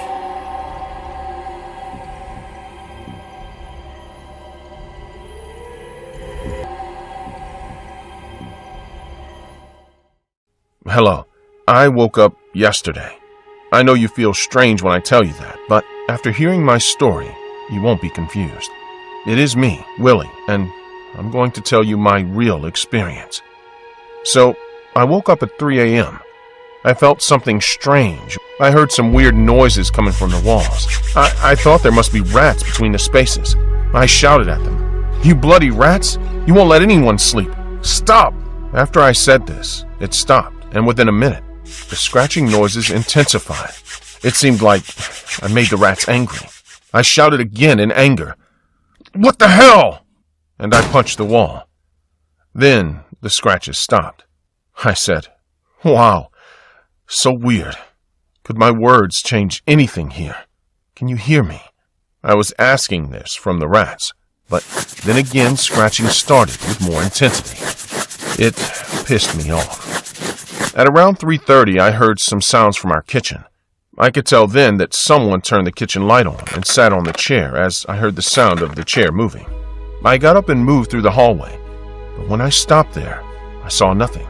The light was off and no one was there. I turned back and went to my room and I felt immediate shock. I heard glass breaking in the kitchen. It was terrifying. I hastened frantically and grabbed my torch and a pistol. I slowly walked into the kitchen and I almost screamed in pain. I stepped on a piece of glass that went partially through my foot. It hurt so much, but I kept myself silent, with my eyes tearing and blurring my vision. My heart rate was increasing. But this question pondered me. Where did these pieces of glass come from? Who broke the glass? The more I thought, the more I got scared. I ran to my room and locked it. Then I heard the scratching noise on my room's door. I held my gun and hid beside the closet. The light was off. I heard the sound of my door open, but I immediately shot at the darkness. I checked in the darkness and I discovered that when I shot in the darkness, I shot my cat, my pet. I felt so shocked I fell to my knees. Tears welled in my eyes. I moved and sat on my bed. My room's door was open and I was continuously staring at the corpse. Suddenly, the kitchen light turned on. My father walked to the washroom, but what I saw was my father didn't even notice the corpse of my cat. But then a weird thing happened. My father was about to step on the cat's body when his foot went through the body as if either the cat's body or my father was a ghost. Then I heard something fall in the kitchen. I stood up from the bed, and father came out of the bathroom. He asked, "I hear something break. What happened?" I said, "I saw you stepping through my cat's body." He was shocked. "Where is it?" I pointed there and saw nothing. It vanished. Then I told him. I couldn't sleep since 3 a.m. First, I heard scratching noises from the walls. Then I heard noises in the kitchen. Then I stepped on a piece of glass, hurting my foot. I showed him my foot. Then I became alert and I pointed the gun into the darkness and a body. It looked like my cat. But when you came, you stepped through the body. But now, the corpse is no more. He said, "There wasn't a body here when I came. Are you sure you didn't take any drugs?" I became scared and I said, "Drug? What drug?" I started to get scared pretty badly and I started to hear my heartbeat right in my head. "Relax, boy. You look sick. Go back to sleep. Sit here. I'm returning with a glass of water." And after saying these words, he was going to the kitchen. The kitchen light turned off, then on again, off, and father disappeared through the darkness. Dad, where are you?" I felt that a shadow was coming to me from the darkness. I held my gun and shot twice. I went to the kitchen and turned the light on. It shook me. I saw my father lying dead on the floor, with blood on the walls. I shot him. Then I saw a shadow-like creature on the wall. It had red eyes. It was crawling on the walls. Then my mother came to me and she screamed.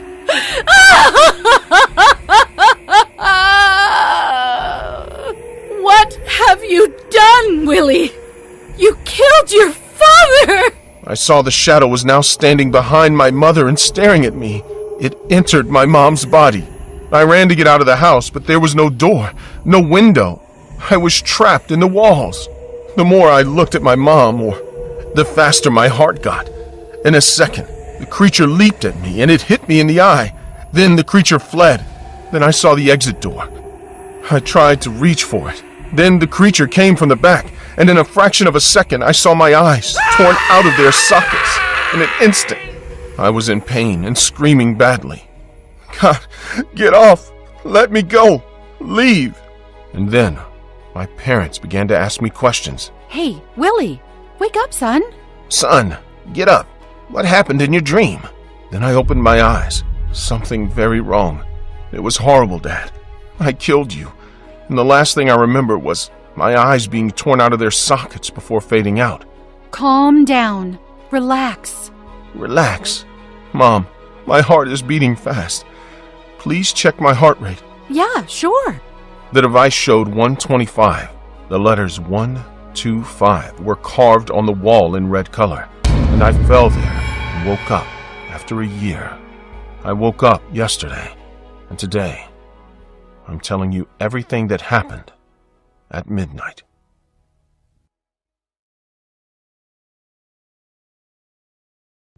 Hi, I'm Cameron, and a psychic.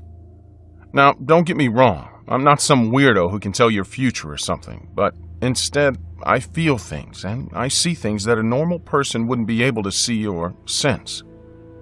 My close friends and family know about this, and they sometimes tease me about it too. But the truth is, it's no joke.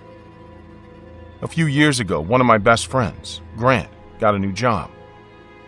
We have a small group of 7 friends back from our college, and we often get together or celebrate when something good happens. And Grant getting a great job sure called for some celebration. However, his job was in a neighboring town, so he also rented an apartment in a 2-story building in a town near his office. We all decided to throw Grant a housewarming/congratulatory party. Grant had moved into his house not more than 2 weeks ago, and some friends from our group had helped him move in. Everything was going great for Grant, and it seemed like he was living his dream life. Before going to the party, I had a phone call with Grant, and during our conversation, he was boasting about how cheap the rent of his apartment was, even though it was in a prime location. Although Grant was too happy about it, I smelled something fishy in the situation. My doubt was cleared when I visited the place. It was an elegant 2-bedroom apartment with 2 bathrooms, an open kitchen, and a huge balcony attached to the living room. The moment I stepped into the place, I felt weighed down and choked, as if this massive weight was placed on top of my shoulders. Being a psychic, I pick up on the vibe of any place faster than the average people, and I felt like something was wrong with the place itself. But I'm pretty good at acting as if everything was normal, so that's what I did. I tried to enjoy the party and shrug off the heavy feeling as much as I could. Sometime after midnight, most of the guests had left, and it was just the 7 of us in Grant's apartment. Everyone except me and 2 of my other friends had a little too much to drink at this point. We were all sitting in the living room when the subject of our conversation turned to an incident that had happened with Rick, who was helping Grant move in. Rick began to describe his experience. Yo guys, you won't believe this, but when I was helping Grant to move in, I was carrying a few boxes from the car up to his bedroom. While I was in his bedroom setting the boxes down, I felt like someone was watching me. I was spooked the first time, but I brushed it off and continued the work. But I knew for sure that Grant and Jafar were downstairs unloading the sofa from my pickup truck, so I wasn't sure who was watching me. The next time I come up with some more boxes, I have the same feeling of being watched, so I put down the boxes and searched the entire house. But except for me, there was no one there. I know this sounds childish, but bro, it was weird as all hell, man. Are you kidding me? Hey, I felt the same way when I came up to drop off his computer, and you and Grant were downstairs carrying the boxes. I didn't tell anyone because everyone would make fun of me, but now that you've mentioned it, I think it's true, man. Jafar confirmed Rick's claims. Although at this point I knew both of them weren't making things up, I didn't say anything in order to not spook my friends. At the time, I felt as if the weight on my shoulders increased, and I felt suffocated in the apartment. Hey guys, I need some fresh air. I'll be out on the balcony for a while. Saying that, I left and stood on the balcony. All my friends were having a chat back inside. That's when Rick came up to me. Hey man, I know we make fun of you and all, but be honest with me. You feel something in this place too, right? He asked. Yeah, man. Since I stepped into the place, there's this heaviness around me. The air is suffocating, and I think there is something in this place that is unusual. I wanted to be honest with my friend. Do you think we should warn Grant about it? Rick asked me. I think it's good if we keep him out of the situation. He needs this job and this place. I asked Rick to keep quiet. After around 1 in the morning, we all leave Grant's apartment to go back home. I'm the last one leaving, as it fell upon me to make sure all the drunk and tipsy friends made it into their respective Ubers. I then looked up to see Grant waving at me from his balcony. I looked at him and waved back with a mischievous smile on my face and drove back home. A second later, I got a text from Grant asking me to text him back when I got home. I texted him as soon as I arrived at my house. The next day, I called Grant to tell him that the party was amazing and that I had a great time. Hey, Grant, thanks for inviting me, man. I enjoyed spending time with you and the guys. Thanks for coming, man. By the way, I didn't ask you earlier, but who was the girl with you last night? Girl? What are you talking about? You know that all the guests left before you guys, right? So how would a girl be there in my apartment? Grant questioned me. Hey, are you sure? I asked him, just to confirm. Yeah, I'm sure, Cameron. And if I had a girl over, I know I'd tell you of all people. So now explain what you mean by a girl was there in my apartment. Last night, when I waved at you and sat in my car, there was a woman around 25 years old standing behind you. I thought you had a girl over, so I didn't ask you about it then. But now that you're mentioning there was no girl, I want to tell you one more thing. I know you don't believe in psychics and all, but you know my intuitions are strong and most of the time correct. Last night when I visited your apartment, I felt like there was a presence other than us there, and you know it was experienced by Rick and Jafar too. So it suggests you find another place to live in. Listening to me, Grant was in shock, and soon he decided to move into a new apartment. In my life as a psychic, I'd always sensed things, but this was my first time I had seen a spirit with my own eyes. By God's grace, no one was harmed, but I could never let my friend live in such a house. The thought of what could have gone wrong if Grant had stayed there haunts me, even now.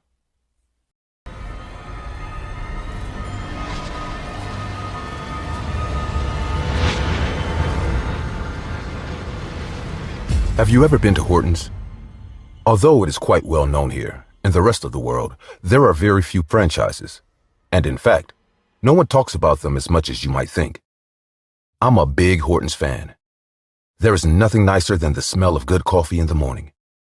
But as you can imagine, this is not a story about how much I love coffee. This is a story of the worst day of my life, and yet I am thankful for it, because by a miracle, it was not the last. It all started when I turned 18. Right out of high school, I needed a part-time job to pay for college, and Horton's was my first choice. The people at the cafeteria already knew me. I was always going with my father, and I lived a few blocks away, so they hired me almost without hesitation. My first few months were very good. Everyone told me I was too dedicated for a simple coffee shop, but what was wrong with that? I enjoyed it. Everything was going great until one Tuesday in winter. I remember it was a cold, rainy morning.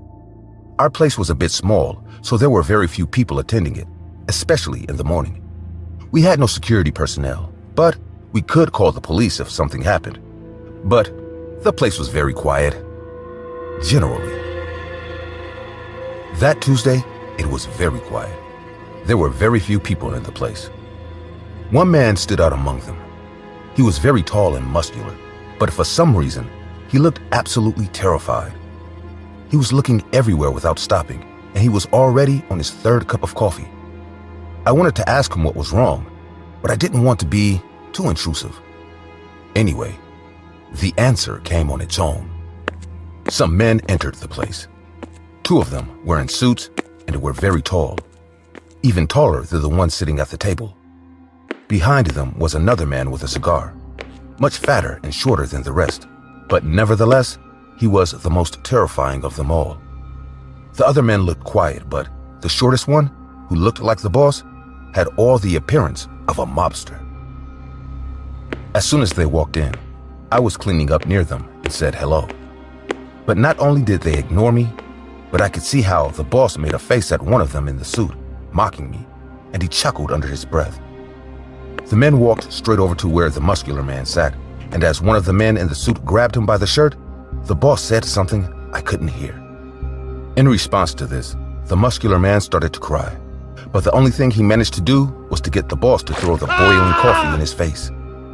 The man fell to the floor and began to scream, and the few customers that were there began to leave Horton's. I couldn't take it anymore. I couldn't take any more of this, so with my broomstick, I put myself in the middle of the boss and the victim, threatening them and telling them I would call the police. Aren't you a bold one? After saying those words, the man motioned to the men in suits, and the three left. After that, I and other employees called the police and took care of the victim in the back. The man didn't tell us much, but he was clearly terrified. My boss stayed with him in the main office and asked me to go take the trash out back. He would take care of everything. Much calmer, I gathered up the trash and went to the back. What I didn't know was that as soon as I opened the door, there were people waiting for me. The mafia man was in the rain with his two bodyguards, who grabbed my arms and pulled me towards him. I struggled to escape, but when I tried to open the door, it was locked. What? Come on, kid. Do you think it was a coincidence that I knew you'd be taking out the trash? Before I knew it, the man had stepped behind me, and with one violent movement, grabbed me by the hair and threw me to the ground. You see, kid, I could have left. In fact, I was about to leave. But you know what? I remembered something. I don't like boldness. I tried to crawl away, but one of the men grabbed me by the hair and dragged me into a small garden where we had some plants. I felt helpless. Please, don't be angry with me. I only wanted to defend the poor person. You threw hot coffee on him. Oh boy, don't cry. I think you misinterpreted the situation. I am not angry with you. You're not? Of course not. I don't get mad at anybody. I pay people to do that for me. The man snapped his fingers, and immediately, the other one of the men stepped on my head in the mud. The ground was wet from the rain, and my head was sinking as the man stepped on it and moved his foot as if he wanted to squeeze a cockroach. My head was sinking deeper and deeper. I could hardly breathe, and I was swallowing a lot of dirt. I could feel a worm walking on my face. Luckily, I got to a part where the dirt was dry, and the man stopped. I stuck my head out quickly to breathe and immediately received a punch in the face from the boss. Not gonna lie, sometimes I do get a little angry.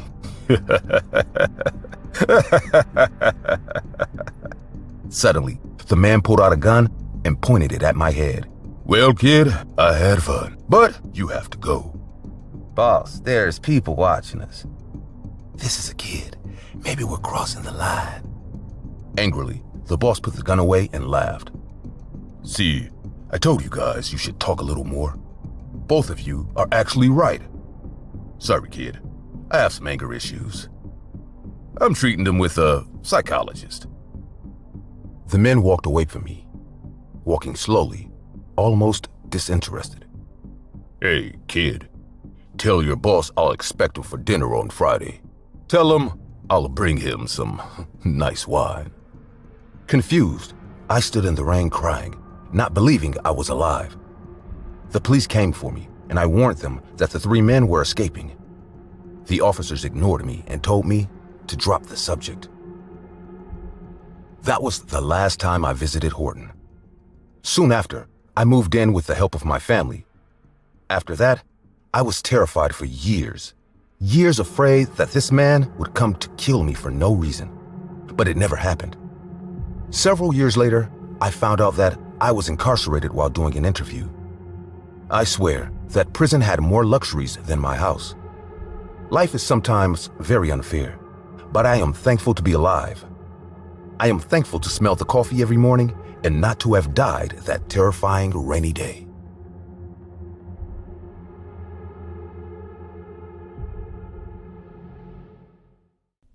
Last night, something extremely weird and scary happened. My friends and I still have no idea how to make sense of it. It was as if we were in a horror story. So, just like every month, me and my buddies, Chris, Noel, Nick, and Asha, were in our regular Tim Hortons for dinner. We all work really tough jobs. I'm a civil engineer, so I'm all the time either on construction sites or in my office. Nick is a writer, so he's either working on his book or brainstorming ideas for his next one. Noel works in a car company, so he's traveling the world making deals and signing contracts. Asha is a professor and had lectures to teach and papers to grade. Still, on every month's second Saturday, we meet at this particular Tim Horton for dinner. We usually share whatever is going on in our life and just chat and chill out. Most of the staff members know us as their regulars, but this time, there was a new waiter there. He was a bit odd. For starters, he wasn't very attentive. Nick had to call him and wave at him a couple of times to get his attention. When he finally arrived at our table for a few minutes, he didn't write down our orders. Then, when he did, Chris had to make sure that all our orders were properly written. "Seems like this guy's either drunk or high," Nick said. We laughed it off. A few minutes later, the waiter brought us our beers, and luckily, the order was correct. Later, we wanted our water to be refilled, and Chris tried to get the waiter's attention, but he looked right over us, and not at us. Dude, it's difficult to get this guy's attention. What the hell is wrong with him? Asha said. "I'm telling you, he's high on something. Otherwise, who would act like that?" Nick said. Finally, the waiter arrived with water, but spilled some on Nick's lap. "Hey, what the hell, dude? Be a little careful. I don't want a wet spot on my pants. People might think I peed myself or something," Nick said with a serious face, fed up with the waiter. But the rest of us just laughed out loud. The waiter just said sorry and moved ahead. This continues for the rest of our time there. We try to get the waiter's attention, and he walks right past our table without so much as acknowledging us. It was all a big joke, and Asha was planning to write a 1-star review to the Tim Hortons. Finally, our food arrived. Although the order was perfect, he just placed the wrong food items in front of us. Instead of pointing it out, we just laughed some more and then made sure each of us had their ordered food. Thereafter, instead of giving his order for our beer, we just started telling him to surprise us, and each time he used to get us the same beer we had ordered initially. He was still in a daze, as if there was a fog in his brain instead of actual working brain cells. This was definitely going to be a memorable dinner we would often joke about henceforth. When we were ready to pay, a waitress walked up to our table with our bill and apologized for the tardiness of the waiter earlier. We assured her it was no big deal, and Asha even dropped the idea of writing a negative review. She also told us that the previous waiter had finally taken his much-needed break and was out in the back. Finally, we paid the bill and walked out of the restaurant, still cracking jokes about the waiter and how Nick would have looked if the waiter would have spilled the water in his lap. I had picked up the guys from their homes and was responsible for dropping them off. That's why I only drank 2 beers. However, I'd parked my car in the parking lot behind the Tim Hortons. As we all headed there, still laughing and joking, Asha stops in her tracks and stares to her right, straight at something. Noel was the first one to spot him. "What are you looking at?" Asha asked. "Look there." He points right at the back door of the restaurant we just exited. It's dark out there, only 2 streetlights at the 2 extreme ends of the parking lot. However, there's hardly any light illuminating the back door of the restaurant. So when Asha asked us to look carefully, we all stopped and looked towards the door. That's when we saw it. The most disturbing view of our life. It was weird that people watch disturbing things in a hospital when people die or in movies. And we were all looking at it behind a damn Tim Hortons.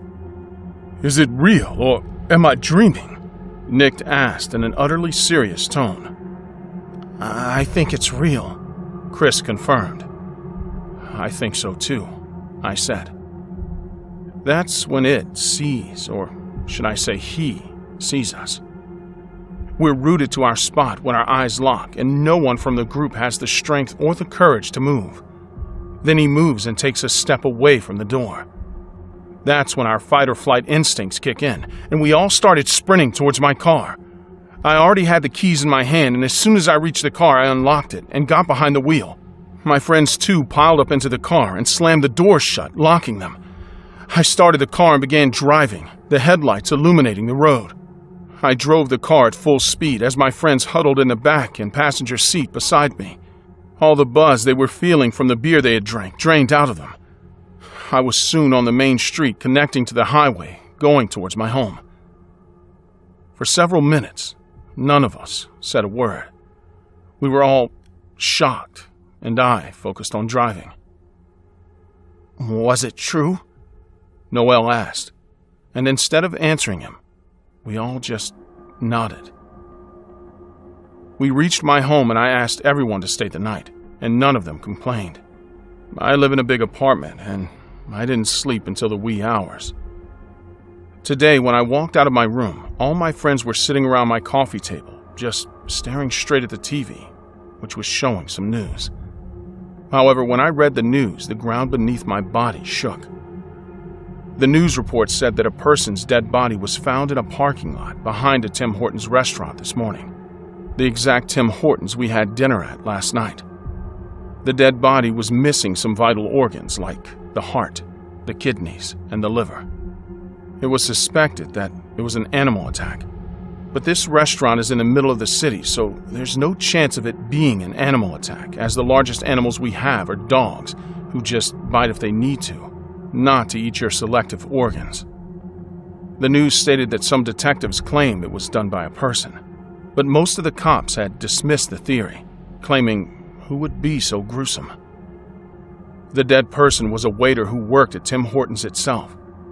The poor fellow must have come out of the back door for his break and fallen prey to whatever it was. The whole media, cops, and detectives were baffled by the case. They also say that whoever did this is still roaming the streets. Once the news shifts to another topic, we all look at each other, wondering what to do. Because last night, we saw this poor person being killed. When we stopped in the parking lot and looked at the back door, we had seen a person on all fours eating this dead waiter. We couldn't believe our eyes. When we registered what we were seeing, the man on all fours saw us and then got up. He was standing on his two legs now, but his face was red from the blood of the dead man he had just eaten. When we looked a bit more clearly, we noticed that the horrifying-looking man was none other than the weird waiter who had served us tonight. The moment he registered us staring at him, he began running at us, and we ran. And you know how the rest goes from there. We're not sure what to make of it, but we certainly know that the waiter was the one who had killed and eaten his poor colleague. Should we report to the cops, or should we forget last night and move on with our lives? And more importantly, what was this waiter? Was he a demon or an animal?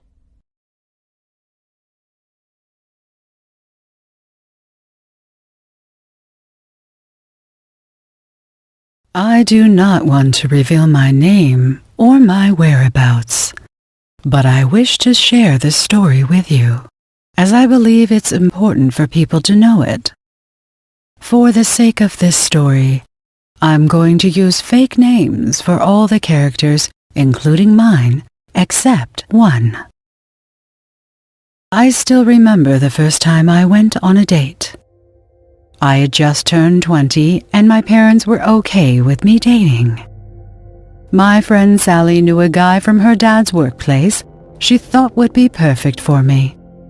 I had not met this guy before, so it was like a blind date for me.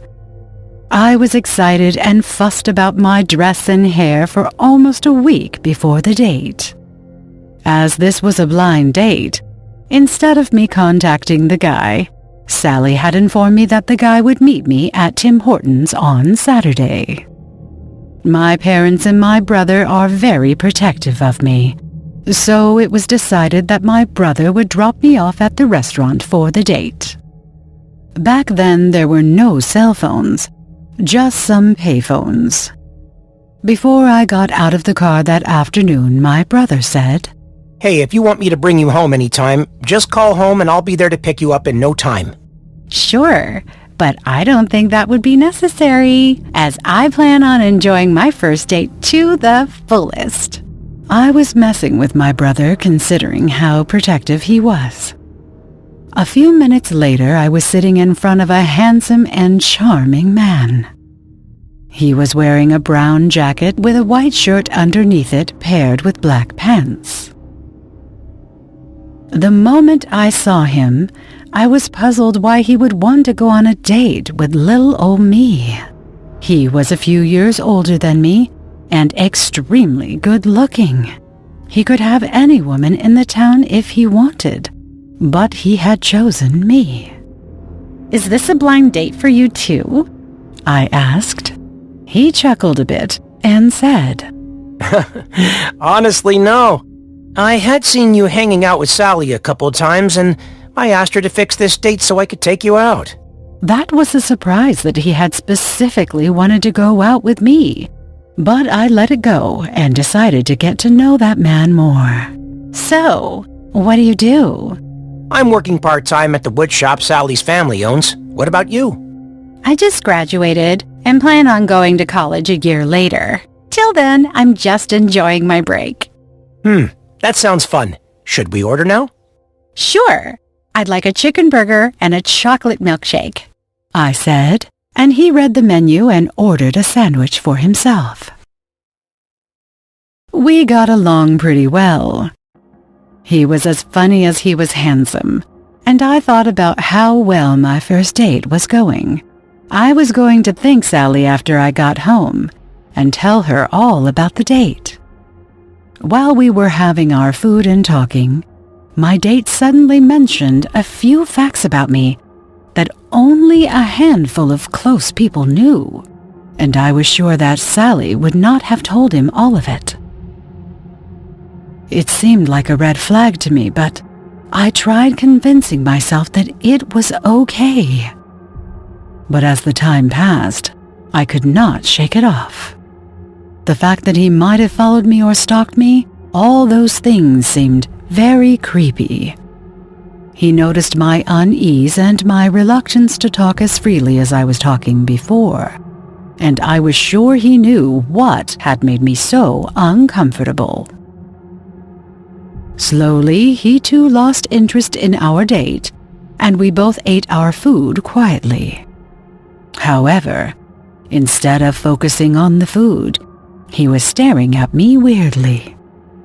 His handsome face had conjured into something sinister. That's when I felt the cold metal against my thigh.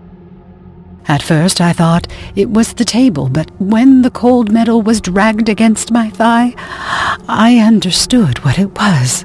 The panic in my eyes were evident. Don't you dare scream or yell. Do as I say, and nothing bad will happen to anyone, my date said to me, with a very charming but very fake smile. For a second, I just froze, unable to focus on anything, just sitting there staring at my plate and contemplating how I got myself in this situation. He kept on dragging the knife against my thighs, the sharp side making contact with my skin. I knew if I even moved an inch, it would pierce my skin. That's when the waitress interrupted us, asking if we needed anything. No thanks, we are good, my date replied on our behalf. I knew I had to bail out of this date before it got too far, and that was probably my only chance. Excuse me, miss. Actually, I wanted to know where the restroom is, I asked the waitress just as she was about to leave. Maybe she saw the panic in my eyes too, and asked me to walk with her so she could guide me to it. I excused myself to go to the restroom. I knew he wouldn't harm me while someone was present. Instead of going to the restroom, I asked the waitress to take me to the payphone so that I could call my brother.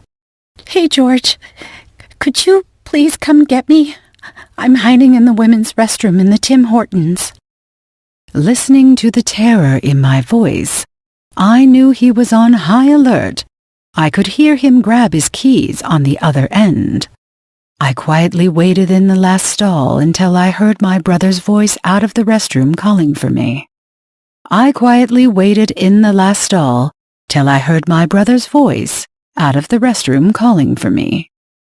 I rushed to him and we left the restaurant, and we drove back home. I told him all about the date of mine.